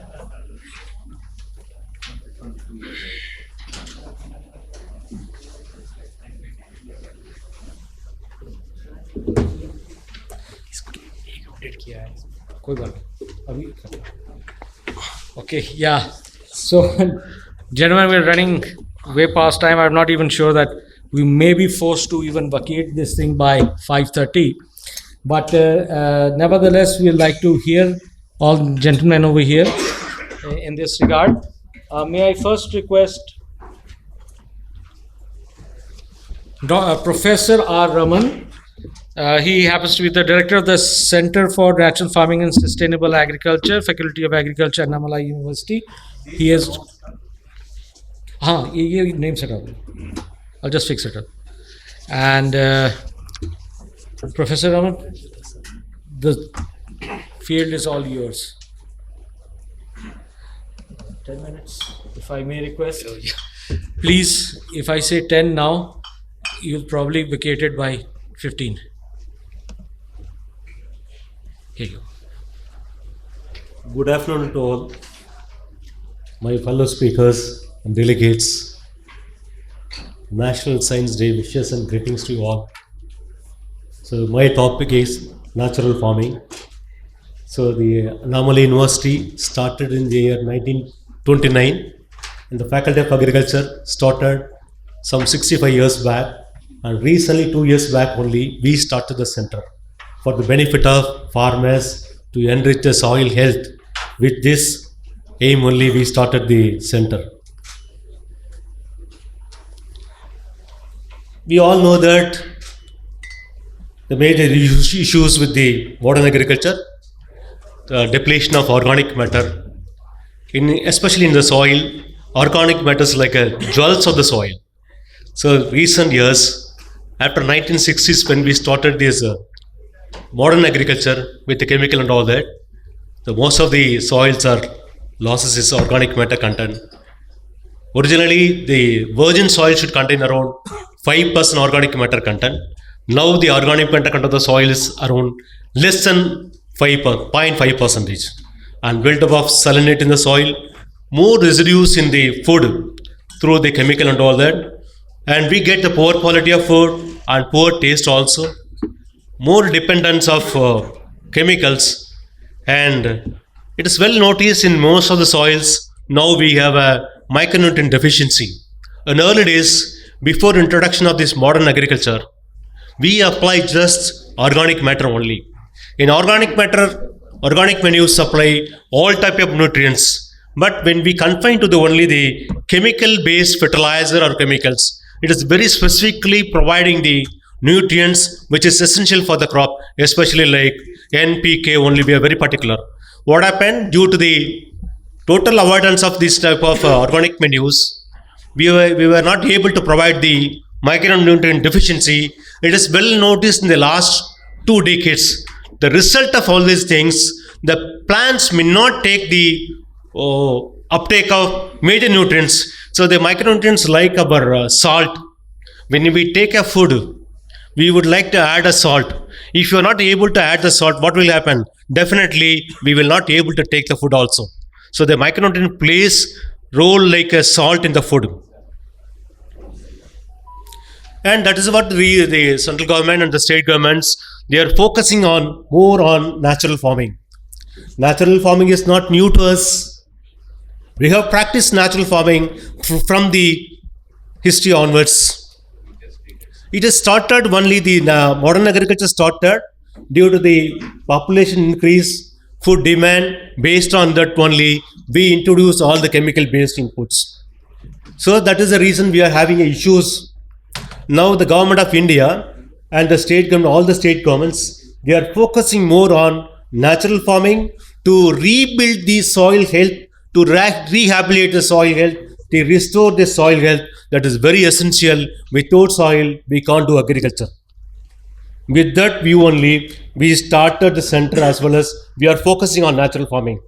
Some of the principles of natural farming, principles care and maintenance of Panchabulas. You know that soil, water, Akash, fire, these are the Panchabudas. And principle of soil is a living entity. On early days, when we dug the soil by hands, we got a lot of earthworms. Because that time, when I joined the university in 1980s, when we dug the soil, we got a lot of earthworms. Now we go with the help of our students, we use a crowbar. It's very difficult to get the earthworms also, because though no organic manures, no organic matter is added. Then one of the principles is integrating plant, animal and human beings. Then principle biodiversity and sustainable agriculture. It is a need of the hour, and principles of climate resilient practices. Now you know that due to the global climate change, now we are suffering, especially the agriculture sector is suffering a lot. We were not able to grow the crop in time also. The rainfall pattern changed. Availability of water is also becoming very poor for the agriculture activities. That's what we have to think about, the climate resilient crops. We have to find out the crops. Some of the techniques and practices in the natural farming. One is the minimize the physical, biological and chemical disturbance of soil. Wherever possible, we try to avoid the more work on the soils. Keep the soil covered with the help of any metals, vegetations, or we can go for the mulching materials. The thing is, when we cover the soil, we can make 2 benefits. One is the crop will be free from the weeds, and we can also maintain the soil moisture to the greater extent also. Then integrate the animals into the farm as much as possible. And now we are very particular to use the farm inputs, bioformulations. Some other important technology suggested for the natural farming, zero tillage or minimum tillage. When we use for the continuous tillage or heavy tillage, that make the soil in a very clodic conditions also. And traditional varieties, crop rotation, that's very important. also we are recommending the people, because when we grow the long duration crops always need more spacing on top, and especially in the early days, the crop growth rate is very less. That is what we are introducing, say, some crops, especially the short duration crops as intercrops. We get some benefits, and apart from that, the effective utilization of resource which is available in the soil, that is due to the intercropping, cover cropping, mulching, and biostimulants, the biopesticides and fungicides. These are all recommended for the natural farming in the recent days. Soil organic matter is a prime indicator for the soil health. It makes the soil very viable nature, very lively conditions. Food source for the microorganism. When the soil is having sufficient organic matter content, it's a source for soil organisms. Highly decomposed organic matter which provide the storehouse for the exchangeable and available cations, act as a buffering agent which check rapid chemical changes in pH and create a granular condition of soil which maintains favorable condition for aeration and permeability, increase the water holding capacity, that is very important, and reduce the surface runoff erosion to the greater extent. Some of the soil organisms are involved nearly every aspect of soil quality. It improves the structure and aggregations. It is also improve the organic matter content. Decomposition is rapidly done with the help of soil organic matter. Nitrate leaching is also reduced, and nutrient recycling is also benefited by all these things. Soil organism can be grouped into on the basis of size, how big they are, species, who they are related to, function, how they make their living. So 1 gram of topsoils on early days may contain as many as 1 billion bacteria and up to 10 million actinomyces, 1 million fungi, and 100 nematodes. It was with the topsoils. Now the topsoils, the values are less due to the non-application of organic matters. Importance of soil organisms responsible for recycling of carbon, nitrogen, and other nutrients, enhance its soil structure, and relocate and decompose organic materials, maintain the soil health and quality, improve the soil erosions, penetrability, and involve in disease transmission and control. The role of earthworm already I have discussed. Now it is very difficult for us to find the earthworm in the soil because there is no organic matter content. But when we have this type of earthworms with the help of soil organic matter, it improves the soil formations, it improves the soil porosity, it increases the water infiltrations, decomposition of organic matter content, and humus formations, nutrient recycling. That is also more important on the plant growth to the greater extent. Beneficial insects are categorized in 3 categories. One is the predators, parasites, and pollinators. Especially in natural farming, we recommend these type of beneficial insects to make a sustainable one.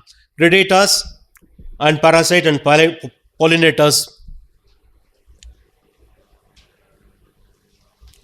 And human health issues due to the agrochemicals. One is the cancer, it is around 13%, now it is increased, and poisoning 8%, reproductive disruptions is 6%, genetics 6%, respiratory problems around 7%. It is for normal people. Those who are involved in spraying the chemicals, they may be more affected due to this agrochemicals, and chronic kidney disease around 5%, other health issues 14%, and neurological disorders maybe around 41%. These are all due to the agrochemicals. Now, biostimulant. So at present, we are talking about the natural farming. Though we are just giving a lesson to the people about all the inputs, now we are talking about the biostimulant. A substance, it's a definition for the biostimulant. It's a substance or microorganism that when we apply to the seed, plant, or rhizosphere, stimulate the natural process to enhance the benefit, nutrient uptake, nutrient efficiency, and tolerance, and biotic stress, and crop quality and yield. These are some of the these are the plant biostimulants, types of bio inputs. One is for the plant growth and nutrient management, another one is for the plant disease and pest management. The benefits of it is already known to you, like nutrient uptake, nutrient use efficiency, and biotic tolerance and crop quality and yield. These are some of the major impact of the biostimulant: root structure and growth, nutrient use efficiency, water use efficiency is increased, and stress tolerance also there, and induced systemic and disease tolerance. These are some of the biostimulant benefits, sustainability in the biostimulants. We have conducted so many trials for biostimulant in our university. So all the trials increase the yield on all the yield characters by 20 to 30%.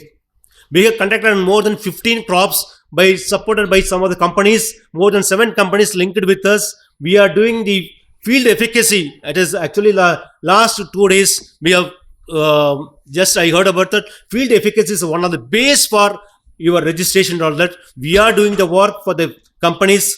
So from this work, we got an excellent result.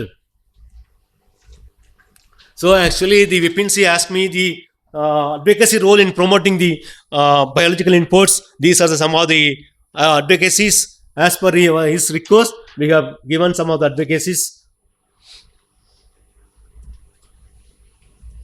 And we had to go for a periodical sample of the nutrient availability, of creating awareness of the product to the people, and conducting field evaluation study with the agriculture university. We must have a brand name which catchy and easy to remember by the users.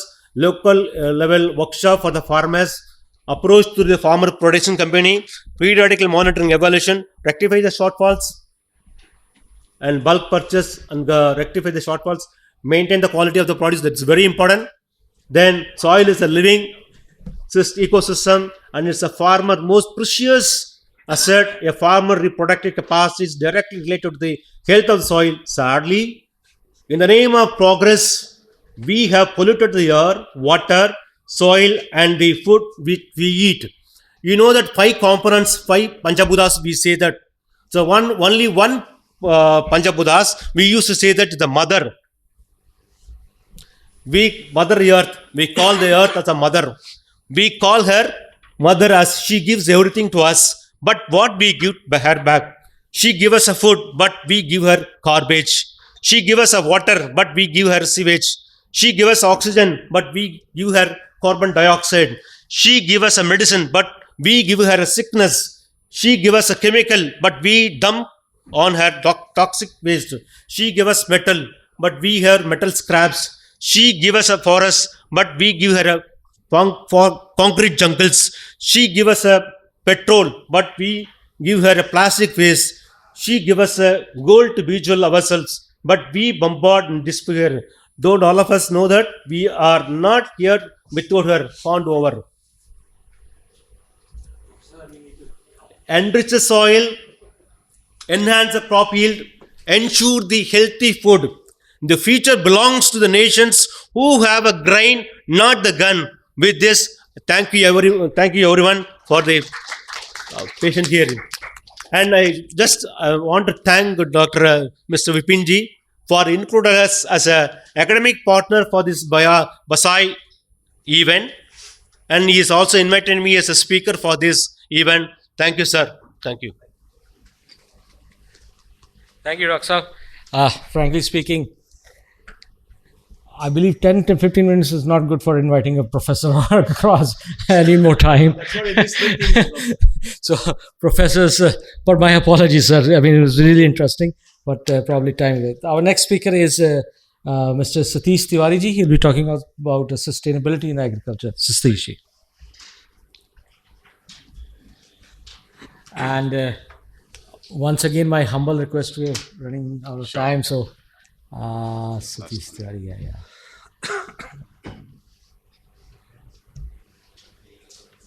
So the floor is all yours for the 10 minutes before I bump in. Thank you. I'll finish in 7. Thank you very much, Bipin, and good afternoon, everyone. My name is Satish Tiwari, and I am representing a company called Janchrist. And Janchrist is a very young company in this industry, and also very youngest member of BASAI. So I am going to talk about little bit about Janchrist and the group which Janchrist belongs, then about sustainability. So as you know, father of Indian Green Revolution, Dr. M.S. Swaminathan, now he is Bharat Ratna. He told that when agriculture goes wrong, nothing else will have chance to go right. So that's how agriculture is very, very important. And as you know, it was proven in COVID era also. This was the only sector which has given food and shelter and livelihood to all Indians.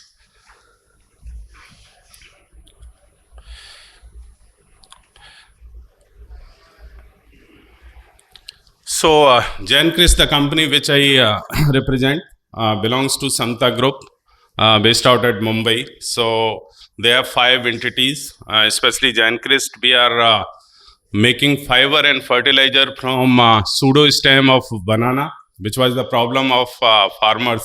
And our plant is Bhusawal, and Bhusawal happened to be 10% producer of all banana which we produce in the country. So that pseudo stem was problem, and now they are getting money out of it, and we are making fiber which is being supplied to all textile brands in India and abroad, and we are making a lot of eco-friendly and sustainable fertilizer crop nutrition out of it. We have Samta Foundation where we are doing a certain activity for sustainability and women empowerment across India, especially in Maharashtra. Then we have Samta Energy, which is a solar power plant, one of the India's first solar power plant, which is situated in Surendranagar, Gujarat, established in 2012. Then we have Samta Mines, where we have exploration and recycling of metals. The mines is situated in Morocco, Congo and Uganda. Then we have company called Protonine, which is a research-based company which is working on R&D. So if you see the entire group, which is founded by promoters of Ajanta Pharma, is totally their business is on sustainability and development of the society. So Gencris basically a research-driven company. We have 2 R&D center and plant at Bhusawal, one R&D center at Mumbai, and another is in Bhusawal itself, where we are making fertilizers from green enzymatic technology. So our aim is to create equilibrium between humanity and environment. We create a sustainable solution for everyday life. It's for human and so as crops.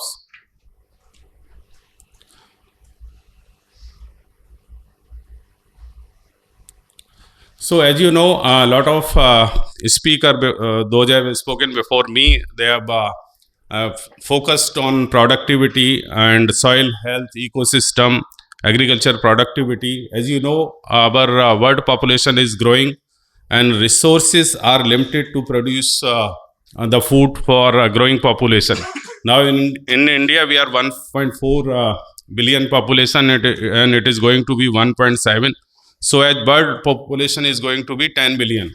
We are already 8 billion population, and land, water and all resources are limited. So the limited land and resources, we need to produce more. So now it's not only producing more, it's about producing the food which is eatable, which is safe. And same time we have to talk about sustainability, the kind of resources we got from our parents or हमारे जो पूर्वजों से हमें मिला है, that we need to transfer or conserve for our coming generations. So that's our responsibility to save soil health, ecosystem, agriculture productivity and planet. As you know, these are the 16 or 17 now essential element which is required, and most of things those are important in human or plant life, they are free. In plant life also this CHO is free and it's coming from environment. The primary nutrient like NPK we are supplying from bulk fertilizer, and then secondary and micronutrient we are supplying from different agri input like customized fertilizer, water soluble fertilizer, biostimulant, micronutrient, etc. And that we are doing from last 70 years. We are loading soil with the chemical fertilizer. I happen to be working for a decade for one of the biggest fertilizer company in India, and I know how much we were selling.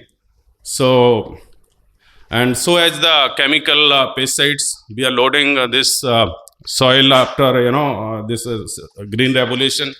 So this is the consumption of fertilizer you can see, and it's growing. But same time, if you see the fertilizer response ratio, it's coming down. Now it's starting from 12% to now it's 5% or less than 3% now.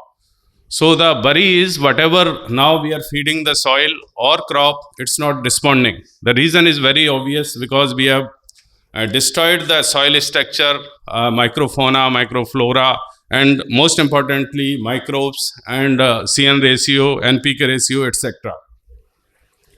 So that's how we are talking about sustainability and sustainable agriculture practices.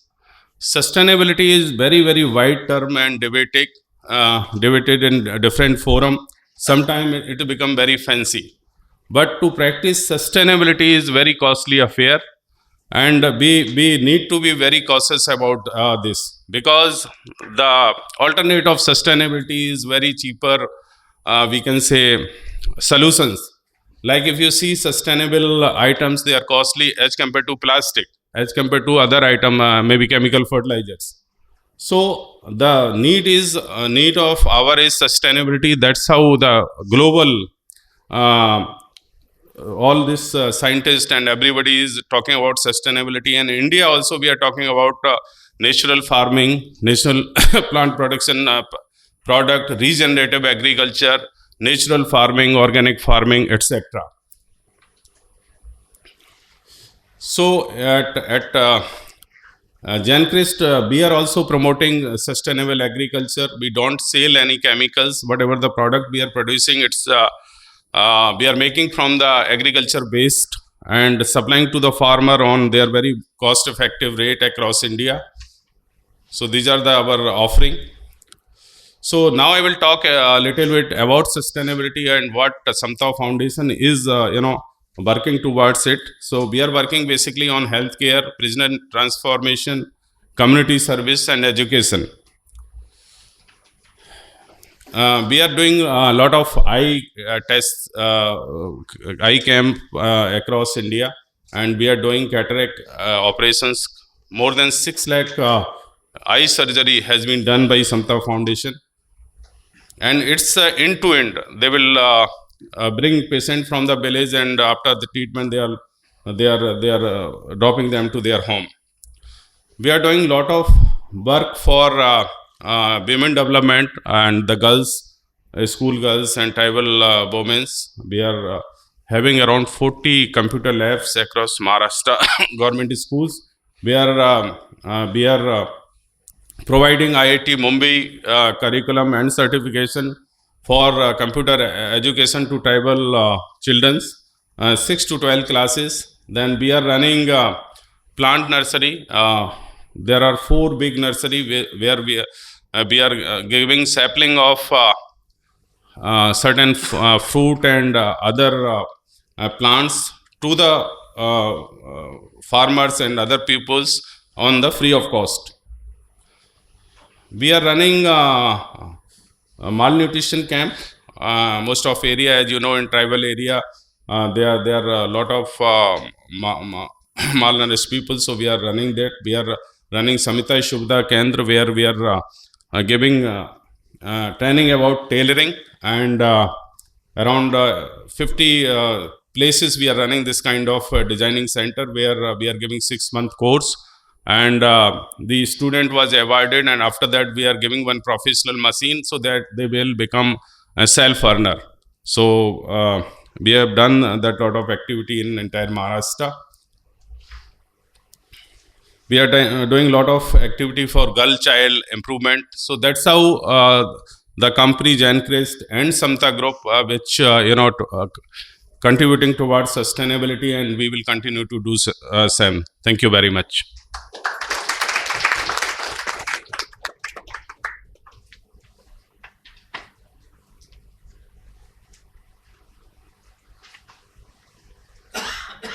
Thank you, Mr. Tiwari.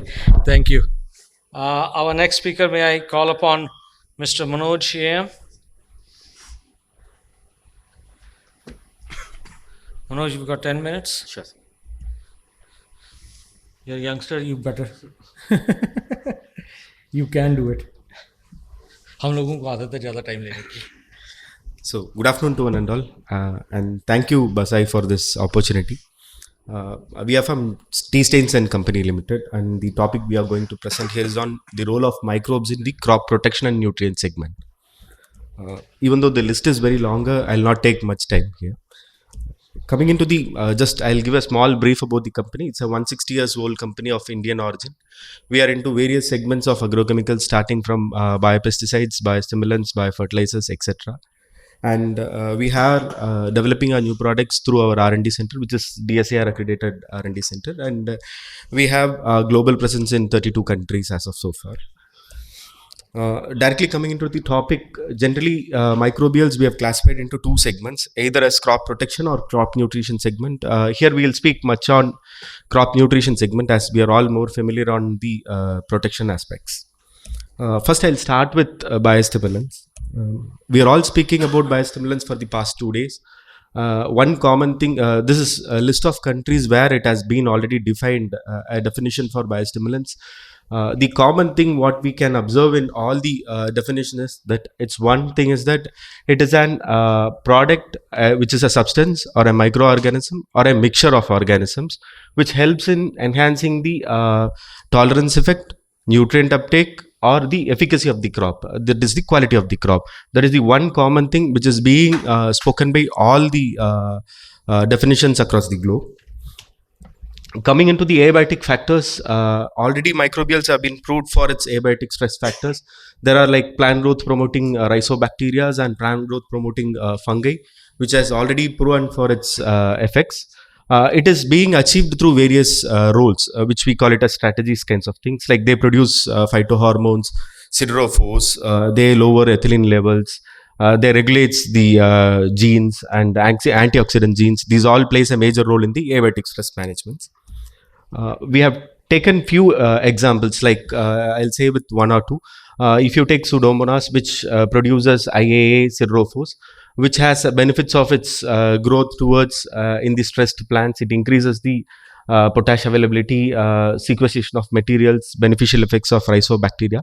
And these are all the list, like arbuscular mycorrhizal fungi, which increases the uptake of K+, Ca2 and Mg2+, which helps in improving the plant growth or biomass production in the drought tolerance plant. So what we can see here is a microorganism as such has a role in the part of abiotic stress management.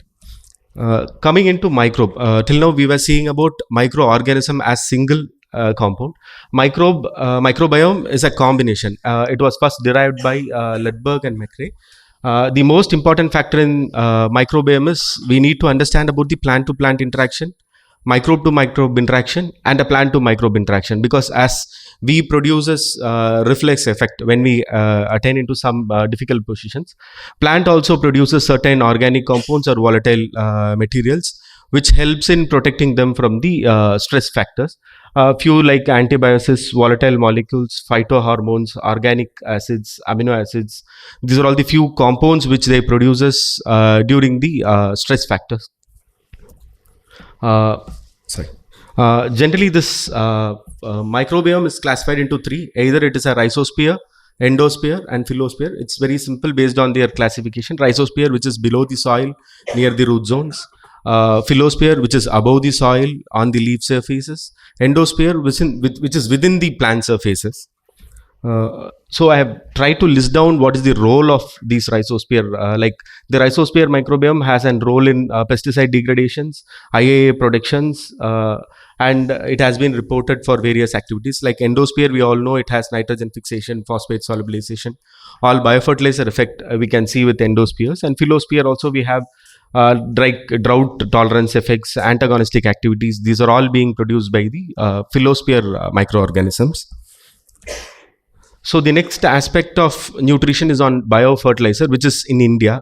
If you take in India, it is confined with N fixers and P solubilizers or nutrient mobilization, and it is also limited with few organisms like which is listed here, and the which is one which is bolded underlined is like it is classified as a biostimulant in other countries, which we were discussing for the past 2 days.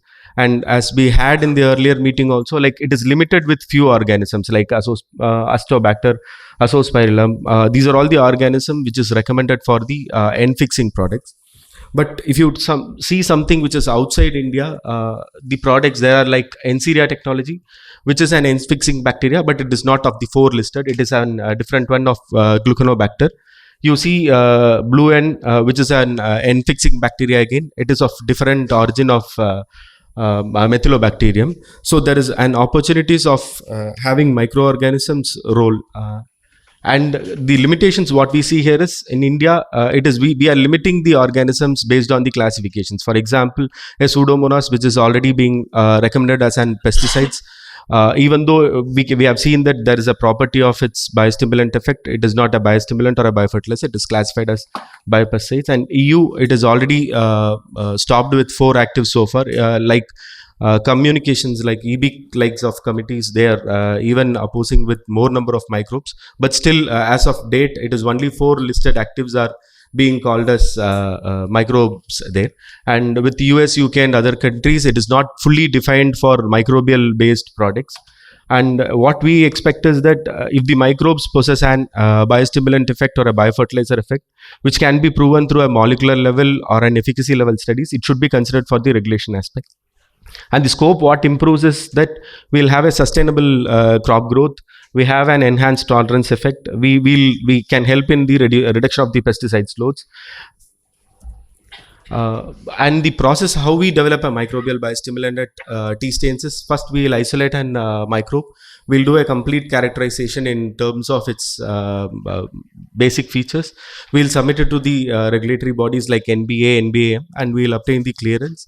We start with lab clearance screening like we do with various pathogens, insects, biostimulant traits, and we see on what character, like whether it produces siderophores, what phytohormones it produces.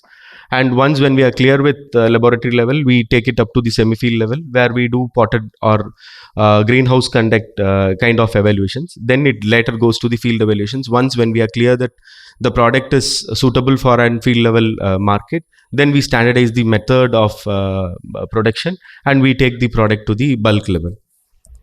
And in tea stains, we have launched latestly with 2 microbial biostimulant. It is not into the market. We have submitted it for registration, but we have obtained a patent for this product. It's a patented microbial biostimulant. It has a number of properties. We have consigned with 2 properties here. It is one is it produces siderophores, which is most important in the growth, and second one is it helps in the root colonization, which in turn helps in the water uptake, nutrient use efficiency. And this product we have tested across India, and it has proven that it works across all soil, geography and all climatic condition. It has proven to have the higher efficacy due to the even at the abiotic stress condition. This is just a glimpse of trials what we have conducted across India. We have started from Tamil Nadu up to Rajasthan. We have conducted trials, and starting from paddy to sunflower, we have conducted trials at various crops at various locations. And one thing what we have observed is amongst the different number, it produces yield increase in all the crops what we have obtained so far. That is a single microbe based product, and this is a microbiome based product which we developed in coordination with an ICR institute. Here we have co-cultured around 10 microbes for its bioefficacy, for its bacterial, it's a 10 bacterial microbiome.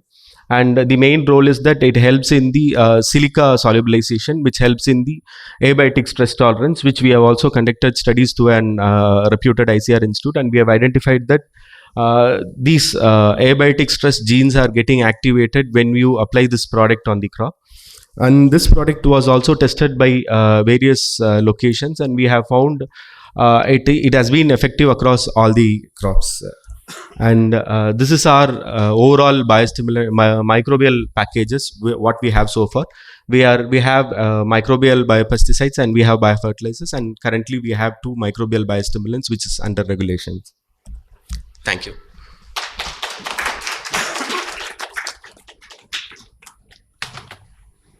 Thank you. Thank you, Manoj. That was impressive. As you can see, I'm shuttling between the exhibition hall and over here. So, yeah. Our next speaker is, I need to have my specs on.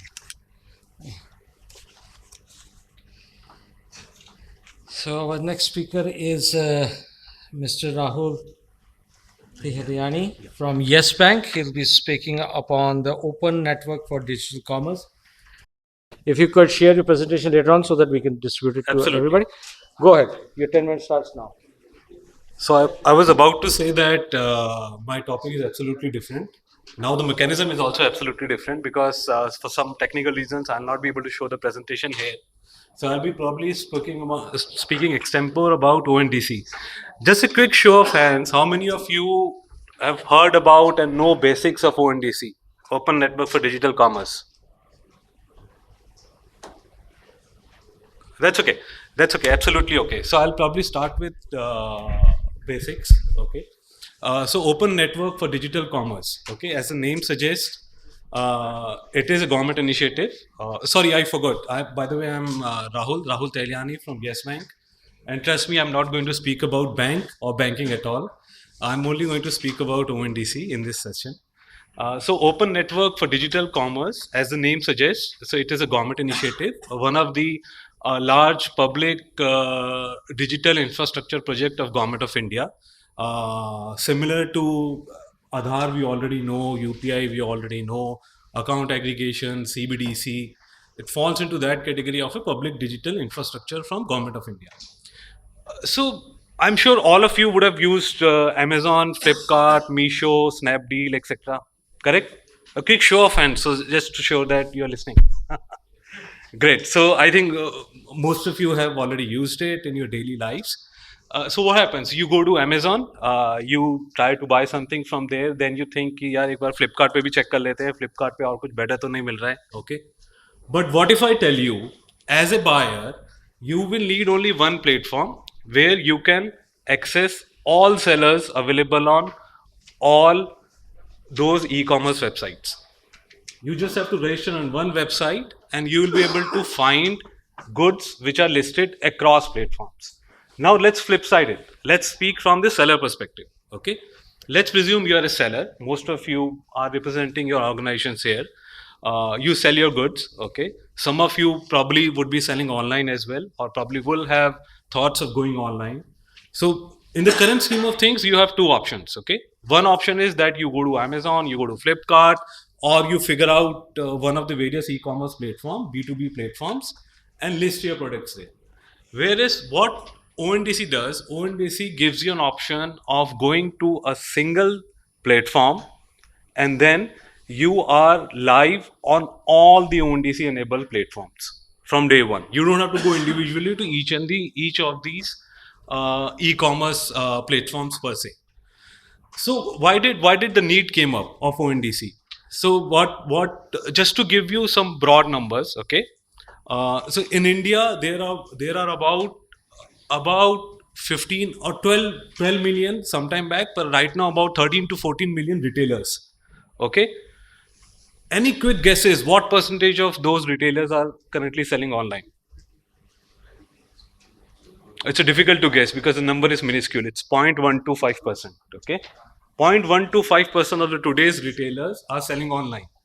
From the buyer perspective, okay, what is the penetration of buyers in the country who are buying online? So in India is close to 5 to 6%. In China, it's upward of 25%, touching 30%. In countries like smaller countries like Indonesia, 20-25%, US around 15-16%. In India, is still 5%.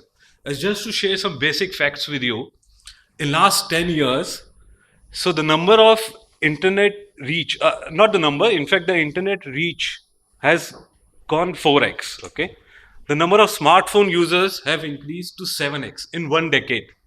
So basic infra is there. So even in rural areas, people are having smartphones, people are having internet accesses. But why is penetration so low on both sides? As I said, 0.125% of the sellers are selling online. only 5% of the total base, population base, are buying online. So why is it so low? The challenge is e-commerce currently is being run by probably, मैं अगर आपसे पूछूंगा आप at max 5, 6, 7, 8 names you can list down, correct? Who are selling online. All are big giants, okay? And a country like India, you have to be a big giant to make money selling online. As I'm talking about the platforms, not the seller. So like Amazon, Flipkart, they have tons of VCs money to spend money and give offers. Even if you buy on Amazon, most often that not, you will see that उनके preferred sellers ही list होते हैं in 1, 2, 3, 4, 5 number. Probably you will not even realize on a 100th page, a smaller company will also be selling their product, but you will never go there. So government of India realized कि digital commerce के लिए हमने जो backbone infrastructure है that we have created in terms of internet and smartphone, but we can't leave it to such bigger giants to take care of the 15 million retailers of the country. So government came forward and started this project of open network for digital commerce.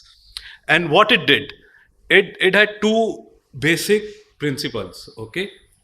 It unbundled everything, number one, I'll explain it, what it means. And number two, interoperability. These are the two basic principles of open network for digital commerce. What it means is, first is unbundling. Let's understand unbundling. It says Amazon as a platform. Sorry, I'm not advertising Amazon. I'm just quoting Amazon because you all can refer to it very easily. So Amazon onboards a seller. Amazon also onboards a buyer. I just received your that thing. You just continue from over here. I'll try. No, that's okay. I'm good. I'm good. This way, I think it'll make more interesting rather than just reading the slides. There'll be too much of data, anyways. Yeah. So Amazon is a single platform. It registers buyers as well. It registers sellers as well, and it has its own logistic partners who will come to you and deliver goods to you. So everything is run by a company like Amazon. They have their own terms and conditions. They will charge 25, 30% from a small seller, sucks up all his margin, etc. So what ONDC does, ONDC said anybody who wants to participate on ONDC, so ONDC, just to share, is only it's not even a platform. It's just a protocol. So it is just a protocol defined by Government of India. It says anybody who wants to participate on ONDC can come over and can participate as one of the following buckets, as I said. One could be, you could create a buyer platform, which means you will bring a lot of buyers only on the platform. Okay. Second could be, you could run a seller platform where you will only, depending upon your skill sets, you will only onboard sellers. So they will not mix these two. And third, they have kept logistics separate. So what it means is that you can onboard multiple logistics partners as well. Shiprocket ho gaya, eCart ho gaya, Blue Dot, DHL, whosoever wants to come on ONDC, come on ONDC. So these are the three major blocks. Buyer platform, onboards buyer, seller platform, onboard seller, and logistics partners who want to come on ONDC. Now these are the three bigger blocks. So they have kept it separate. Now, अब आप बोलेंगे सब अलग अलग है तो आपस में बात कैसे करेंगे? There is a second principle comes into play, which is interoperability. That means all these three will speak to each other. That means once you're there as a seller, let's say if your entity is there as a seller, that means any buyer who's registered on any ONDC buyer network will be able to see your product there. You don't have to go to individually each of the platforms and get registered as a buyer or a seller. Similarly, आपने एक buyer platform पे register किया, you will be able to see goods available across seller platforms of ONDC. They speak to each other. Then, as a seller, you will have an option to pick one of the 10 logistics partners listed on ONDC. You don't have to necessarily go with one monopolistic partner. You will say, and that helps in hyperlocal delivery as well. One of the benefits. So if I have to ship from Delhi to Faridabad, Amazon, I don't have to go to a seller based out of Mumbai, okay, who's storing goods on, let's say, in an Amazon warehouse and getting goods from there. I can simply say I'll pick up a local logistics company who's present in Delhi. I'll pick him up because he'll be the cheapest. He will deliver goods to Faridabad the very next day. So this is how ONDC works. Multiple platform created. They all speak to each other. And trust me, once the ONDC is fully established, then probably just imagine all the sellers in India, which will grow obviously after ONDC, and all the buyers will come on a single platform on e-commerce. So that's the beauty of ONDC. So I have to quickly wind it up. Sorry, there are a lot of benefits that I can keep talking about. But so just one point I want to leave it, considering the audience in mind. So there are two type of opportunities that can be available for the companies who are participating here. One could be you can come to ONDC as a seller, or you can come to ONDC, get yourself registered as a seller platform itself, wherein you help your dealers, other entities to come on ONDC and sell on ONDC. So these are the two immediate opportunities available. I will, my apologies for the presentation. I will share with Vipinji later, and you can get it offhand. And happy, we will mention our contact details there. Any further queries, happy to answer that. Thank you for patiently listening.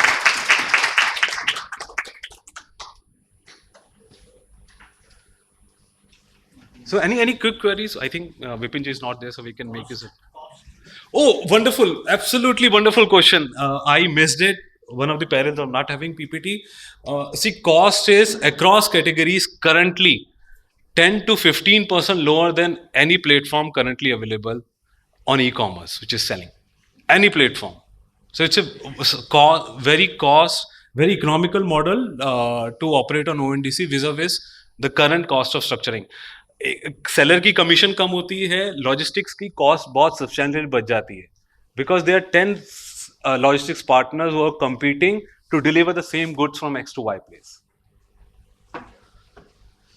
Yes, sir, please. So any portal where we can register? So how to go to the ONDC platform? Wonderful question, sir. So as I mentioned, ONDC is not a platform. It is just an open source protocol which is available. So as I said, if I understand, let's say if you want to become a seller network participant, what it means is that you want to enable sellers to come on your platform and start selling on ONDC. So you will have to register as a seller network platform with ONDC directly. So those are completely API. Front-end platform will be yours. They will only provide you an open source API. As simple as that. Bank can help you get on ONDC. We have tie-ups, we have TSPs who can help you get on ONDC. Yeah, if anybody of you want to get registered on ONDC quickly, I can tell you it's 24 to 48 hours you can be live on ONDC. So we already have partners in place. Just let us know. We will help you depending upon how soon you can prepare the catalog from an ONDC framework perspective, and you're on live. Sorry, sir. One more question. Sorry. Just last one. Is there a payment gateway on the platform, or is it directly to the buyer?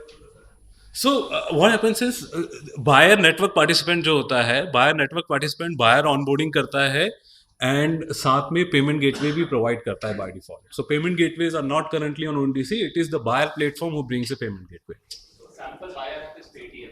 You can access. So Paytm में our minister Mr. Piyush very categorically said कि पहले backend में सब ONDC चलाते थे. This will not work. You have to show ONDC on the front page. So moment you open a Paytm app, you will see ONDC right at the bottom. You can click on the ONDC and start buying. Sorry, sir. One more question. Sorry. I'm ordered my food from ONDC and it is almost 5% to 10% on discounted price on Paytm. So I'm like the user of ONDC. I'm telling you, ONDC will kick Zomato. It will take time, but yeah, a lot of economic efficiencies that come from ONDC. Prices hit a high. ONDC was selling them pretty cheap. Yes. Like at 80 rupees a kilo when it was 30 to 50 or 3. Almost 30 to 40 rupees a sale on a burger, I would say. Absolutely. Discounted was true. Absolutely. Thanks, Rahul. Thank you. Please have a seat. Thank you. I recently got introduced day before yesterday by this terminology when it was mentioned by the Additional Secretary, Government of India, the Department of Farmers and Farmer Welfare. Sure. So that's when I thought, So one point I want to mention that within 2 years, there are more than 3,200 FPOs within a period of 2 years already live selling goods on ONDC. And the target is within next 1 year, it will cross 7,500. So the ecosystem is already there. As a seller, we just have to be present. Yeah. Thank you. Thank you. Ladies and gentlemen, we have got two presentations. One is a recorded one, which I believe will give a preset. Vinodji, if you may. It is from Padma Shri Dr. M.H. Mehta ji. He sent a recorded message. He could not come due to his health. But it is very amped to your ancient Indian agriculture in that regard. So if you permit me, may I play his...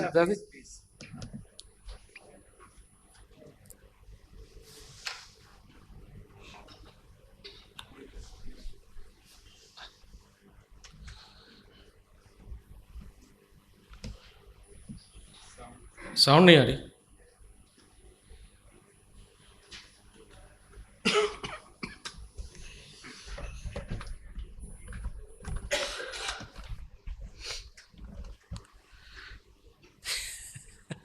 Sorry. Namaskar and greetings to you all for this very unique and extremely important.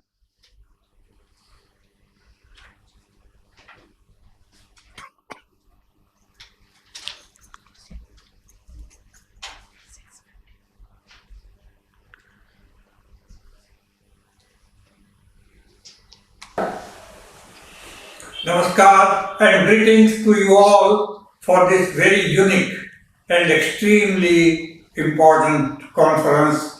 Congratulations to BASAI for that. I'm sorry that I'm not able to physically join, but thanks to Vipin ji and the team of BASAI, at least I'm able to communicate some of the main issues and experiences that I would have loved to share with each one of you specifically. The biologicals, especially the agri-bio inputs, are going to be the most important and emerging industries in the time to come. The biologicals are being now looked at as from the major requirement for moving from green to evergreen, sustainable eco-agri revolution. And therefore, I think this gathering has a very, very special value and the importance. I recall India, in a way, was an early starter. I would say somewhere in 1980s, when we were setting up, or when we had the proposal of setting up first semi-commercial plant for biofertilizers and biopesticides. I was a part of, as a director of a large and very progressive fertilizer complex, GSFC. But when the proposal was taken for setting up such a unit, it really had a bit of resistance from the board. Why, when our chemical fertilizer is doing so well, so much in demand, why move to these areas and all that? And we thought this is the future. That from there in 80s, we have come a long way in terms of the new developments, new products, new industries, and several new initiatives of and becoming biologicals as very important, if not alternative, at least the supplementary role which it has started playing now. We have a range of bio inputs now, and it's heartening that in a country like India, so also around the world, the awareness and its importance has increased manifold.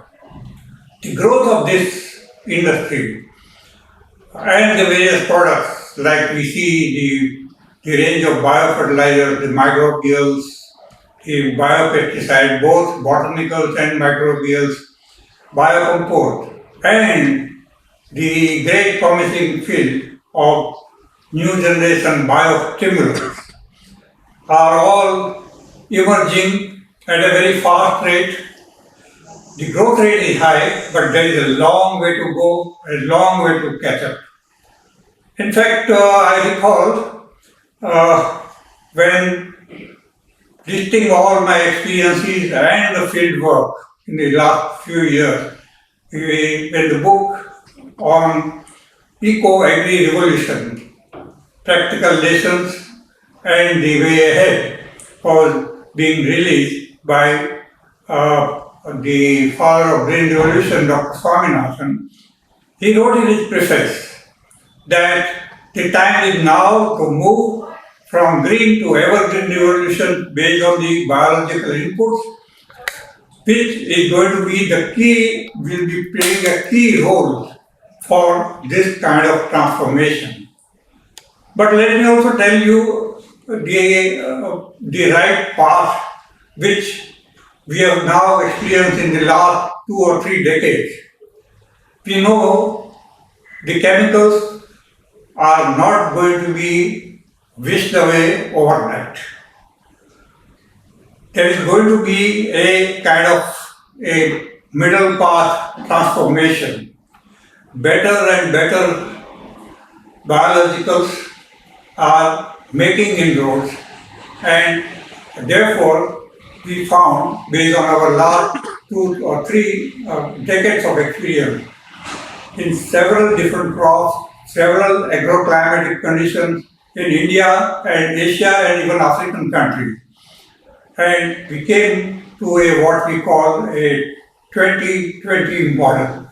The 2020 model basically is the model of transformation where we have 20% bio inputs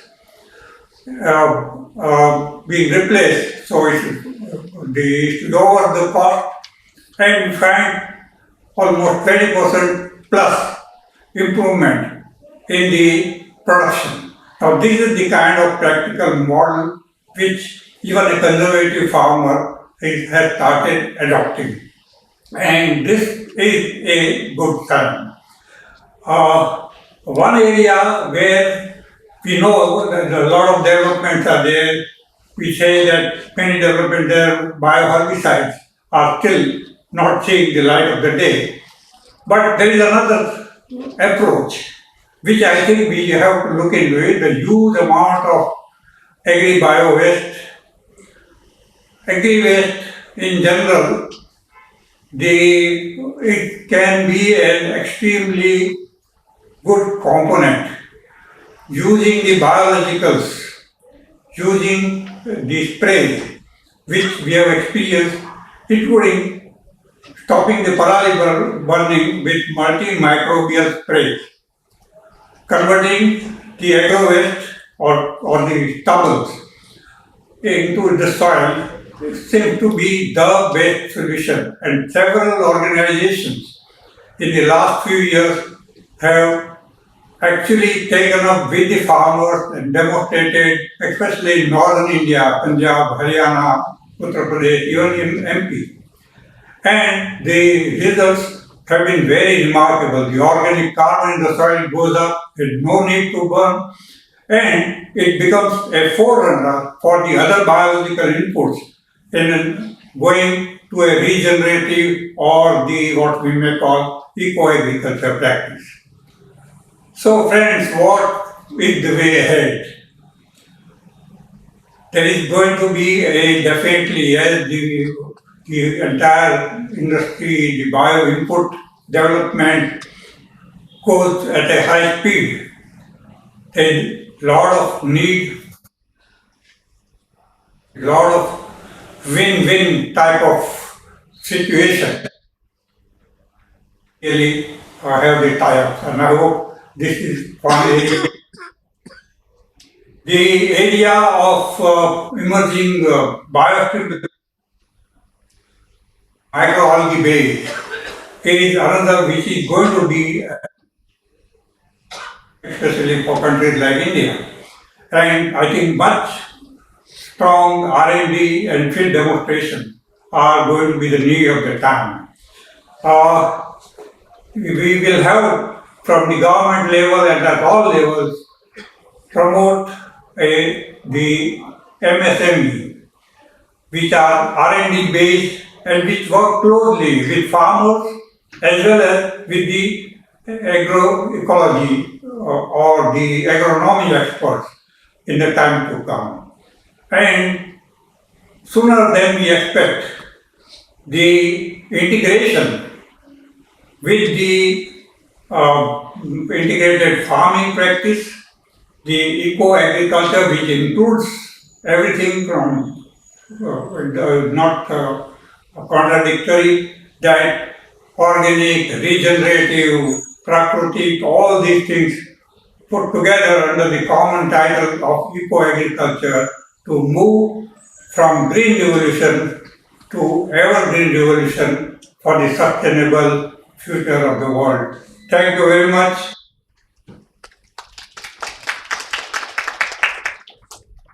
Thank you, ladies and gentlemen. May I now request Mr. Vinod Lahoti, chairperson of GeoLife, to give us a brief of ancient agriculture. I believe we need to know our past to understand our future. And sir, the stage is all yours. Just opening up here.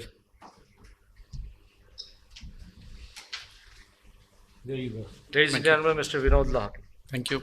Jai Hind. Jai Hind. Yeah, I know Vipinji has intentionally given me this slot end of the session because he want me to charge everybody before leaving the conference. That's what I'm going to do now. Okay, so today's topic is ancient Indian agriculture, a path for futuristic agriculture. Like we all know, heard about old is gold, right? So today we are going to understand how to use old gold to make new design of jewelry into agriculture. You're all with me? Yes. Okay. So before going further, like we all have enjoyed food here last 2 days, right? Excellent lunch, dinner, tea, snacks. But do we all know that the food which we have eaten last 2 days or which we eat regularly has more nutrition or toxic chemicals in it? What do you think? जो हम regular food खाते हैं, whatever source we get, yeah, bit of both, but yeah, bit of both, not complete nutrition also, right? Yeah. So since how many years this problem has started, toxic chemicals into the food? Last 60-70 years? In India, agriculture is since thousands of years, right? Only 60-70 years this problem has started. So before that, what was there, right? Do you all know that the yields which we have in India by using fertilizers, pesticides, hybrid seeds is still far less than the global benchmarks, right? Even if you want to know about the ancient time, you will be surprised to know, hard to believe that there's a data documented by British state-wise yield. At that time, I am talking about 200 years back, till 200 years back. And the data by Chola Samrajya, district-wise data, they have how much yield we had at the time. You will be surprised to know 75 quintals of wheat per hectare. Paddy 120 to 180 quintals of paddy in different districts, Tanjore and other districts. All is documented. So what happened? We average at 20-25 quintals per acre after all these hybrids, fertilizers, pesticides. So क्या हुआ है? और कैसे बदला है? Yeah, so today we are going to understand a little bit based on the research. Yes. So why it happened? Important is why it happened, how it happened, and who has done this. We need to understand this. Right? तो उस time पे जो इतना yield होता था, I'm talking about 7 generation backs up to 1800s. उतना ज़्यादा yield था जो hybrid नहीं था, fertilizer pesticide नहीं था इंडिया में, and everything is documented. तो ये जब पता चला तो इक्रिसाइड के साइंटिस्ट डॉक्टर एलन नेने ने इसके ऊपर काफ़ी रिसर्च किया and he wanted to know what is the practices which were used at that time. Your practices क्या है, कहाँ थे, कैसे थे? Then he came to know that British has stolen all this documentation and kept in Oxford University in UK, He was influential. He went there. He brought a copy of the entire ancient science of agriculture. It was written on palm leaves in Sanskrit. Then he got it translated in English, Hindi, then now Marathi also, entire set.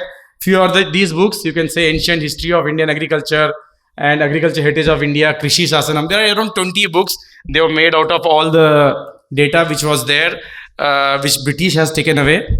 And few of things I will explain here कि क्या होता था, कैसे उस time की agriculture practices थे and what we are missing.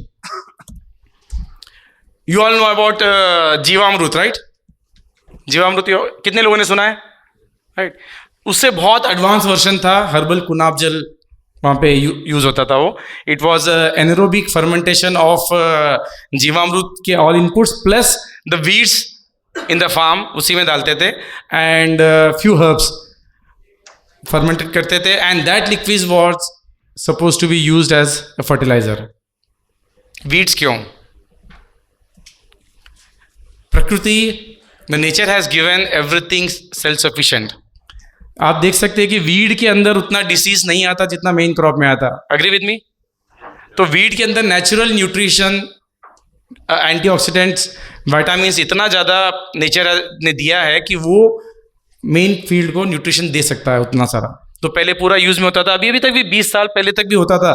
हम लोग वीड को निकाल के उसका कंपोस्ट बना के फिर से रीयूज करते थे. अभी we are now advance, we are using herbicides, we are killing the weeds, right. और क्या होता था पहले जो फार्म्स थे, every farm used to have around 30-35% of forest in it. In Brazil still this practice is continuing. I think you people may be knowing about it. तो वहाँ पे बर्ड्स रहते थे फार्म के अंदर ही एंड नेचुरली जितना भी ETL लेवल के ऊपर पेस्ट होता था उसको बर्ड्स नेचुरली कंट्रोल करता था. एंड जो पेस्ट थोड़ा बहुत आता था तो वृक्ष आयुर्वेद, जैसे मनुष्य आयुर्वेद है, पशु आयुर्वेद अलग से है, वृक्ष आयुर्वेद भी है. फिर पशु आयुर्वेद में जाएंगे तो हर एनिमल के लिए अलग आयुर्वेद है. मृग आयुर्वेद अलग है, सिंह आयुर्वेद अलग है, गौ आयुर्वेद अलग है. इतना डिटेल आयुर्वेद हमारा है. वैसे वृक्ष आयुर्वेद बहुत डिटेल वृक्ष आयुर्वेद है, उसमें every solution to the farming is been given. और वो वृक्ष आयुर्वेद बेस से सोल्यूशंस बनाते थे लोग और and they used to use it as a preventive pest control. उसके अलावा योगिक फार्मिंग, वैदिक फार्मिंग, होमिक फार्मिंग, काफ़ी प्रैक्टिसेस उस टाइम पे थे. There are many things now we are using natural farming, sustainable farming जो है. तो उस टाइम पे काफ़ी ये चीज़ें भी प्रैक्टिसेस में थी. तो क्या हो गया ऐसे जब इतना ज़्यादा अराउंड 7000 ईयर्स से ये प्रैक्टिसेस इंडिया में थे और लास्ट 200 ईयर्स में वैनिश हो गया और we are dependent on all the synthetic chemicals. तो क्या हुआ, क्यों हुआ, कैसे हुआ, जानना चाहते हैं इसको? एक क्वेश्चन है, ब्रिटिश इंडिया में कब आया? 1600, राइट. दिसंबर 1600 में East India company they form and the presentation was to establish business in India but the intention was to loot India and rule India, right. 100 years, 1700s का पूरा 100 years they looted India. They tried every means to conquer India, to rule India. हर तरह का साम दाम दंड भेद, they tried everything. You might be knowing 30+ shiploads of gold they have taken from India to British via Kerala. उतना gold लेके गए. India को ऐसी सोने की चिड़िया नहीं बोलते थे, राइट. तो वो सब किया but they could not rule India. पूरा 100 years ट्राई करने के बाद में भी इंडिया को कॉन्कर नहीं कर पाए. Same period with in 15-20 years many countries they captured, they conquered, they damaged their local culture, civilization and they ruled those countries. Then in 1800s they wanted to study India में ऐसा क्या है जिसकी वजह से इंडिया पे वो rule कर नहीं पा रहा है. तो लॉर्ड मैकेले के अंडर में रिसर्च हुआ. There was a team in India for years they did research and on 2nd February 1835 in British Parliament he gave the report. He told, we have traveled length and breadth across India and we have not found a single beggar in India. We have not found a single thief in India. मतलब एक एक का detail document है इसका. कितने गांव ऐसे India में जिनके गांव में घर में दरवाजा भी नहीं है, एक भी चोर नहीं था उस टाइम पे. इंडिया इतना प्रॉस्परस है, इतने समृद्धि है लोग कि पूरे वर्ल्ड को वो चला सकते हैं, उतना धन है, हम उनको खरीद भी नहीं पा रहे. इंडियंस के वैल्यूज इतने अच्छे हैं, इतने मोरली इतने स्ट्रांग है कि हम उनको कुछ कर नहीं पा रहे। रूल करना है तो लोगों, पहले तो अंदर के लोग को ही तो ये करना पड़ता है, राइट? तो वैल्यू सिस्टम इतना स्ट्रांग है इनका कि हम इंडिया को कुछ कर नहीं पा रहे। वो अपने देश के लिए मर जाएंगे लेकिन अपने देश के खिलाफ नहीं जाएंगे। एजुकेशन मतलब एक एक के ऊपर डिटेल डॉक्यूमेंट है। इंडिया में state wise there is a detailed documentation की। इंडिया में उस टाइम पे state wise 83 to 87% people were highly qualified. 83 to 87% people were highly qualified. I am talking about till 1800s, start of 1800, 7 generation back. हमको जो history पढ़ाया गया उसमें कुछ नहीं था ये सब चीज़। हम तो भूखे नंगे थे, वहाँ से हमको सिखाया गया, राइट? तो उतना एजुकेशन स्ट्रांग था। तो उन्होंने बोला कि कैसे किया जाए, रूल इंडिया को भी करना है तो क्या तरीका है? बोले एक ही लूप होल है कि Indians think that white people are more superior than to us and they use this tool and they decided to damage the backbone of India, which is Indian education system and Indian culture. ये दो चीज को damage करने का decide किया। Culture के लिए you can read book divide and rule, mini books है उनके पूरे, काफी चीज है ये सर। और एजुकेशन सिस्टम के लिए उन्होंने बताया कि उस टाइम पे इंडिया में 7,32,000 गुरुकुल्स थे। How many? 7,32,000 Gurukul, mean every village had a Gurukul with advanced studies. What were the syllabus उसके अंदर? This is the Gurukul system. क्या सिलेबस था आप देखो। एडवांस साइंस, हमको जो साइंस सिखाया गया जितना हमने पढ़ा बहुत लिमिटेड है। बहुत एडवांस साइंस था उसके अंदर, advance mathematics, original ancient history जो कि उन्होंने पूरा चेंज कर दिया। उनको जो बताना था उतना ही बताया। Best agriculture practices, every student of the gurukul will be knowing the agriculture practices which their family used to do and they used to continue. Ayurveda, हर बच्चे को पता था जड़ी बूटी का नॉलेज। कुछ भी प्रॉब्लम हुआ जड़ी बूटी बनाया, यूज कर लिया। एक्सट्रीम प्रॉब्लम है तो they used to go to vaidya. नहीं तो कहाँ हॉस्पिटल थे, कहाँ मेडिकल शॉप्स थे? अभी जो गली गली में जरूरत है, थे क्या? नहीं थे, right? Veda, spirituality, nationalism, tradition, culture, values, relationship management, negotiation skill. उस टाइम पे करेंसी नहीं था, किसी के पास कपड़ा था, किसी के पास फूड था, किसी के पास कुछ था। हाउ टू नेगोशिएट स्कूल के बच्चे को पता होता था। वो सब्जेक्ट्स थे। Leadership skills, self defensive skills, ये सारे उनके सब्जेक्ट्स थे। सब निकाल दिया उन्होंने। निकाल के हमको जो पढ़ा, हमने जो पढ़ा, इतने जनरेशन है वो लिमिटेड नॉलेज। उसके अलावा क्या किया गुरुकुल में? एक और था कि अगर 30 बच्चे हैं एक जगह पे, एक बच्चा 2nd चैप्टर पढ़ रहा है, एक बच्चा 5th चैप्टर पढ़ रहा है, एक बच्चा 8th चैप्टर पढ़ रहा है, that means unless and until you don't become excellent in that chapter, you cannot go to next one. One student will complete his studies in 5 years, somebody in 7 years, somebody in 8 years. But if you are coming out of school, you are excellent. That's why they were producing excellence. What these people did in this new system of education, they made 35% as a passing marks, so that you don't think about excellency. 35% of passing marks, 70% तो distinction. 70% मेरा बच्चा distinction आया तो घर में, गांव में celebrate होता। You bloody don't think about 100% was there intention, कि हमारा इंडिया वाला कोई भी 100% तक सोचे ही नहीं। But still our Indians are highly qualified and they are across the world. वो अंदर जीन्स तो कहीं जाएगा नहीं, बट बहुत लोग उसमें 35% में इन्फ्लुएंस होके उनके स्टडीज का बेंचमार्क ही कम कर दिया, उनका टारगेट ही कम कर दिया। ये हुआ है हमारे साथ। So they started converting gurukuls to school. First started in West Bengal and then slowly they damaged the entire gurukul system over a period of time, and now the British school which we all came from, right? उसमें क्या हुआ? Coming back to agriculture, when independence came, there was a population of only 40 crores and we didn't had food sufficient for this 40 crore population. Before, we were in a position to supply entire world, and in the overall period of time 40 crore के population को भी food देने के लायक India नहीं था। We were forced to import food, you all know about it. और हमको जितने भी कॉलेजेस में हमने पढ़ा है, हमको कहाँ से सिखाया जाता है? हम बहुत गरीब देश थे, भूखे नंगे थे, देश में हमारे पास खाने कोई अन्न नहीं था, इंपोर्ट करते थे वगैरह वगैरह से। ठीक है, सिचुएशन था वहाँ का, ओरिजिनल हिस्ट्री नहीं बताया गया बैकवर्ड। तो उस मजबूरी में ग्रीन रेवोल्यूशन आया, that was the need of that time. हम सबको पता है क्या क्या डेवलपमेंट हुआ उसके अंदर। फर्टिलाइजर्स इंट्रोडक्शन हुए, बाकी सब चीज़ें पेस्टिसाइड हाइब्रिड सब चीज़ वो पीरियड ऑफ टाइम हुआ and it was a good success. जरूरत था उस टाइम पे. तो हमारा देखो acreage from 131 million tonne to 140 million tonne बढ़ा, बट फूड ग्रेन प्रोडक्शन देखो 51 मिलियन टन से 314 मिलियन टन का फूड ग्रेन्स बढ़ा. Fruits and vegetable 25 million tonne से 333 million tonne. Milk production 17 to 210, spices 0.02 to 11 tonne, sugar cane 57 million tons to 431 million tons, cotton 3 to 32 million tons, oil seed 5 to 38 million tons. It's a very big achievement what our scientists have done to overcome from the situation. Now we are food sufficient in India में. ऐसा कोई आदमी नहीं रहेगा जो food के shortage की वजह से भूखा सोता हो, है कि नहीं? अब किसी का कर्म ही खराब है तो अलग बात है वो, लेकिन फूड के शॉर्टेज की वजह से कोई भूखा नहीं सोता. उतना फूड हमारे पास है आज. बट हुआ क्या उस प्रोसेस में? Quantity has increase but quality has gone down. You all agree with me? Yes. This the data. Reduction in average mineral content in fruits and vegetables in last 70 years. Sodium, potassium, magnesium, calcium, iron, copper, zinc, इतना percentage हमारा fruits and vegetables में nutrition की कमी हो गई है.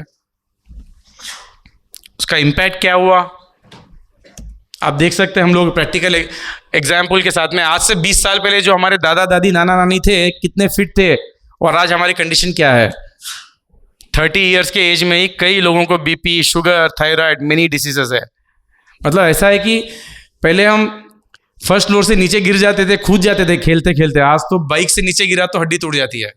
उतने fragile हो गए हम लोग, क्योंकि फूड में है ही नहीं, न्यूट्रिशन ही नहीं है. What we are eating has no nutrition. और एक एग्जाम्पल हम सब ने देखा ही होगा, 20 साल पहले एक लेबर 100 kg का बैग इजीली उठाता था. आज 50 किलो उठाने वाला हार्डली कोई मिलेगा हमको. क्या हो गया? फूड तो उस टाइम पे भी खाते थे. Now also we are eating food. So the food what we are eating has no sufficient nutrient which we need. You are agreeing with me? Right. और क्या हो गया? फूड में न्यूट्रिशन की जगह क्या हो गया? Bactericide, insecticide, fungicide, weedicide, nematicide, acaricides are there because they are very much important. But nobody is focused on PHI, pre-harvest interval. कोई ट्रेन नहीं कर रहा किसान को कितने दिन के पहले तोड़ना चाहिए, क्या करना चाहिए. हम एक प्रोडक्ट को रजिस्ट्रेशन करने के लिए 1 करोड़ 2 करोड़ रुपए खर्चा करते हैं, इतना टॉक्सिकोलॉजी करते हैं. अगर हमने उसके ऊपर आया कि 1 ml पे प्रोडक्ट यूज किया जाए तो उसका टॉक्सिक नहीं रहेगा, वो 1 ml जाके 3 ml तक नीचे जाता है, तो हमारा टॉक्सिकोलॉजी किया हुआ सब वेस्ट है कि नहीं?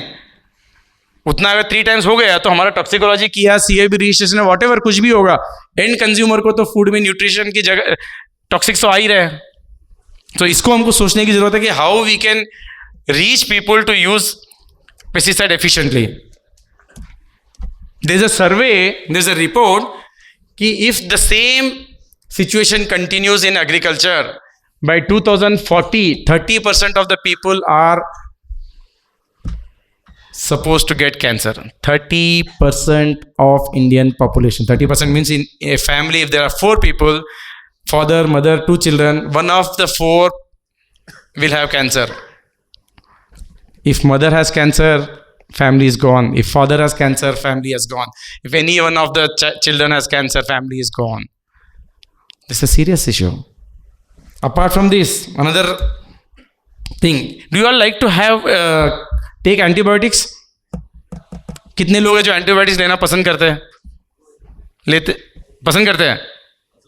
पसंद नहीं करते, लेकिन आप लेते हैं हर दिन लेते हैं. कैसे? देखो, हम एग्रीकल्चर में एंटीबायोटिक्स यूज कर रहे हैं.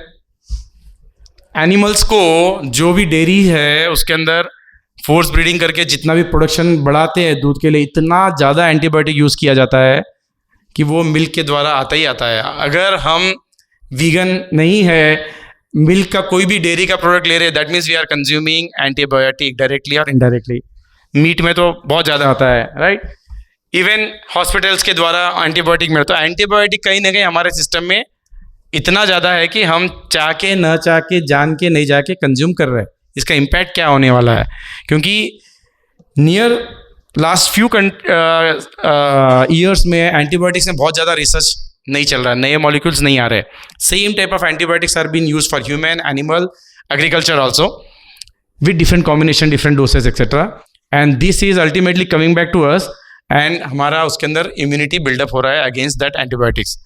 ऐसा सर्वे है कि 2040 के बाद में कोई भी बीमारी आओ हमको एंटीबायोटिक्स काम नहीं करेगा, ऐसा हो सकता है, ऐसा मेडिकल साइंस के अंदर, लेकिन बाहर अनाउंस नहीं कर रहा है। इसके बारे में बहुत सीरियसली डिस्कशन इंटरनली चल रहा है, बट अभी तक कोई सीरियसली इसके ऊपर काम नहीं कर। तो कितनी बड़ी ज़रूरत है कि बायोलॉजिकल बोटेनिकल एंटीबायोटिक्स के ऊपर सीरियसली काम करने की ज़रूरत है। ये तो 2040 के पास कोई भी सर्दी खांसी बुखार एंटीबायोटिक काम ही नहीं करेगा हमको, ऐसा सिचुएशन है। अवॉइड कर सकते हैं तो अभी साथ में मिल्क, जो जो चीज़ें हम अवॉइड कर सकते करना है। पैकेज फूड में जो भी प्रिजर्वेटिव्स है दैट्स आल्सो हार्मिंग। तो कितनी चीज़ें कैसे अवॉइड करेंगे वी डोंट नो, करे थोड़ा बहुत भी करेंगे तो थोड़ी लाइफ बढ़ेगी हमारी मे बी। सो एग्रीकल्चर में अभी तक हम किसानों को, कंपनी वालों को, सबको अन्नदाता बोलते थे, right. This is picture taken from internet, top 10 companies बोलते आ यार, नॉट टू मेंशन एनीबॉडी, लेकिन आज कंपनीज वाले, डीलर, डिस्ट्रीब्यूटर, किसान अन्नदाता से विश्वदाता हो गए, जो कि कंज्यूमर को पता नहीं है। सिटी में वाला समझता है कि मैं फ्रूट वेजिटेबल खा रहा हूँ, अनाज खा रहा हूँ, उसके अंदर न्यूट्रिशन भरा हुआ है, उस बेचारे को पता नहीं कि हम सब ने मिलकर उसको पॉइजन खिला रहे हैं।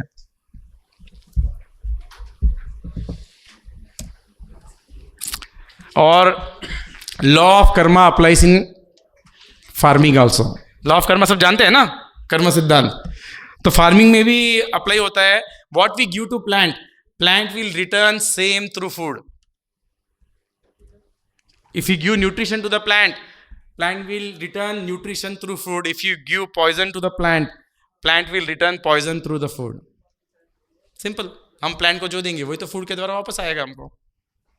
सो solution is replace poison intensive farming with nutrition sensitive farming.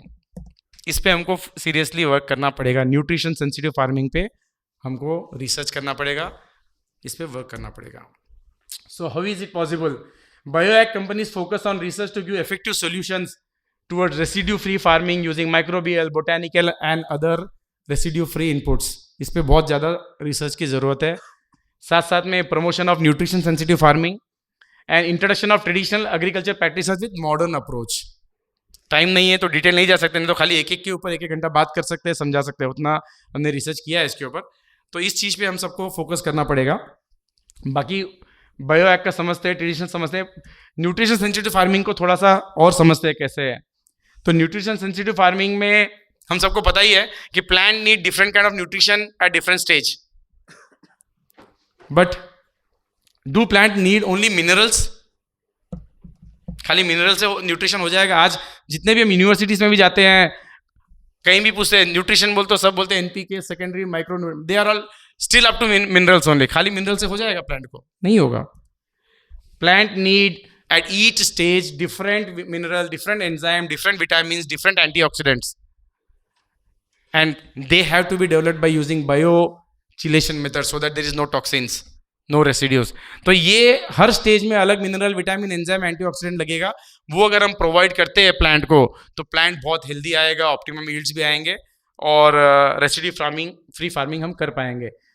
So balanced crop nutrition to be develop with 5 R concept like right nutrition, right dosage, right way, right time, right form, ताकि plant observe कर सके। तो इसके ऊपर हमको काम करना पड़ेगा कि बैलेंस प्लांट न्यूट्रिशन हमको डेवलप करना पड़ेगा by using different mineral, vitamin, enzyme, antioxidant which are required for each crop stage. In GeoLife, we have done research. We are working on this since last 15 years by using 3 technologies: nanotechnology, microbial extract technology, Indian origin botanical extracts. In this, we have developed solution, complete nutrition required at each stage of crop, innovative products for improving soil fertility, and with high yields, we are helping farmers to grow nutritious, residue-free, sattvic food, Poshan Yuk, Vishamukh, sattvic food.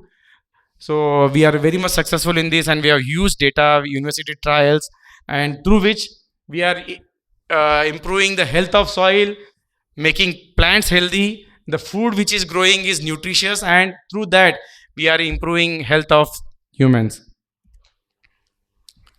So benefits of nutrition sensitive farming, we observed that 30 to 100% yield is increasing. quick and visible soil health improvement. 15-20 days we can see the soil health is improving. Develop immunity and self-defense system in plants against pest and disease. Very clear observation. Pest and disease attack ही नहीं आता है इतना healthy plant को develop. We observe this in Covid. During Covid जिनका immunity अच्छा था उनको Covid का इफेक्ट कम हुआ, जिनका इम्यूनिटी नहीं था उनको ज्यादा हुआ. Same thing we are applying in agriculture. Less or no need of toxic chemical pesticides. High quality output with good size, color, taste and shelf life. High percentage of nutrition in food produced through nutrition sensitive farming.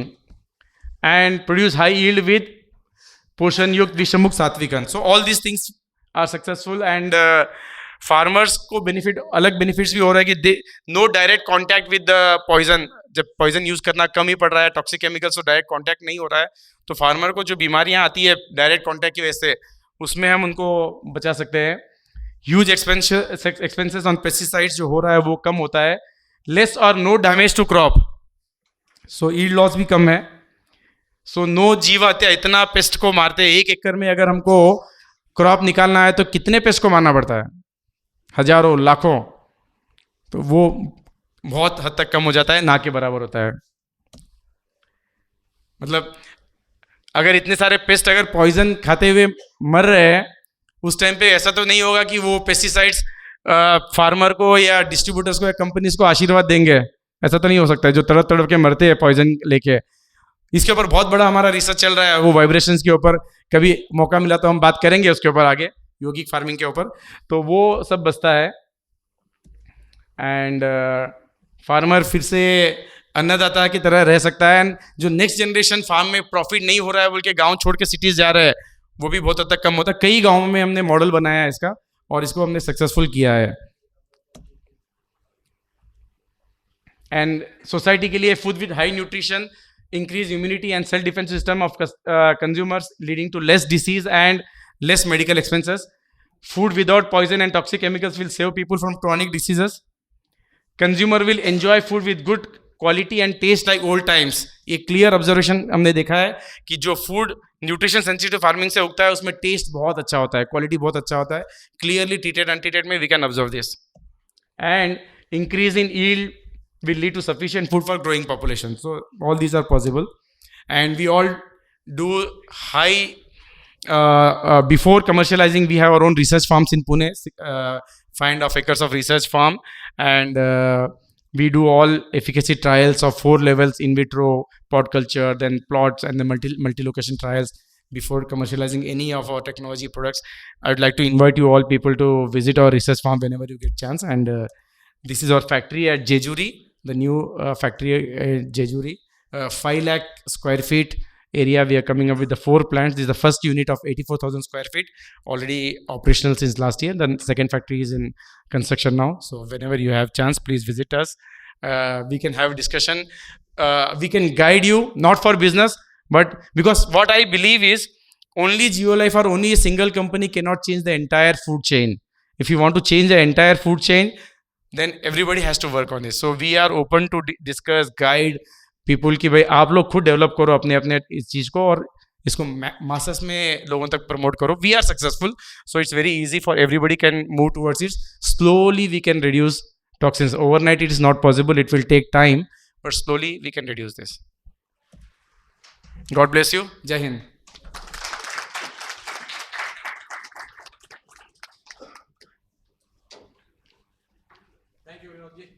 Thank you. Thanks a lot. Thank you, all speakers, for gracing this session. I know it was slightly delayed, but my apologies for any undue thing. May I ask, request Zuzar Khurakiwala to kindly come on the stage and present mementos to the speakers, please.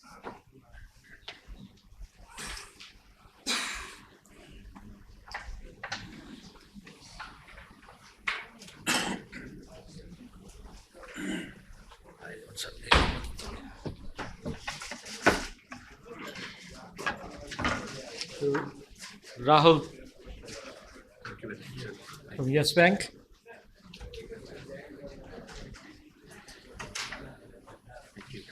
To Satish Tiwari ji.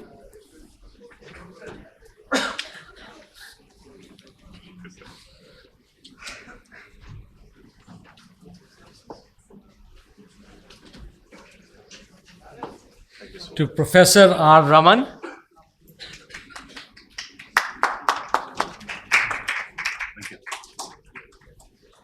To Dr. Manoj, should I share? Manoj.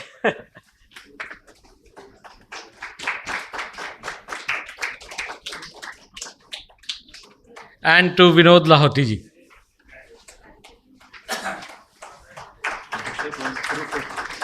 Yeah, we'll have it. Yeah. Please. Can we have a group photograph, please? Please.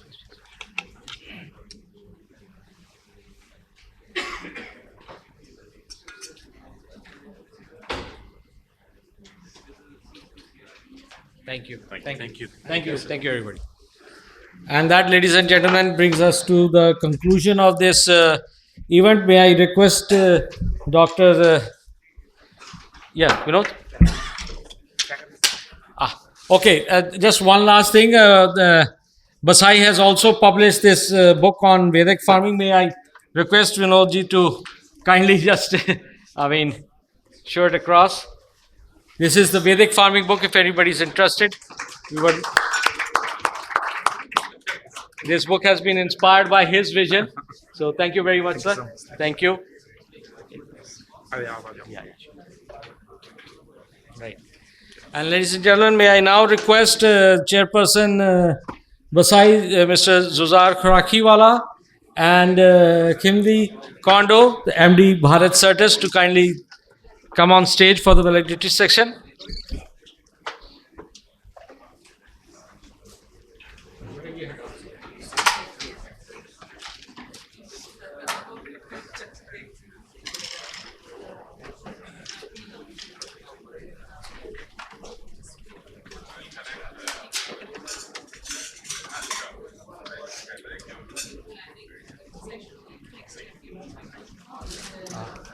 May I also request, since have our Vice Chairperson Sandeepa Kanatkar ma'am to also come on stage for the validity session, please.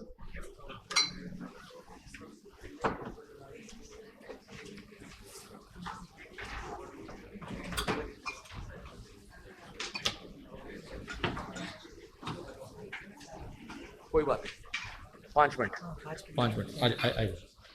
So, thank you, ladies and gentlemen, for a wonderful attendance and gracing the occasion. We'll just take probably 5-10 minutes to thank you all. May I request our chairperson Zuzar Khurakiwala to preside over the event, and Kondo-san, if you could give your valedictory remarks, and madam, if you could just send a vote of thanks to everybody. Thank you very much. So thank you. First of all, I'm overwhelmed by the quality and the quantity of participation that we have had since last 1.5 days. It was far beyond my expectation, as this has been the first event of BASAI since its inception. Frankly, I was quite skeptical when Vipin told me that we are going to have this event, and frankly, he has single-handedly handled this whole event while networking with many vendors, suppliers, and all our stakeholders. The kind of effort that has gone in to make this event so successful, I think we must thank Vipin and his family. His wife is not here. There she is. She has been true, pillar behind him. So I know, because I've been behind him, so I know what they have done. So thank you so much, Vipin, and both of you for this wonderful event. And I think this is will lay the foundation for our future annual events, which will be on a much larger scale and with much larger resources, hopefully. And this will, I think, create an awareness that we would like to create on biologicals across the stakeholder community, with the government, which is partnering with us in many ways. So I think this has been a good exposure to all of us, and I'm sure all of you have benefited from this last 1.5 days of interactions that we have had. So thank you so much, and I'll request Sanjeeva Madam to say a few words. So, Hello. Yes, it's really overwhelming, as Suzar said, that we really did not expect such a great participation from the industry colleagues. And one more thing which now happened to meet Dr. Ashok Gulati. And he was, in fact, very curious about what BASAI is doing and what the biological field right now is after. And he was trying to, in fact, tell me about what kind of policy we want with the government to promote the biologicals, because they are trying to promote many other things. And we being a kind of a registered kind of body, we have to have more structured approach towards biologics in the government. So I believe that BASAI will give us a great platform to express our views in the corridors of the government, and see to it that it helps the industry participants. BASAI will definitely have a good platform for the quality players in biologic industry, and we really want many other players who really want to set up good industries or good startups, and also in fact the other biologics who really have not joined BASAI to, I call on them to also join BASAI and make it more energetic and you can say fruitful, so that the farmers will be benefited. We also are going to hold different programs during the year, the details of which will be in fact visible on the website, and Vipin will be instrumental in conveying those. The last but not the least, Vipin has been a great force behind BASAI, and in fact he is the person who really is the face of BASAI in all the places wherever we go. हाँ वो विपिन जी है BASAI के, so that is what he is known by. So I really thank Vipin and Bandeep for putting up a great show, and thank you all for coming here, spending 2 wonderful days with us.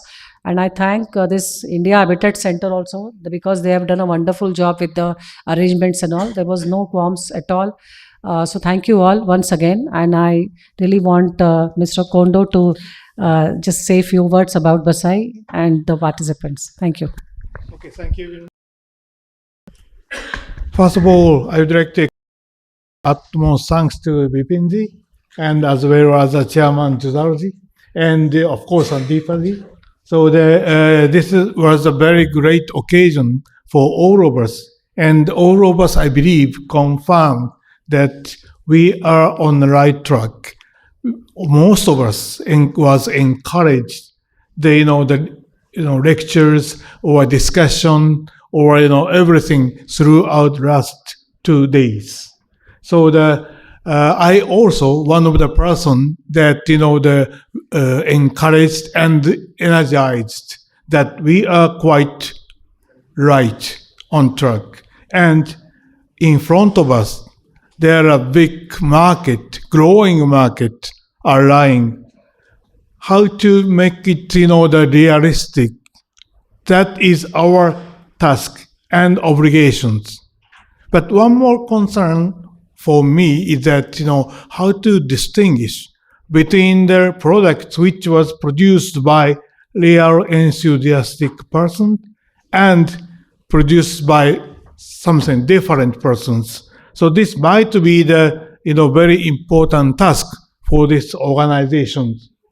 Otherwise, ultimately the farmers will be suffered from those products. So in future, by making some differentiation, I think we can have much more bright future. So thanks very much again for all of us and giving me such occasion, opportunity. Thanks very much. Thank you.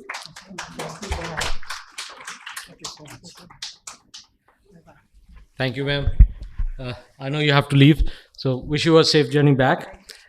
Thank you, one and all, for gracing the occasion. Thank you, Kando-san, for your kind words, and Suzasa for all your support, and Sandeepa ma'am for your kind words. Thank you all for joining in. We now conclude this event, and we all invite you to have a cup of tea and some snacks outside.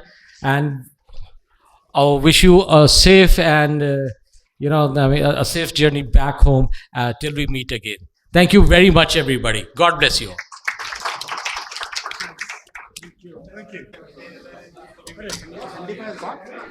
Sandeepa has gone. Can Ajay have one word with her? If she is See, around, just tell somebody. Vivek,